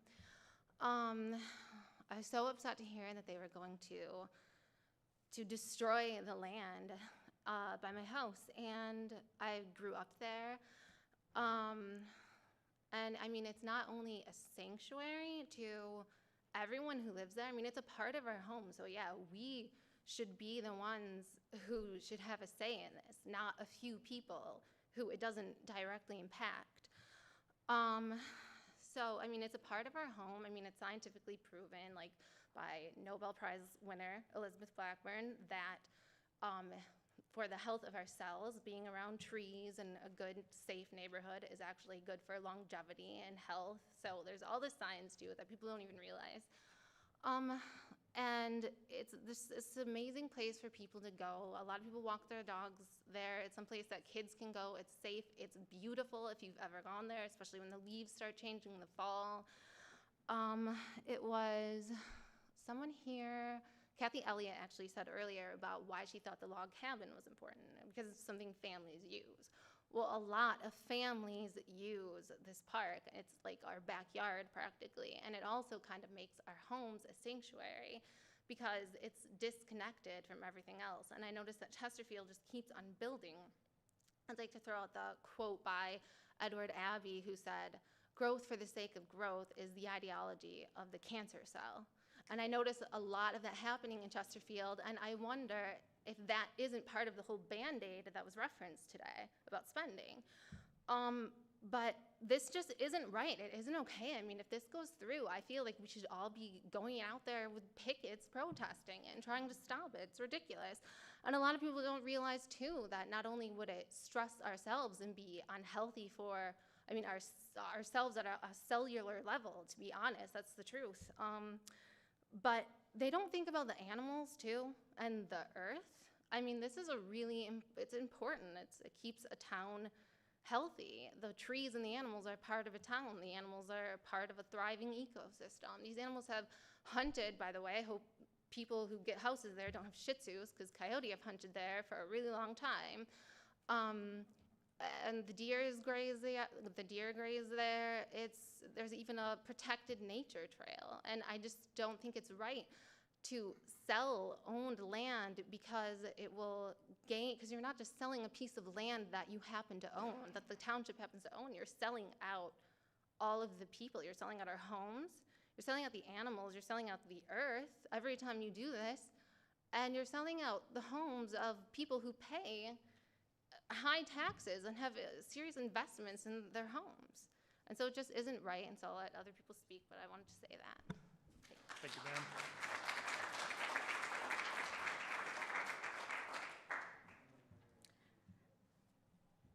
Hi, my name's Pam Kraft. My husband Jerry and I live on Candleberry Drive, and our home backs up to Veterans Memorial Park. One of the reasons we built there, and we are the original owners, is because of the park that's there. We have had children and grandchildren of ours utilize the park. There's still the playscape there. And people come from everywhere, from Sugarbush to Kingsbury to Hendry to Community Center. It's our own little piece of paradise. It's also a free park that we can go and utilize anytime we want without having to pay a fee. Not that Brandenburg isn't a nice park, but this is a wonderful space. There isn't anybody in the immediate area that doesn't use that park for something. We have a lot of people who come from the horse stables up on the corner of Anchor, and they bring their horses down, and that's where the Sheriff's Department keeps some of their horses, and they come through there quite often when the weather's right. The neighborhood has turned over quite a bit, and we have many young families with small children that they just enjoy so much the open space. And it's open space is one of the things that is rapidly decreasing in our society. And lastly, the wildlife that we have there in the back of this park is something very, very special. We are very fortunate that we have deer come in. We have 8 wild turkeys that come in every day.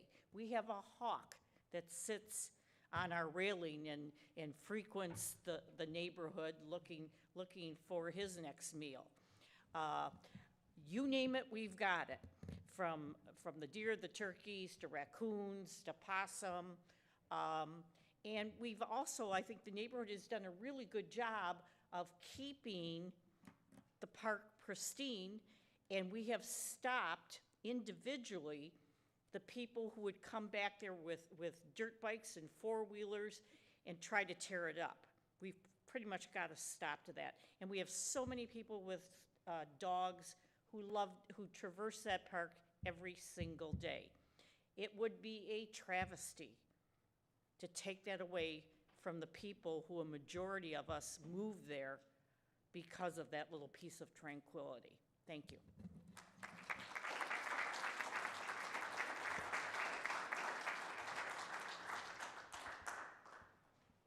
Any further public comments? Eric Glazer, Candleberry Drive. I got two small little girls. It's the first place they swung on a swing, went down a slide. If any of you have little girls, I got a 3-year-old and a 7-year-old. Don't cross a 3-year-old. You'll find out quick. And you know, she's a little fireball. And if you take her park away, she's really going to be a fireball. They were bawling their eyes out when we told them what possibly could happen. So please don't take my kids' park away.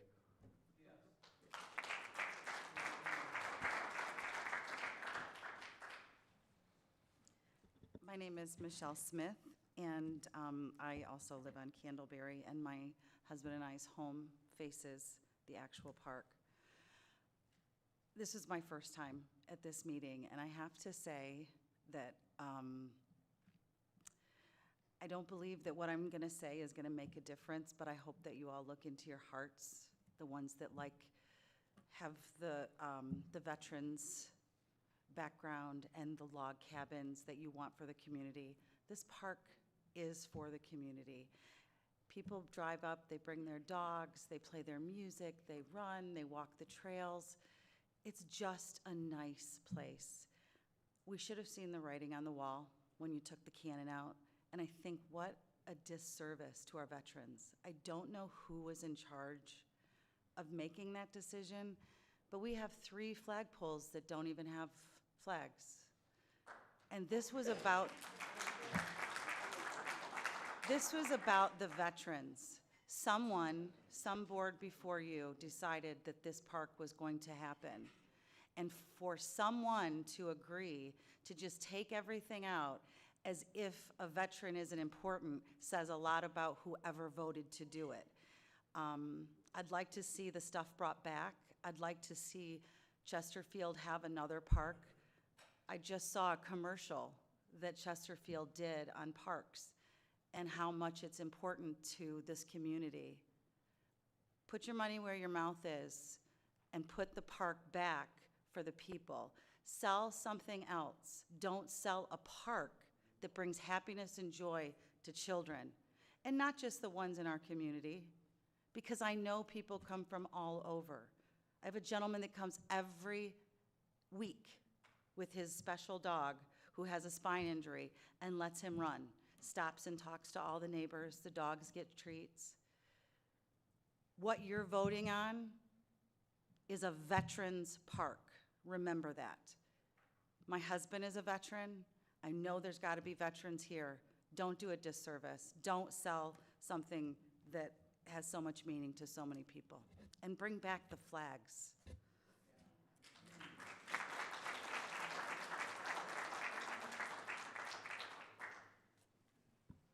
Evening. My name is Gerald Sifka. I live at 46309 Community Center, resident there for 21 years now. I'm here to voice my concern about selling this park. There's not a person in this room that's going to be for it. That's why we're here. This park is complemented by a conservancy right behind it. Great piece of land right there for us residents, and we use it. We utilize it.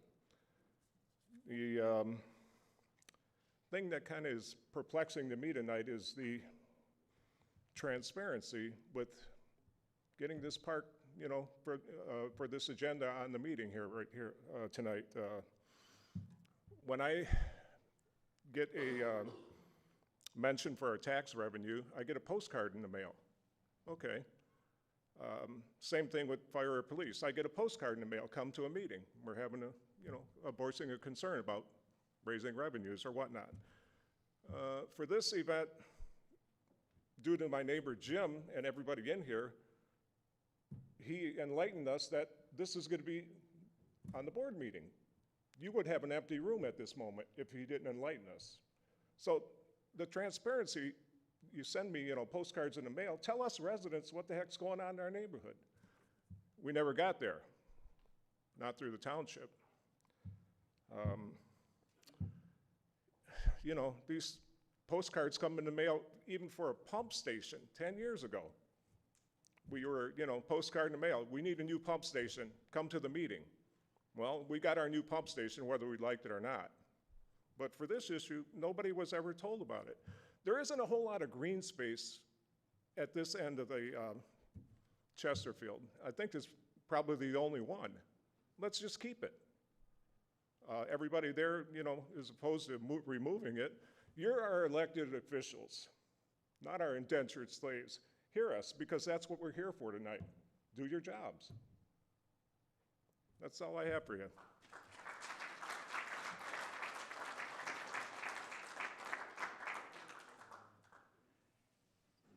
Ed Kraus, I live on Jasmine Court. I'm not saying anything that anyone hasn't said already. I'm just another person telling you, I don't like the idea. I don't like how it's been said to me. Like he said, nothing was said ahead of time. If it wasn't for a neighbor, I wouldn't know. How the baseball field a couple years ago that was there fell apart. I called the office. Everyone was kind of like, I don't know, something. And then I had to ask them to clean it up after they had a pile of scrap. So I'm not impressed with how this is going. I'm just letting you know how I don't like it.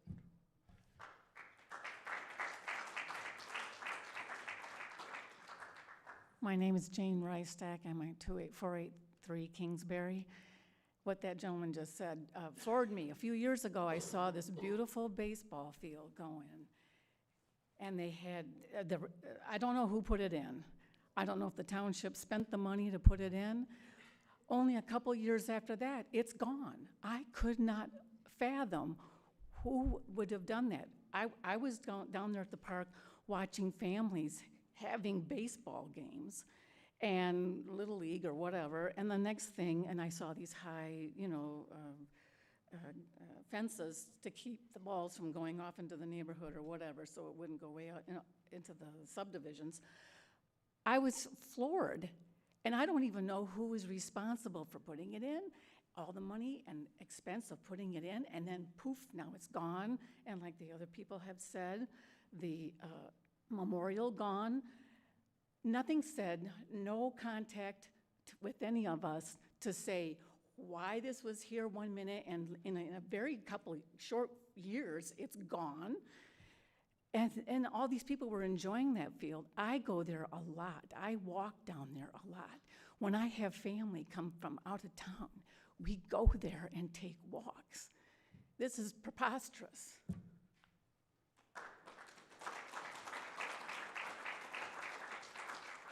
I'm Amy Huff. I live off on Jasmine Court. I've lived there for a few years now, and actually before we moved there, we had some really good friends that lived in the sub, and I remember going there.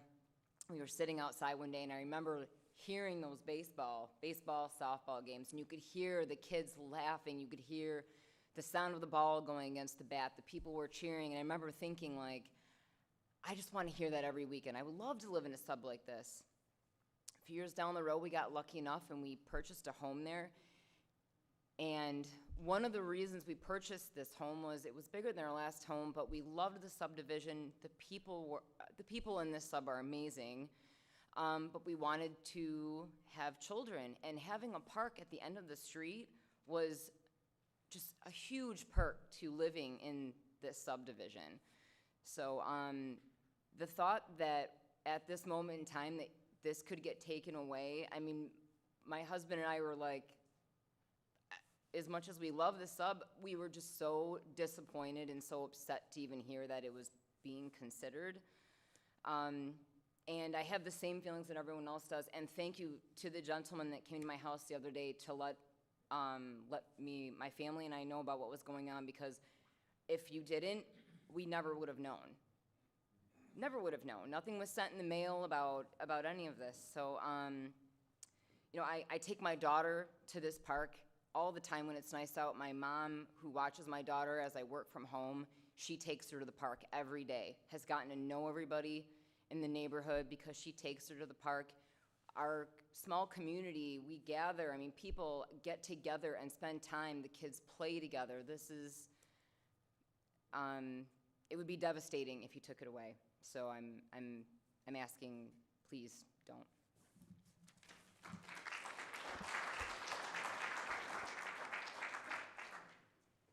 My name is Michael Ross. I live on 46357 Jasmine Court, and I believe a wise man just said about 15 minutes ago, or 20 minutes ago now, that we shouldn't be closing parks.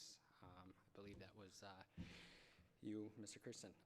Anyway, yeah, I'm from up north, and one of the main reasons we decided to move to Chesterfield area, specifically there in Sugar Bush Estates, was because of that park. I have two beautiful girls. I know just about half the people that are in this room. My wife, she set up the Sugar Bush Estates Facebook page to keep our group together. Prior to COVID, we had a lot of plans to have barbecues and stuff down at that park. My wife and I, we take our girls down there, and there's a trail in the back. We usually took advantage of that every week, and it was just overall just a really, really nice place. You know, being from up north, moving down to Detroit, you don't get a lot of green space. So like someone mentioned, you know, it's our own little piece of heaven there. I also want to point out that in our subdivision with Sugar Bush Estates specifically, I can't account for any of the other people that live on the other side there, but we have 15 kids that are under the age of 10. I think it goes up to 20 that are under 15 that just live in our subdivision. And it's a nice area, our sub, because we actually are fortunate enough to have a sidewalk, so it makes it really nice, especially for trick-or-treating. But, you know, going on bike trails or bike rides anywhere else, you're not exposed to any of that. There is no just free road that you can just safely ride on without worrying about your kids getting hit by vehicles. Going in between 94 and Jefferson, south of 21, where we're all pretty much located, there's no other place that you can really go to relax and enjoy. You know, I've took my kids on scary bike rides to cross 21 to come up to the offices here to this park. Not saying this park is inadequate, but this park is also on a swamp, and the mosquitoes are really, really bad in the summertime. And our park, you know, it tends to be pretty dry. We also don't have that issue, let alone we don't have to worry about getting hit by a vehicle when we're coming up Sugar Bush to come here. So with that being said, I just would like you guys to reconsider or consider. Thank you.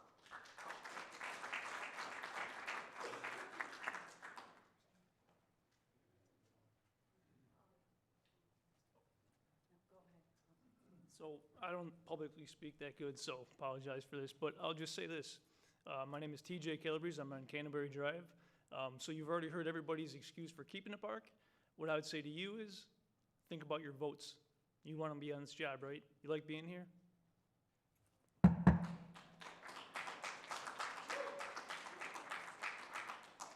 Once again, Amy Tarnacki, Community Center. I think the biggest question we would like answered tonight is why? Why are you selling our park? Especially when the township just acquired a new park on Callens in this past week. It would be, you know, at least have the consideration to tell us that. Why?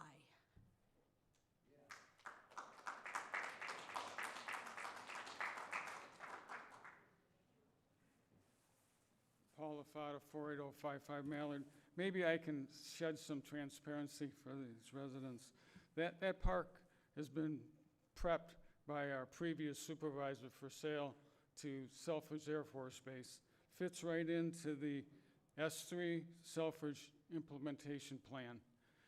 If you get a copy of that plan and you look at what the base wants to do and you look at the crash zone, that park was prepped by our previous supervisor.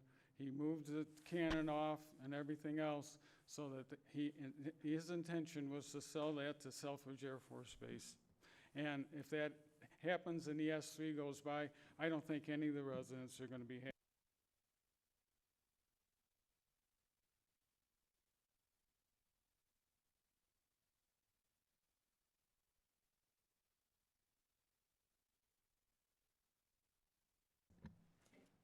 My name is Jim Whittemore. I live on Kingsbury Street, and I moved there back in, I believe, 2011, 2012. And we had our son who was born there, And most people probably just recognize me as the guy with his wife pulling the kid in his red wagon up and down the street, community center, to go to the park, and back in the subdivision with Sugar Bush Estates. It was a really nice area to go to and play, and the park equipment there, the jungle gym, whatever, that equipment is pretty new. That's not like some 20, 30-year-old equipment. It's pretty new. It's not all rusting and falling apart and a hazard to play on. It's new equipment, it looks like. I like the trees. The half of the park has got some nice trees. I just planted brand new trees there. They're still saplings, I would call them. So all the work that they put in that park, they're just gonna destroy and get rid of. The baseball field, we used to love the baseball field. We used to have friends and family come over and we'd play softball games when it wasn't being used by the Little League. And even the open space there where the Little League, they tore the baseball section down, we could play football. We could run around and just play football and also baseball, even though they didn't have all the equipment there. But I'd be really disappointed if you guys get rid of that park, because it's a nice place to go. You got a trailhead there, like some others have mentioned. You can go up and down both ends of the trail. And we recently got a dog last year, so now we walk the dog into the park with my son. And now that he's 9 years old now, he's grown up going to that park for years now. It's been a nice place to go for him to run around and play. He plays on the equipment still. He's small enough to enjoy it. And we take the dog there. He likes to play with the dog. We run around, and other people that bring their dogs there too. They're friendly. We let our dogs play together. It's a nice place to go and enjoy. And there aren't many places around there that you can do that without having to get in a car and drive somewhere, because it's too dangerous to take your bikes to come across over here to this park, especially when you got a 9-year-old. So I'd ask you to reconsider selling this park, because it's a nice place to go to. If it was a blight on the community and nothing was being used with it, and there was trash, and the equipment was 40 years old and rusted and a hazard and a danger, then, that's a different story. I'd say, we need to fix the equipment or do something with the land, but not put in new subdivision and new homes and destroy the park. I think the park needs to stay. Thank you.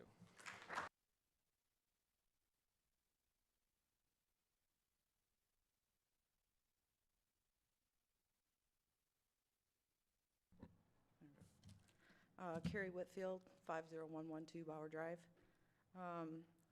I understand your whole point of getting rid of township properties that you feel maybe aren't being utilized or you can't afford to maintain. I get the whole budget issue, but I want you to think about the future. You can sell that and put 12 houses back there, and you can make some money right now, and you can generate a little tax revenue. But you can never get property back. You can develop every square inch of this township. You will not be able to give your residents what they want: green spaces, parks, gathering spots for their community. You can't get it back. Once it's gone, it's gone. I have personally witnessed almost every person on that board move mountains to save and improve your police department. I'm begging you, do it again. Be the board that this whole community deserves, and save every bit of green space that you have and park that you have, and improve on them. Thank you.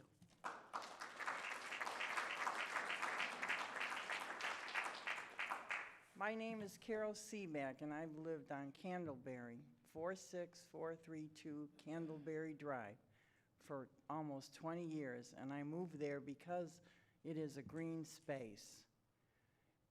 Why weren't the residents told of this a long time ago? This is not just a little bit of people. There's a lot more that couldn't come. Many people. They had jobs they had to go to. No one was told this was going to happen. This is like our lives here, our homes, our value. We need this park. This is very important for all of us. How many signatures do you need for us to keep this? Is this a done deal? Are we just wasting time? Can anybody answer? This is not a good thing. That's all I have to say. Any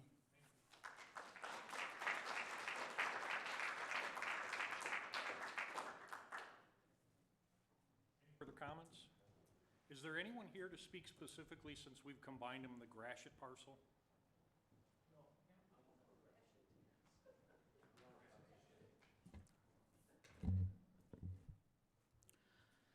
My name is Eric Heider, 46311 Candleberry. I live in Sugarbush Estates. I was born and raised in New Baltimore. I got drafted to Chesterfield by meeting my wife and live here. Everybody knows my dog, Miles, because we use that park daily. We go on the trails daily. We use that park all the time. My kids grew up there. I own an architectural firm in Clinton Township. I know development for the community is good. It provides growth. Sometimes it's bad, and in this case, it's very bad. You haven't taken into account the community. Sugarbush Estates is a closed community. We know everybody, and to have that road connected with 12 extra lots is not a great thing to do. I suggest you guys not sell it. And then I'm kind of speechless that a township would sell a park. That's against every city and township's requirements. I'd like to read a speech that my wife made. Her name is Marilyn Heider. Word for word, I moved to this community over 20 years ago. My husband and I chose this specific location for the lack of traffic, calmness, view of trees, and open spaces. The wildlife and the proximity to the water. We then proceeded to have 2 children who thoroughly enjoyed growing up and playing in the park with friends and neighbors.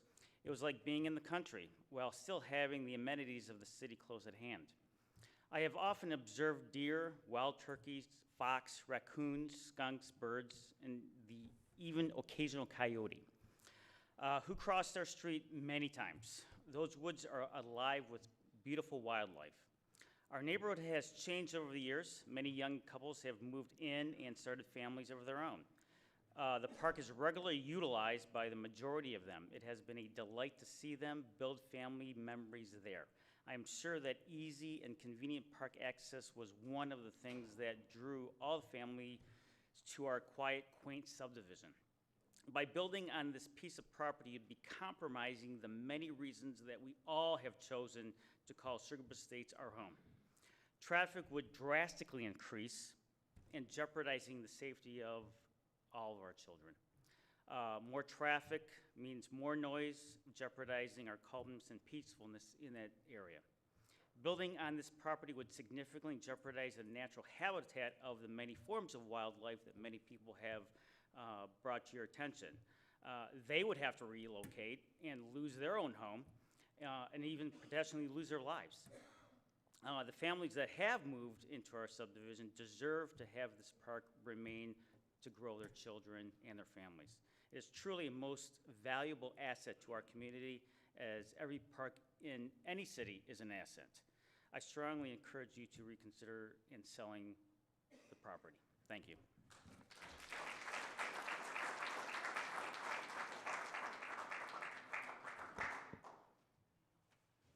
How you guys doing? My name is Kizzy. I live at 45820 Private Shore, Chesterfield, Michigan. This is regarding the DBW property over there on Gratiot. I'm sorry to change the subject. I think it's a good move. I think the board is in the right way of selling that property. That property's been vacant for 5 years or more. I own the property. It's 50189 Gratiot on the corner. It's connecting kind of. But my issue about selling that property, I'm looking to see if the board is willing to look toward maybe selling part of the property to, say, someone like me to make it more, how could I say it, for a public safety issue, because in and out from my property is almost impossible. And if you guys want to cause more problems on Cotton Road, go for it, because it's not really for the best interest of Chesterfield. I personally believe that. Selling the property without, considering the traffic on Chesterfield Road, is something where I would take the property, pay for it, SUV value, pave it, use it for parking for my business. That's all I'm asking. It's a win-win for Chesterfield. I would insure it, pay the taxes, and all above. In my opinion, it's a win for Chesterfield. So, thank you. And I didn't realize how important parks are until I had 2 little ones. So,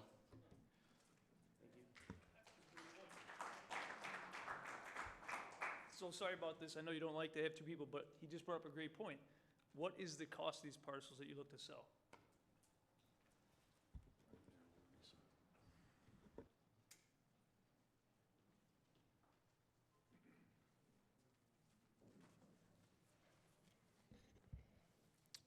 John Speaka, 53978 Connor Drive.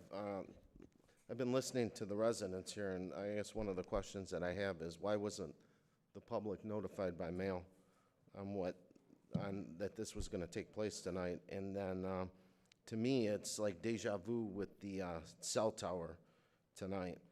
And I support our veterans and our residents, and the veterans parcel was donated to us, so. Another resident a couple of weeks ago had mentioned, how can we sell that parcel when it was donated land to the township? And it seems pretty adamant by listening to the residents here tonight that this should be an automatic no vote. Mr. Supervisor, why are we selling it? You said we're not plugging holes in the budget, and Mr. LaFata had said it sounds like the previous supervisor had made a deal with Selfridge because it's in a crash zone to start dismantling that park. So I think you should all reconsider selling it. Thank you.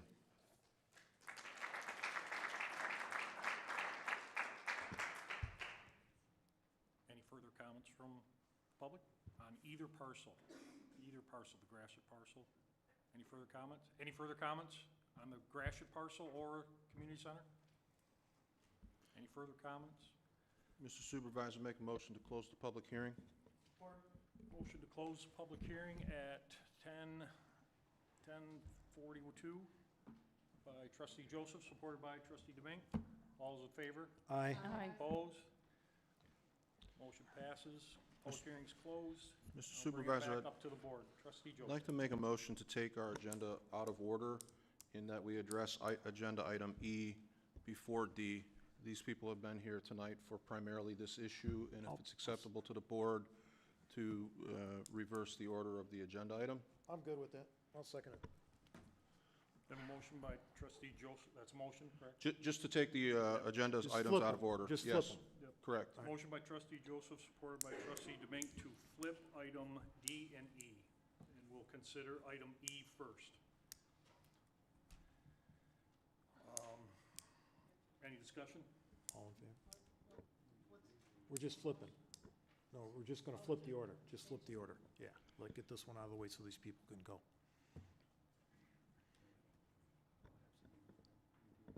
Clerk Barry, would you read item E as the next agenda item? Do we have approval to change the item, to change the order? Okay. Clerk Barry. Item 8E is to consider the sale of the following property known as Veterans Memorial Park located at 46,000 Community Center, parcel ID number 0932326001 and 0932326002. Mr. Supervisor, I'd like to make a motion to keep the property in the township. The motion, in essence, is that we do not sell the property known as Veterans Memorial Park, located at 4600 Community Center. Support. Support. Support. Support? Is support for the agenda item? Yeah, I'll support. Me, Mr. Kathy or me or both, however you wanna do it. Mr. Supervisor, I would like to speak, if I may, on this agenda item. Motion by trustee Joseph, supported by trustee Vosberg, to retain the property on Yes. community center property. Yes. And not continue with the sale, yes. APO that discusses township property. Well, I'm not sure about the You just APO. wanted just want to say There's proceed with the sale. There's 100 ways to do this. I feel that this way allows us an opportunity to weigh in and answer some of the questions that people have. We have to have an agenda item to vote on to have feedback. And I'm not comfortable moving forward with a motion to consider the sale. I don't know who's going to vote for it, and I'm not presuming anything. I just know that I'm not, and the best way, in my opinion, to answer the residents' question is just to put it out there as a no sale, and then let board members weigh in on why, if that's okay. You want to rephrase it? And I'll So the motion is to not sell the property known as Veterans Memorial Park, located at 4600 Community Center, parcel IDs as indicated exactly in the motion, or on the agenda. Continued support? If I could speak on the agenda item now. Trustee Joseph. I don't know entirely how we got here in terms of what this is, and I heard a lot of people come forward and talk about the moving of the cannon, and there was no disrespect ever intended to the veterans, and if anybody is aware of the incredible Marine Memorial that sits on the township property, the intention was to incorporate all items associated with the honor of veterans to what was and is the biggest commitment to veterans in the way of a structure or a memorial. And I know from just some of the faces that are in the crowd tonight, you've seen that memorial, and it is impressive. And the cannon was never intended to take away from your park, but to enhance what was more commonly located for all of the residents to enjoy and pay tribute to veterans. It was a sign of respect, and it was not an attempt to discredit or diminish your park. I mean, it's our park, but I say your park because it's your neighborhood, and it impacts you the most. Secondly, I've been on this board, this is my third term. There's some here that have been here longer, but my experience with this park as it relates to the sounds of the baseball field were not exactly as I recall them. There were a number of individuals that packed this boardroom with complete frustration, and they talked about their quality of life as it related to that baseball league that had sort of taken over. It was a travel baseball club that had no affiliation with the township, and resident after resident came to that podium and said when they conduct their tournaments, we have zero quality of life, and the teams have not adequate parking space, and people were parking on, I'm assuming, your neighbors' lawns. And there was a man that came forward, as there was tonight, who read a statement from his wife, and I remember at the time she couldn't come in because of her health, and she had enough of people parking on her lawn, and she went out just to say, please, this is my yard, you're parking like, and was, treated horribly. And it was a consistent pattern of really a quality of life issue that did not seem appropriate, and it wasn't and our township attorney, we spent a lot of time in public and private closed session talking about how to return that park, that it shouldn't be taken over by a private entity, even if they, spent considerable money in fencing and so forth. I'm confused, really, I'm not trying to be sarcastic, I'm confused by some of the residents that come forward and say, you dismantled the park, you dismantled the ball field, and you took the cannon. Like, I get, it's not a continuation play. There were separate reasons for the ball field, and this board voted to enhance the quality of life or preserve, and that was the intent there. So I'm sorry if people think that there's been an ongoing way of mothballing that park. It was never the intent. The cannon, again, was included in the Marine Memorial, which our township people and private agencies spent a lot of money in public-private monies to create that space, and it was seen as an enhancement. Overall, I'm concerned about Mr. LaFata's point. He's been very, very active on that Selfridge sustainability, and I don't want to go down the path of how we got here with the idea of selling it, but I am very, very concerned not only with you preserving your park, but also your quality of life as it relates to how we coexist with Selfridge, and the inclusion of additional housing, no matter what revenue it generates for the township, would create a disastrous impact. The cut-throughs, the traffic, all of the things that you mentioned are 100% right, and it increases the density in an area where we know there's higher probability of any problems with aircraft the closer to the runway. We know that, and I know that this crowd is very patriotic, and we all refer to the aircraft noise as the sounds of freedom, but I don't know if we know really fully what we could be anticipating, and I hope that Treasurer LaFata is not right in that this was a planned mothballing of that park. Doesn't matter, because I don't think it's going to go anywhere tonight. I don't know who on this board thinks it would be a good idea. So I will tell you this. When you show up the way that you show up, you get the government you deserve.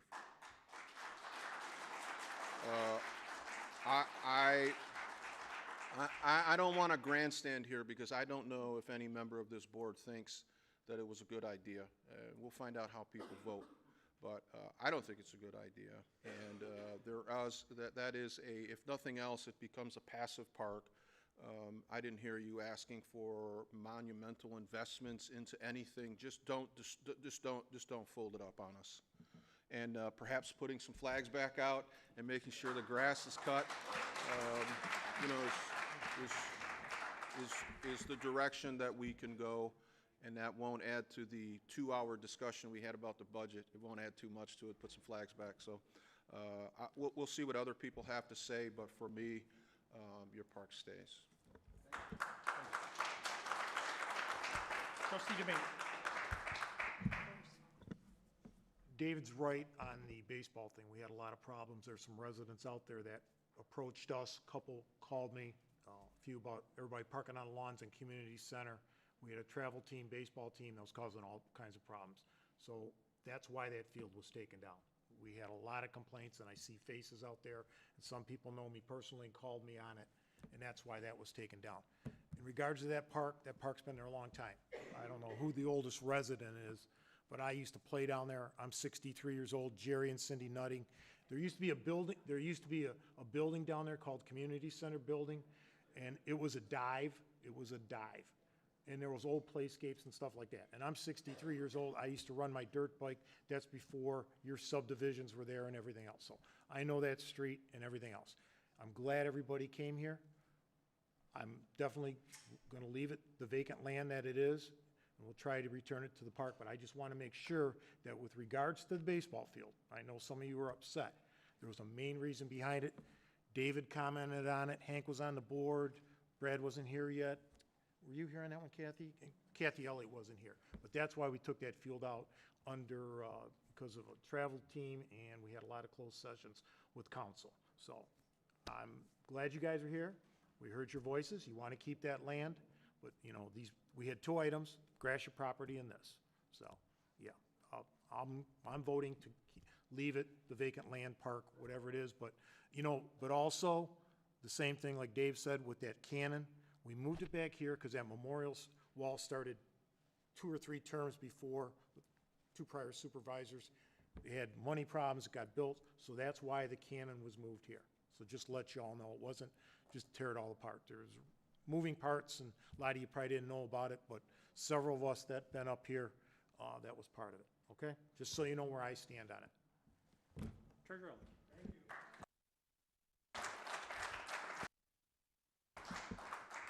Thank you, Mr. Supervisor. Thank you, everyone, for coming. First of all, what a beautiful community of people you are. Wow.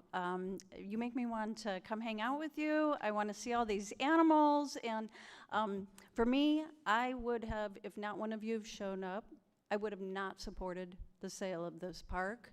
And the reasons why is I have 3 children and a 4-year-old granddaughter. We also have, between our 2 households, we have 2 Australian Shepherds. I have a tricolor. My daughter has a blue Merle. We go there all the time because I know a couple of things about that park. It's one great place if you have kids and dogs to go, right? Because you can play, there's picnic tables, and there's the conservation trails in the back. And of course, having those types of dogs, they absolutely love being back there. I believe this park is important because it is not only one that is, it is the only one at the end of that end of the township. I believe you're correct. And I believe it is a model for what a township or a community should have and continue to develop and properly maintain, is this small community parks. There's one in front of my house. I live not too far from you guys, in a sub where I also have challenges taking my kids out riding bikes and taking walks. So I understand those concerns as well. I don't support the sale of this park or any other, never have, never will. I agree with the homeowners who are here tonight. My 17-year-old daughter goes after long days at school, and during COVID has taken the dog back there to walk. My son visits his friends and they go and they play catch. I understand the importance of this, and I understand the importance of the parks. She also said that this is only one of two places where you can take your dog for a walk easily, and the other one is the Salt River Nature Center, which somebody mentioned we had just purchased. These are the green spaces, and green spaces are important for both your physical and mental health. And I believe that we should continue to work on those green spaces and work on a budget that supports those, not through necessarily some of the creative revenue sources that have been rumored to happen. I don't support those creative revenue sources. I also believe that the Selfridge, as you guys know, I also live in the flight path of Selfridge. It doesn't bother me or my children. And I do have a lot of neighbors, probably like you, who are employed by the work at Selfridge. So I believe that that is a very big conversation as well, and it's multifaceted as we go forward and have that conversation. I want to thank you again from the bottom of my heart for coming out here today and discussing your passion and your families and the things in your neighborhood. Thank you.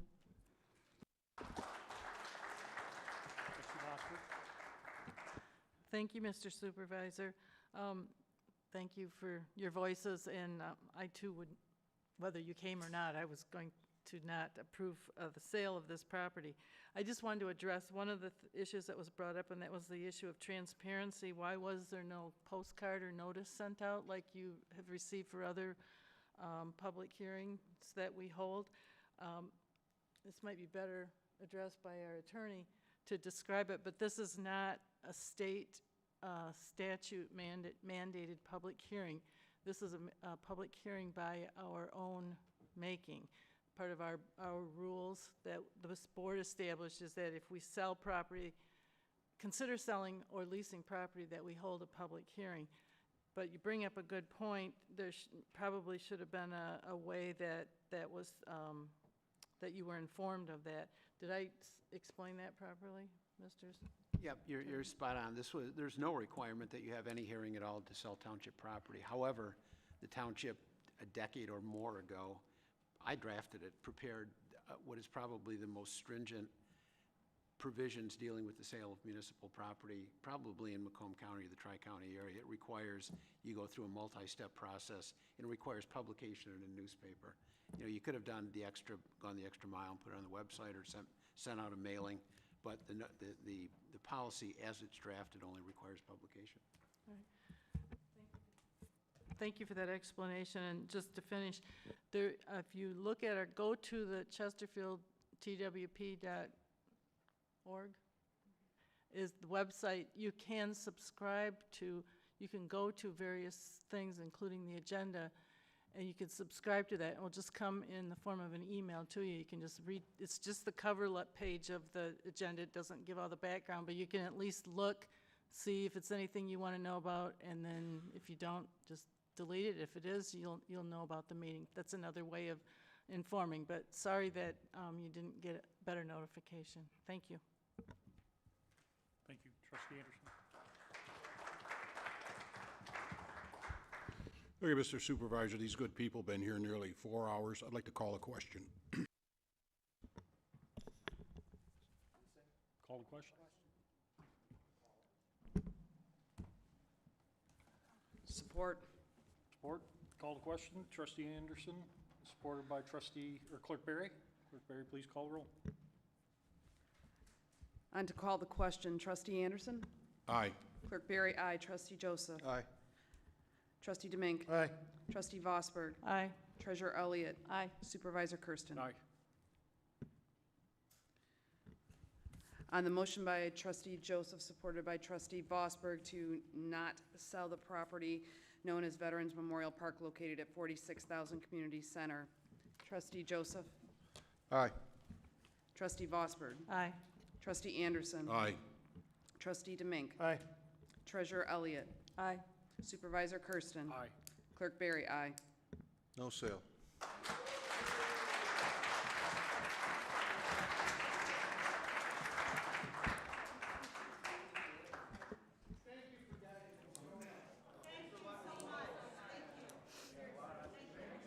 What's that? Hey, Brad, We still got an agenda item? No, if you guys want to go home. Brad, you want me to do a motion on the next one? Recess for 5 minutes? Do you want to do a motion on the next one real quick and then decide if we're going to do the rest of the agenda or not? They're trying to save the select part now. That's the only reason I asked. No. Mr. Supervisor? There's not, we can't go anywhere, there's nothing we can do. In regards It's gonna be to, with them, but I can do that after. Trustee Domingue, go ahead. In regards to item D that we moved, I would like to make a motion that we go into, that we sell the property located on Gratiot and go in through legal representation through council to arrange for the sale of the Gratiot property. Support. Motion by trustee Domingue, supported by trustee Joseph, to proceed with the sale of the Gratiot parcel property at 50300 Gratiot. Clerk Berry. Trustee Demink. Aye. Trustee Joseph. Aye. Trustee, I'm sorry, I'm sorry, discussion? discussion. I'm sorry, getting ahead of myself. Trustee Vosberg. Thank you. I know, I'm tired too. Just, this is to allow the supervisor to enter into it and sell at any price, or you have to come back to us with, I'm going to defer to council on this one. Yeah, Thank you. The way this procedure's set up is you now have to, if the board decides that you want to potentially sell this property, it's going to go for competitive bids. It's going to be in a newspaper for 3 consecutive weeks. Typically, what I'll do is I'll prepare, well, not typically for the township because we rarely do this, but I do this regularly for other communities. We'll prepare a bid package indicating that this property is for sale. The bid package will consist of a purchase agreement that I will prepare that'll obviously circulate to the supervisor and other board, usually the full-time board members, to look at the document. And the only thing for the bidder to fill in will be the bid price, so that it'll be a cash transaction. It'll be a typical garden variety sale, subject to only conditions that we impose. The bidders, when they submit sealed bids, will submit only the purchase price for the property. We'll designate a date on which the bids will be opened, and then the township board will decide at that point whether or not the bids are sufficient to proceed with the sale. It'll depend on, of course, the price. You may get a price way lower than you expect, in which case you can reject any and all bids and rebid it at another date if you choose to do that. So it's pretty straightforward. Bid it out for 3 weeks. The bid package is a purchase agreement. They fill in the bid price. It's all sealed, and then they'll open it up, and you'll decide whether or not you've received a bid at a price that you deem to be appropriate for the sale of the property.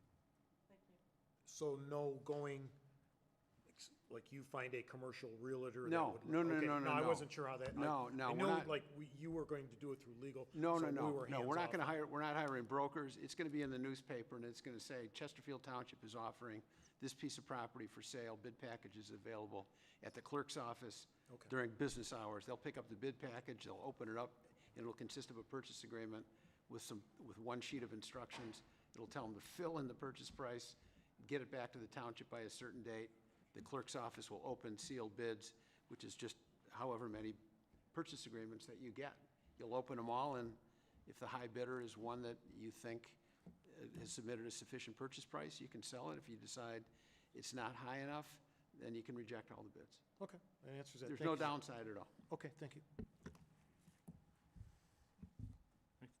Treasurer Elliott? Are you gonna? Thank you, Mr. Supervisor.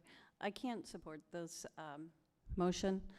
Doesn't sound like, for two reasons. It sounds like the property is not prepared for sale, and it is prime real estate, and it doesn't sound like it will get the full value through this process either that was just described by the attorney.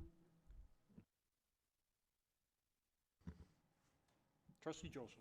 I understood Trustee Domingue's question is like, we are entering into a process and board members can do whatever research they want to do with regard to the value. We have an assessing department. We can get an idea, but ultimately when we come back, we're just agreeing on the process to receive bids.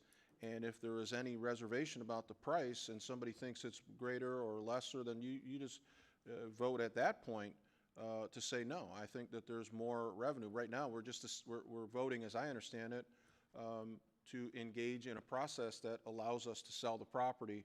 The mechanism, if there's disagreement on the amount, that'll come back to the board for consideration. The alternative is to hire a broker, and then now you're paying fees, and we can get an idea of what the property is worth and make a decision then if we're being adequately compensated for what we consider to be prime. So we're not locked into any sale. It's not as if we open the bidding process and then we take the highest bid no matter what. We are going to come back and vote on whether or not we think that's appropriate, as I understood it. Your grand downside, Dave, is the amount of money you're going to spend on the publication costs. That's your downside. You're either going to get one bid, no bids, or 20 bids.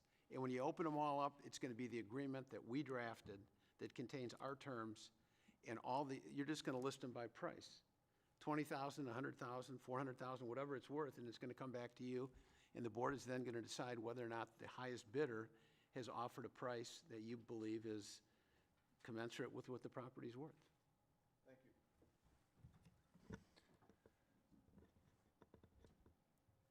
Trustee Anderson? None?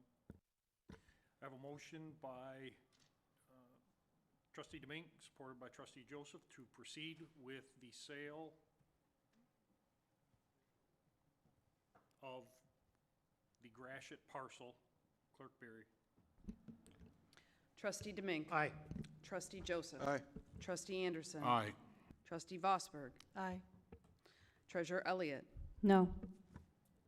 Supervisor Kersten. Aye. Clerk Berry, aye.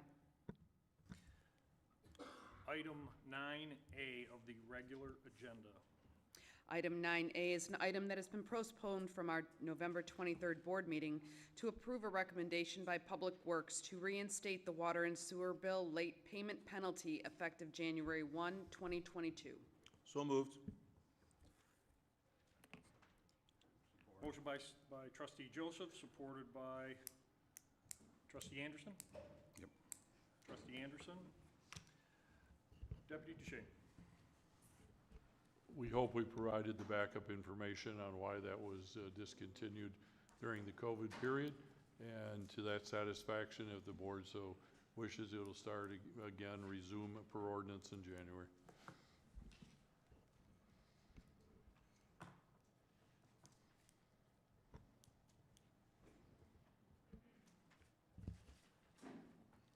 I didn't, was that it? Comments from the board? None? Comments from the public? I have a motion by Trustee Joseph, supported by Trustee Anderson, to reinstate the water and sewer penalty fee effective January 1 of 2022. Clerk Berry. Trustee Joseph. Aye. Trustee Anderson. Aye. Trustee Domingue. Aye. Trustee Vosberg. Aye. Treasurer Elliott. Aye. Supervisor Kersten. Aye. Clerk Barry, aye. Item 9B. Item 9B is to approve a recommendation by Finance to make the final budget amendments to the 2021 budget. I'll make a motion to approve the recommendation by Finance to make the final budget amendments. Motion by Clerk Berry, supported by Supervisor Kersten. All right. This is our Director final Bauer. 2021 budget amendments. We do 2 comprehensive budget amendments a year with smaller adjustments throughout the year as the need arises. The current budget has been reviewed and analyzed, resulting in several changes in revenue and expenditures. The most material are the employee benefit combined costs of approximately $464,000 and employee retirement and staffing changes of approximately $570,000.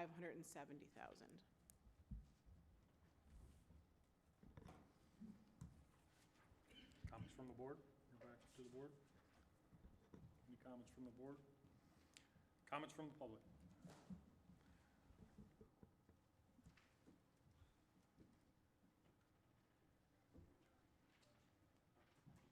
Paul LaFata, 48055 Mallard.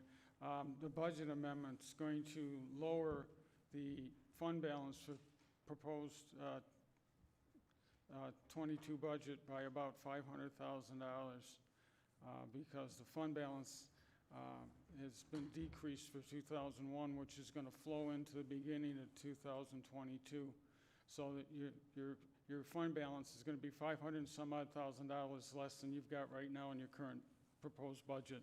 So you need to make an amendment. Thank you, sir. Further comments from the public? Any further comments from the public? I'll bring it back up to the board.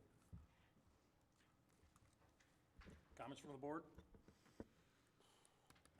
No comments from the board. I have a motion by Clerk Berry, supported by Supervisor Kersten, to approve item 9B. Clerk Berry. Clerk Barry, aye. Supervisor Kersten. Aye. Trustee Anderson. No. Trustee Joseph. No. Trustee Demink. Aye. Trustee Vosberg. Aye. Treasurer Elliott. Aye. Item 9C. Item 9C is to approve a request to transfer a specially designated distributor SDD liquor license with Sunday sales permit to Fawaz Toma, located at 50901 Gratiot Avenue, Chesterfield, Michigan 48051, and adopt resolution number 2021-35. So moved. Motion to approve by Trustee Joseph, supported by Trustee Demink. Is there any representatives from special, Hey, you guys. any representative want to speak? If you're going to speak, go to the podium. If you have something to say.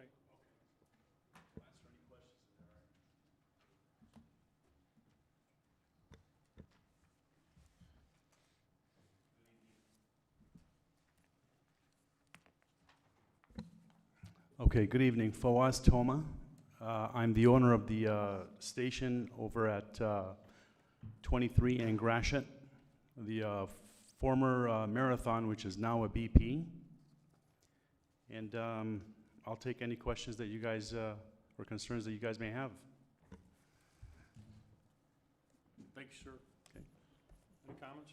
Mr. Supervisor, I would just indicate that the packet seems to contain all the necessary documents from the State Regulatory Affairs and the Township receipt for the total due for the transfer. I don't see anything that's lacking, and I'd like to just take a vote. Thank you.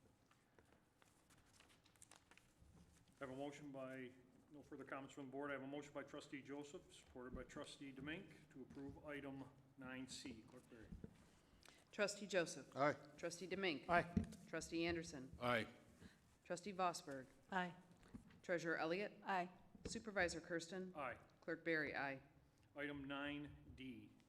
Item 9D is to approve a request by the Treasurer's Office to collect 100% of the Macomb Intermediate School District 2022 tax levy in the summer and adopt Resolution 2021-36. So moved. Support. Motion by trustee Vosberg, supported by trustee Deming. Ms. Clerk. This is the usual request from the Macomb Intermediate School District to collect their taxes in the summer. So this isn't anything different than we've done in the past. Comments from the board? No comments from the board? I have a motion by trustee Vosberg, supported by trustee Deming, to approve item 9D. Clerk Berry. Trustee Vosberg. Aye. Trustee Demink. Aye. Trustee Anderson. Aye. Trustee Joseph. Aye. Treasurer Elliott. Aye. Supervisor Kersten. Aye. Clerk Berry, aye. Item 9E. Item 9E is to approve the request by the Treasurer's Office to collect 50% of the New Haven School District 2022 tax levy in the summer and adopt Resolution 2022-37. There is one correction on there. That should be 21. 2021. Yeah. And adopt Resolution 2021-37.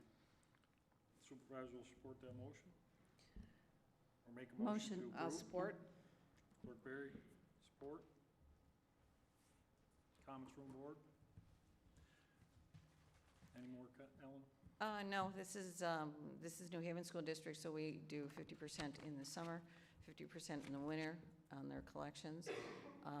They're just like Anchor Bay, so it's 50-50. So the taxpayers will see school tax both in the summer and in the winter.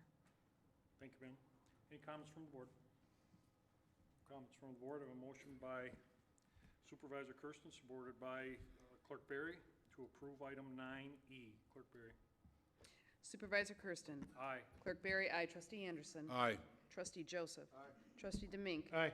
Trustee Vosberg. Aye. Treasurer Elliott. Aye. Item 10, addendum. There is an addendum to the agenda. It is 10A. Item 10A, Clerk Berry. Item 10A is authorization to participate in national opioid settlement. Authorize Township Supervisor to execute subdivision participation forms with the state of Michigan and to request settlement funds through Michigan's state subdivision agreement. So moved. Support. Support by Joseph. Motion by Joseph to approve, supported by Demink. Trustee Demink. I'm gonna acknowledge our council for even bringing this to the attention. It did come through my office, but luckily Bob got a hold of it and called me on it right away, so that's why the addendum took place, because it is time sensitive. I'm going to defer to Attorney Siebert to give the background and discuss what this is. All right. I'm just going to give you a brief overview of it. I think many of you may be familiar with it. There was a federal court lawsuit filed by many of the states throughout the country, as well as municipalities throughout the United States. The number of plaintiffs were over 3,400. These were lawsuits that were filed against some of the major pharmaceutical companies, pharma, et cetera. It was a class action lawsuit. It was in federal court. That lawsuit was resolved this summer in July to the tune of about $340 million. And there was a settlement agreement that was reached in the federal court between all of the plaintiffs and all of the 3,700 plus or minus plaintiffs and these pharmaceutical companies, where there were percentages divided up between states. And the settlement agreement itself is almost 300 pages long, which I'm going to not lie to you, I didn't read the whole thing, but I got the gist of it. The state of Michigan gets about 3.4% of it, so the state of Michigan is going to get well over $100 million to be divided. Even though Chesterfield Township and many municipalities throughout Michigan were not parties to the lawsuit, we didn't add ourselves as a litigant, there is an opportunity to opt into the case and receive portions of the settlement with no downside for us at all. Chesterfield is listed as one of the eligible recipients in the tune of about $377,000. Now, these would be earmarked monies if and when we get the money. It was going to be used for, drug enforcement, drug rehab programs. This 340-plus page settlement agreement lists specifically what the monies can be used for. You can't use it to go out and buy typewriters and things like that. I'm dating myself slightly, typewriters, right? In any event, you know what, I don't know. The same place you get comptometers, right? Anyway, you use it for drug rehab and drug enforcement purposes. There's no downside at all. Brad would have to sign 2 agreements. Essentially, they're releases, saying that the township releases the pharmaceutical companies from any claims that the township might have now or in the future against these pharmaceutical companies, which is, from our standpoint, no release at all. We weren't a litigant in the first place. So it's my strong recommendation that you approve this. It's an opportunity to receive up to $377,000 plus or minus dollars. It's over a period of time. It's over an 18-year period, but some money's better than no money, and there's no downside. You might as well, get in line and get your portion of it, and the police department and can use that money for those earmarked purposes. So that's the short story. Thank you. Seeing and knowing firsthand the opioid problem that we have, not only in the country, the state, but how it impacted our community, I appreciate Bob bringing this forward, and anything we can get to either help fix the problem on our end, address it, and or at least mitigate some of the funds that we spent in the equipment to treat some of these addictions that we're faced with on the road. So appreciate it. Any further discussion? Comments from the public?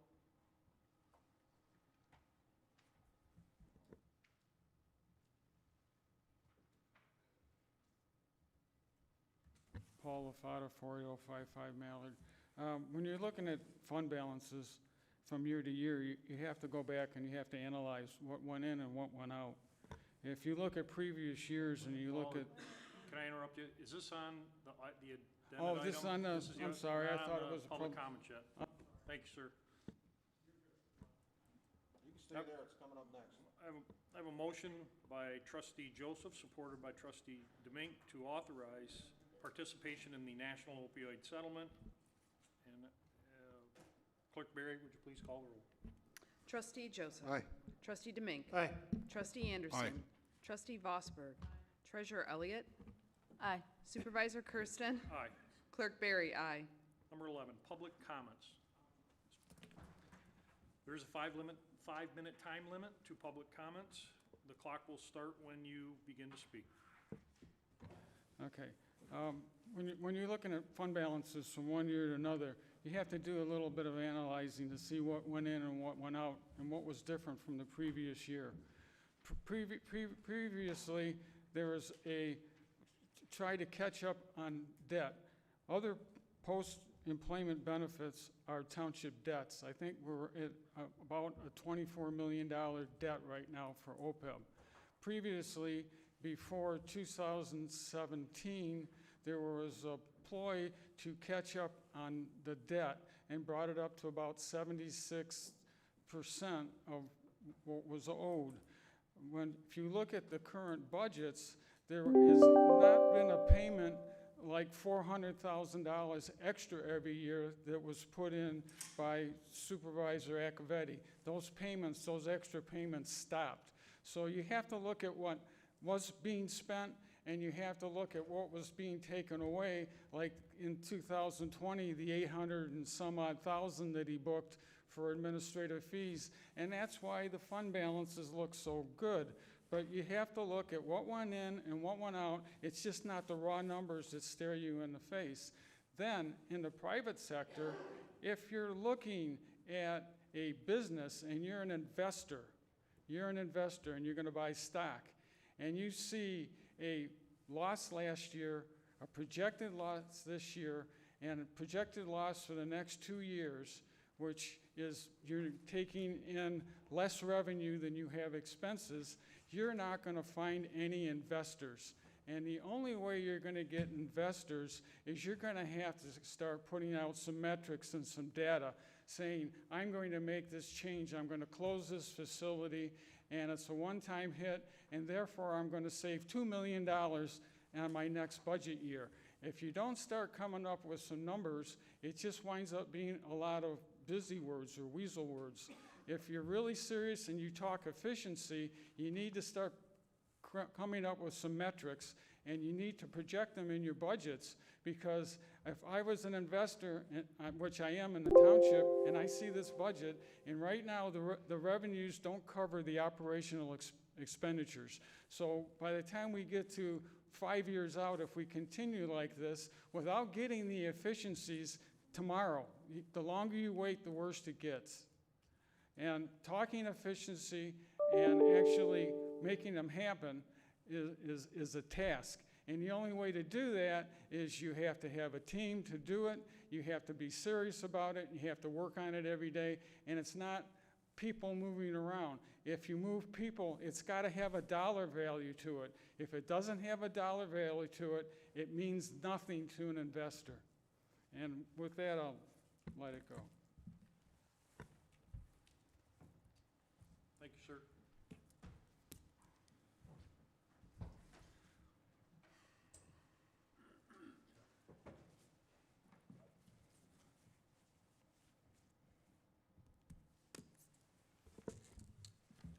John Speaka, 53978 Connor Drive. Mr. Supervisor, I know that there's a lot that happened with the past former supervisor, and when the budget was drawn up, but the bottom line was the budget that you submitted tonight had your name on it. That was a Brad Kersten budget. So I told you before, I mean, you know, my opinion was that it was, you know, a reckless budget, and I think you relied on the wrong person over here to, you know, your deputy supervisor. I think, in my personal opinion, I think I would rely more on like past supervisors, like Mr. Ellis, to you know, to rely on and to get your information. It was mentioned, and I mentioned it, that the Deputy Supervisor Duchesne introduced a resolution, you know, to fix all the above issues, and what it did not include, and I think some people miss the point, was it did not include the shrink government, reduce operating costs, negotiate with Macomb County for equitable road and sewer repairs, and to fix and raise taxes by 1% of Chesterfield residents' taxable property values. I mean, the fixed straight from the pockets of the residents. That is not, before we ask, and before something like that's even brought to the board, we should, you know, we need to clean house and look at what we can do to reduce operating costs. There's plenty that we can do to reduce that budget. And I know you know this, so I just think that you're getting bad information from, you know, a certain individual. And, you know, I hate to say this, but I mean, that could be your downfall in not winning re-election. So, I mean, do what Brad Kersten does best. I mean, go with people that have been down here, that understand, and, you know, you mentioned, you know, the former supervisor, Mr. Ellis, before. You know, prior to, you know, being appointed to the board, I haven't heard his name brought up after that. So I think, you know, as a mentor, I think that's who you want to rely on. That's my personal opinion. This board has a lot of work to do. I mean, the clerk said it's not a great budget, but it's something, you know, there's a lot of good things in it. Well, in my personal opinion, I see more bad than good, but I understand that we had to pass a budget. We've got to fund the government, and we got to keep it going. As far as that $400 fee that, you know, for the clerk on her Facebook page, I mean, there's a start right there. So let's, somebody from the board, we've done it before, could have, you know, proposed to take that out of the bill run and pay everything else and make her pay for that Facebook. So we got to start looking at the little things where we waste money, because the little things add up to the big things. And before you know it, we can close this gap. So I know we've got a lot of work to do. It's been a long night, and it was evident tonight that there's strength in numbers, because, I mean, this board caved like a deck of cards when all these people came. So, and I was glad to see that the board made the right decision. So, thank you and good night. Any further comments from the public? Micah? Mike Orton, 50393 Bauer. Two things I want to say is it's good to see many people come out tonight for the swearing in of a new officer and for the discussion with the park, as well as overseeing all the stuff with the budget. I'd like to see more of that type of attendance in these meetings instead of like what we currently see right now. And then lastly, I'd like to close the meeting tonight with I hope everybody can offer solidarity and thoughts and prayers for the residents of Mayfield, Kentucky, and the areas down south. As a community that long ago we were struck by a major tornado, I think that we can easily sort of relate to that type of tragedy, damage, and the fact that they had their tornado basically hit right through their downtown, destroy and devastate their community. And I think it's important that all Americans put out official promotions of trying to help out them as much as possible. Thank you. Thank you, sir. Further comments?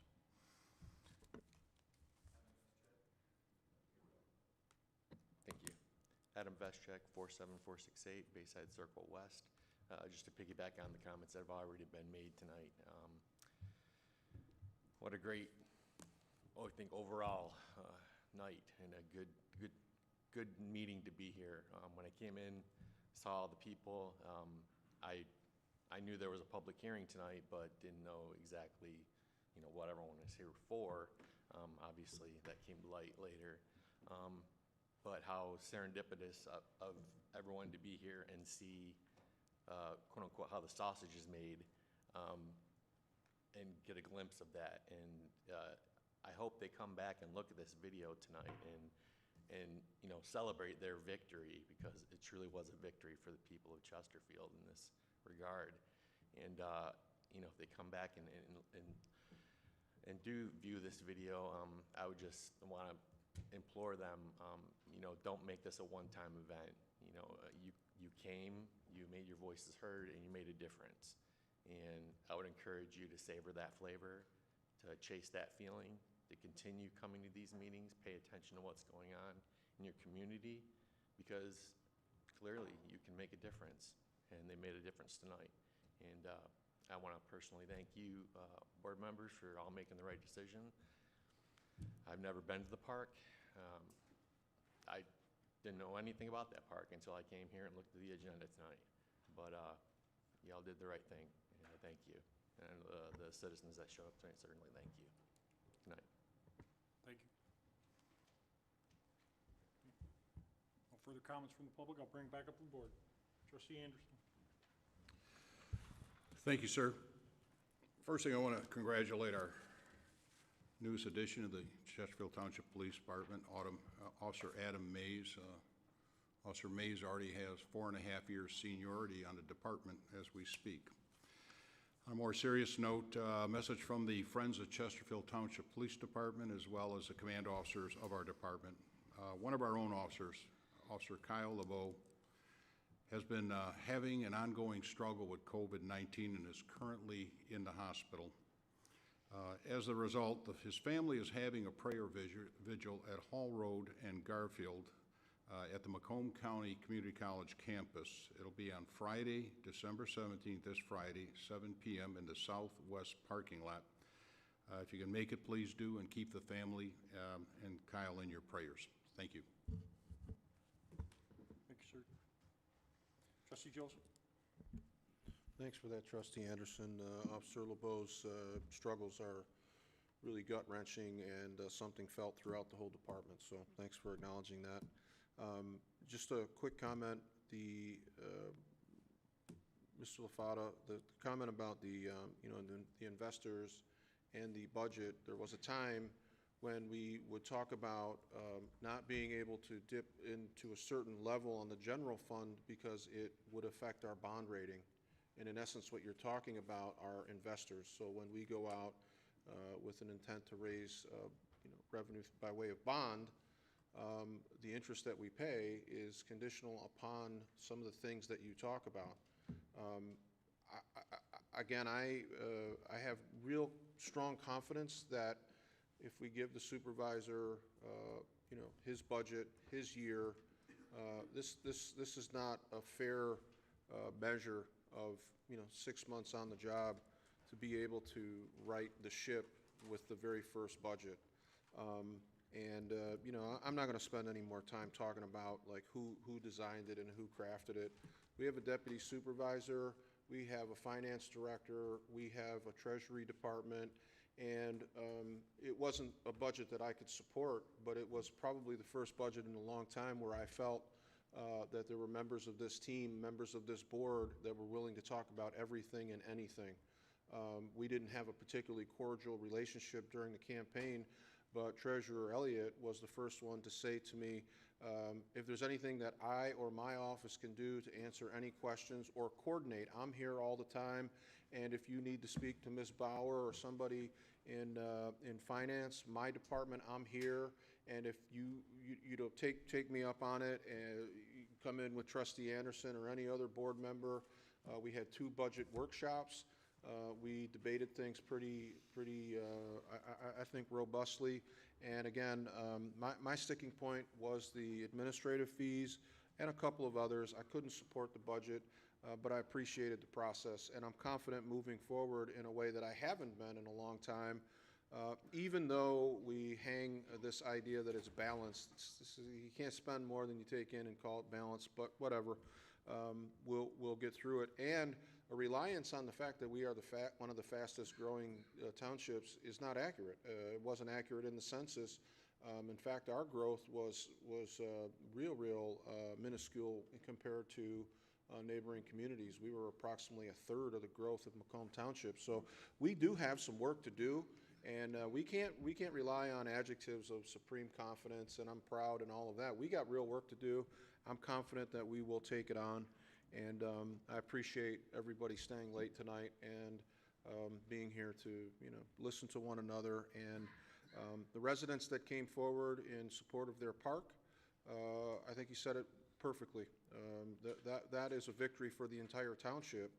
I don't necessarily agree with the idea that because they were here, people folded up on their intention to sell the property. I don't even know who was invested in selling the property, and the agenda item didn't make a case for necessarily selling it. It was to consider.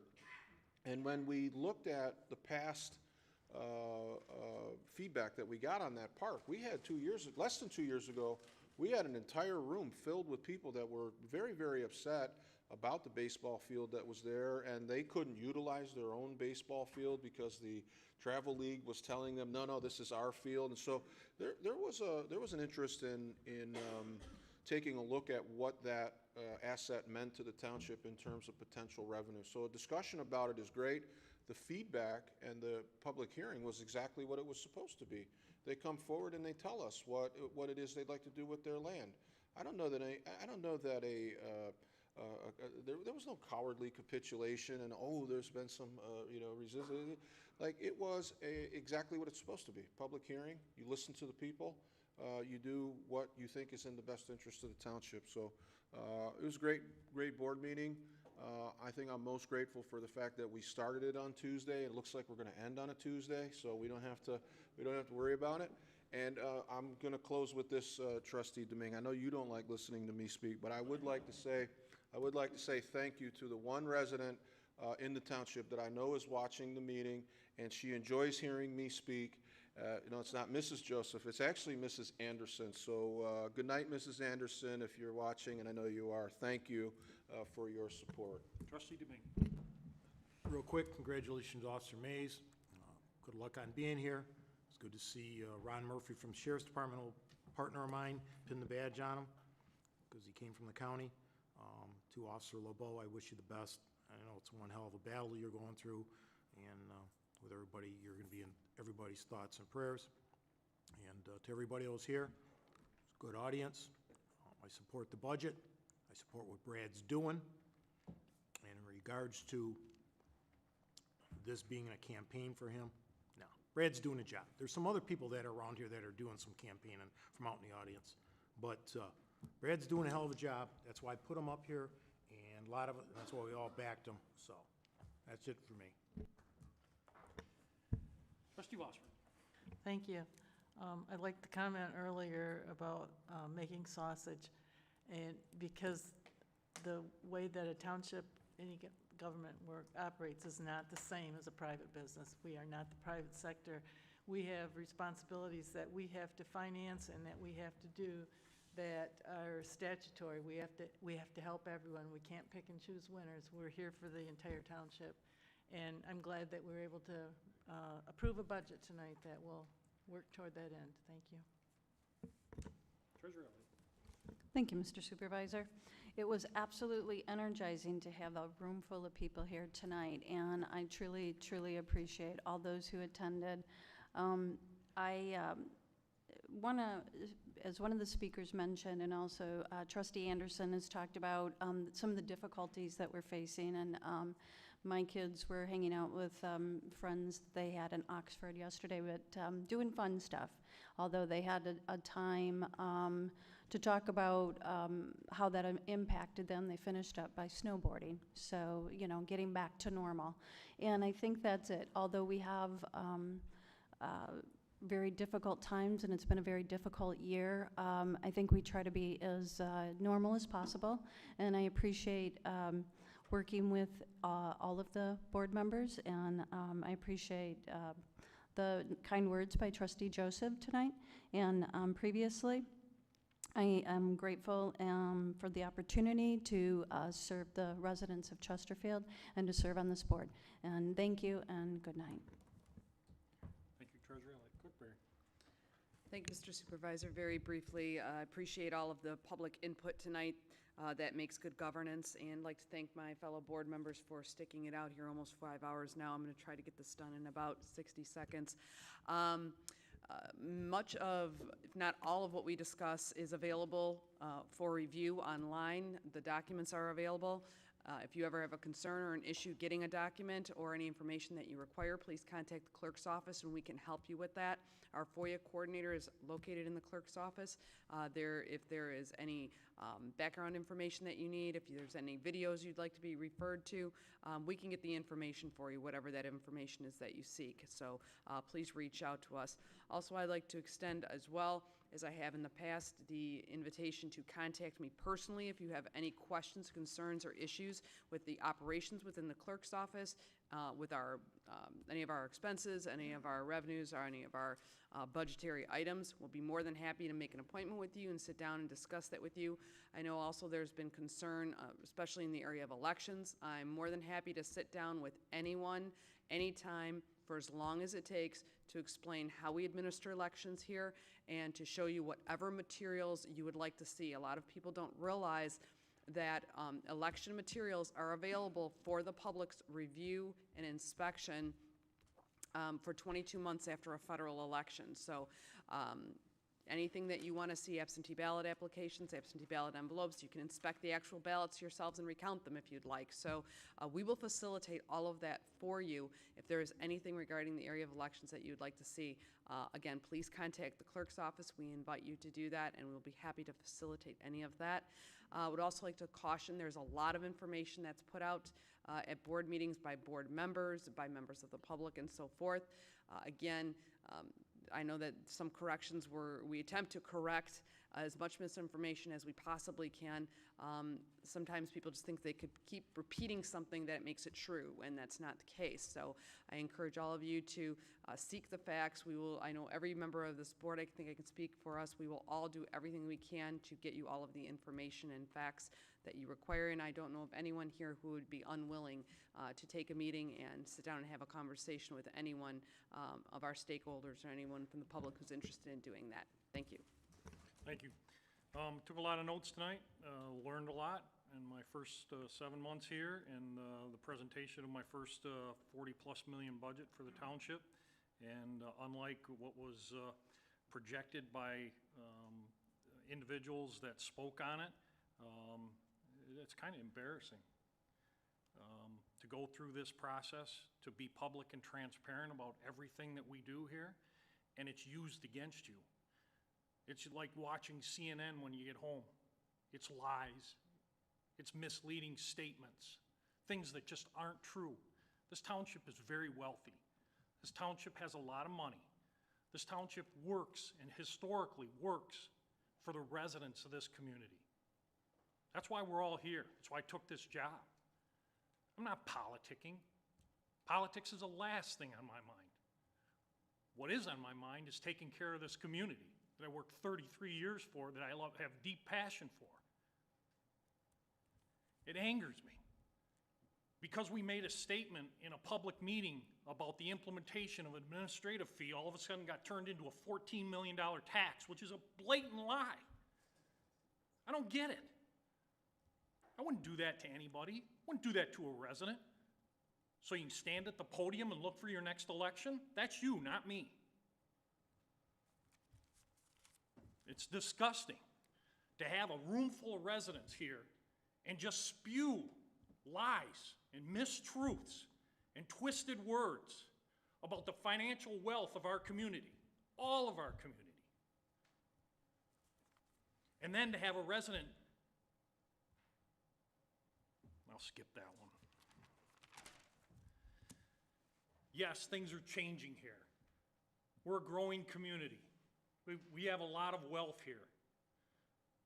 Not just in money, but resources, in people, in residents, and that's who we invest in good ideas, in good processes, with professional people who are experts, who offer their opinions daily to me and these board members. But to come in here and paint a picture that we're going broke, that we're going to lose money, we need to, that disgusts me. That absolutely disgusts me, and that I want no part of it. I've been open and transparent to every individual. I speak to them daily, whether I get along with them or believe their view or don't. But to sit through a 5-hour meeting on a real problem, on a real discussion where we should be talking about budgets and money and line items, no, we're picking on what an employee by name is getting as a pay raise when they're nothing but a dedicated employee. Uncalled for, unnecessary, doesn't need to happen. And I didn't take this position to further that argument.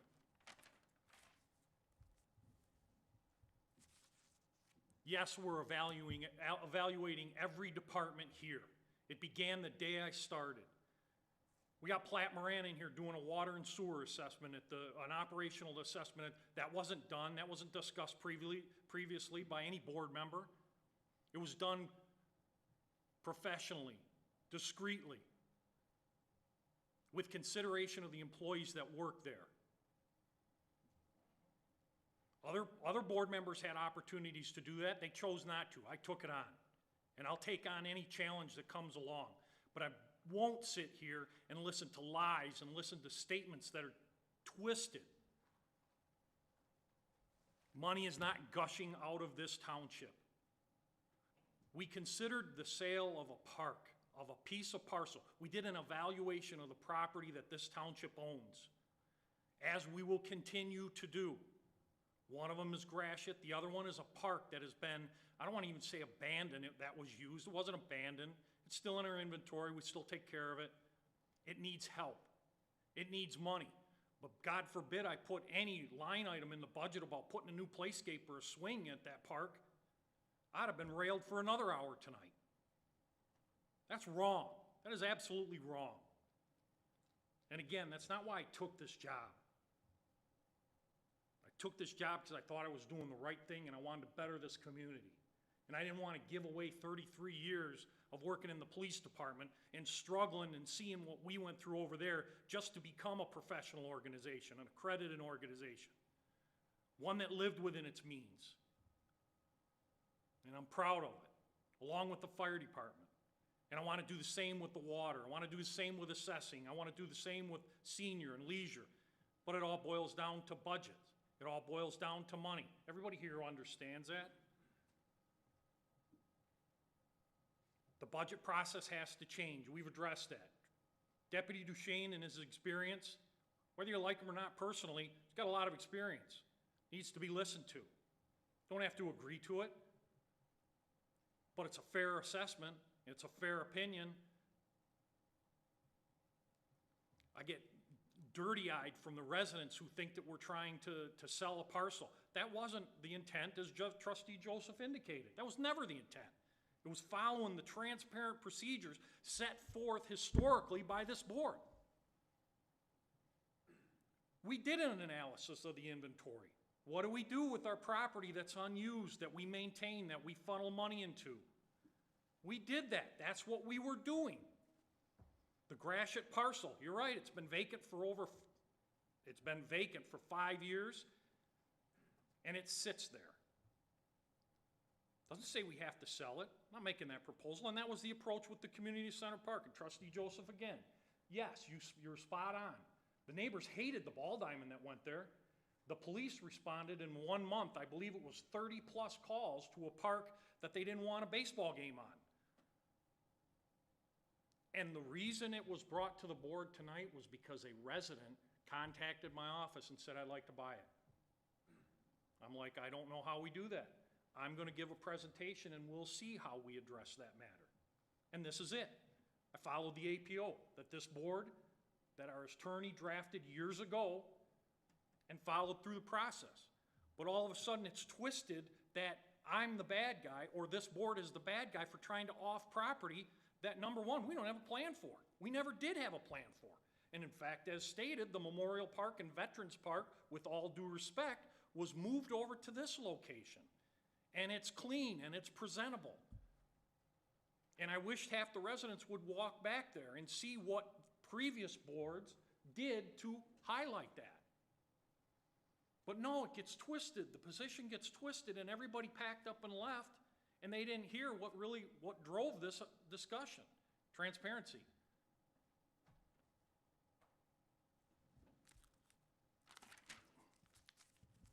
And then we listened to them, to the residents speak. They spoke about lack of sidewalks. There's the $40 million sidewalk gap plan right over there, right on the board.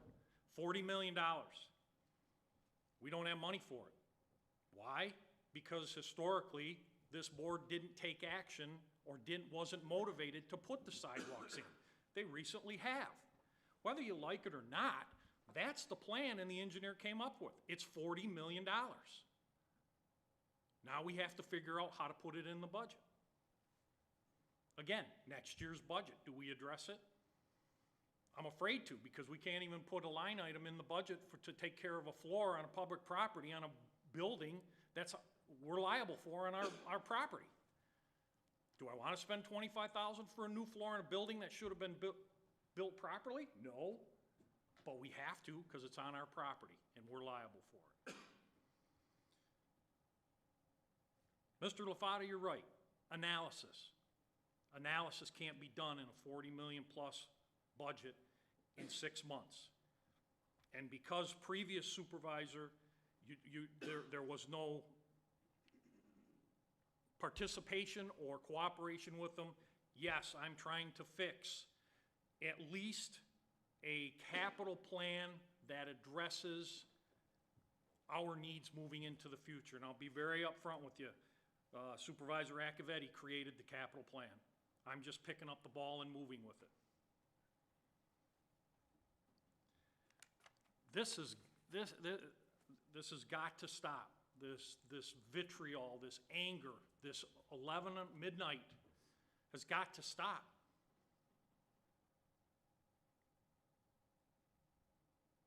I appreciate every board member here. I truly do.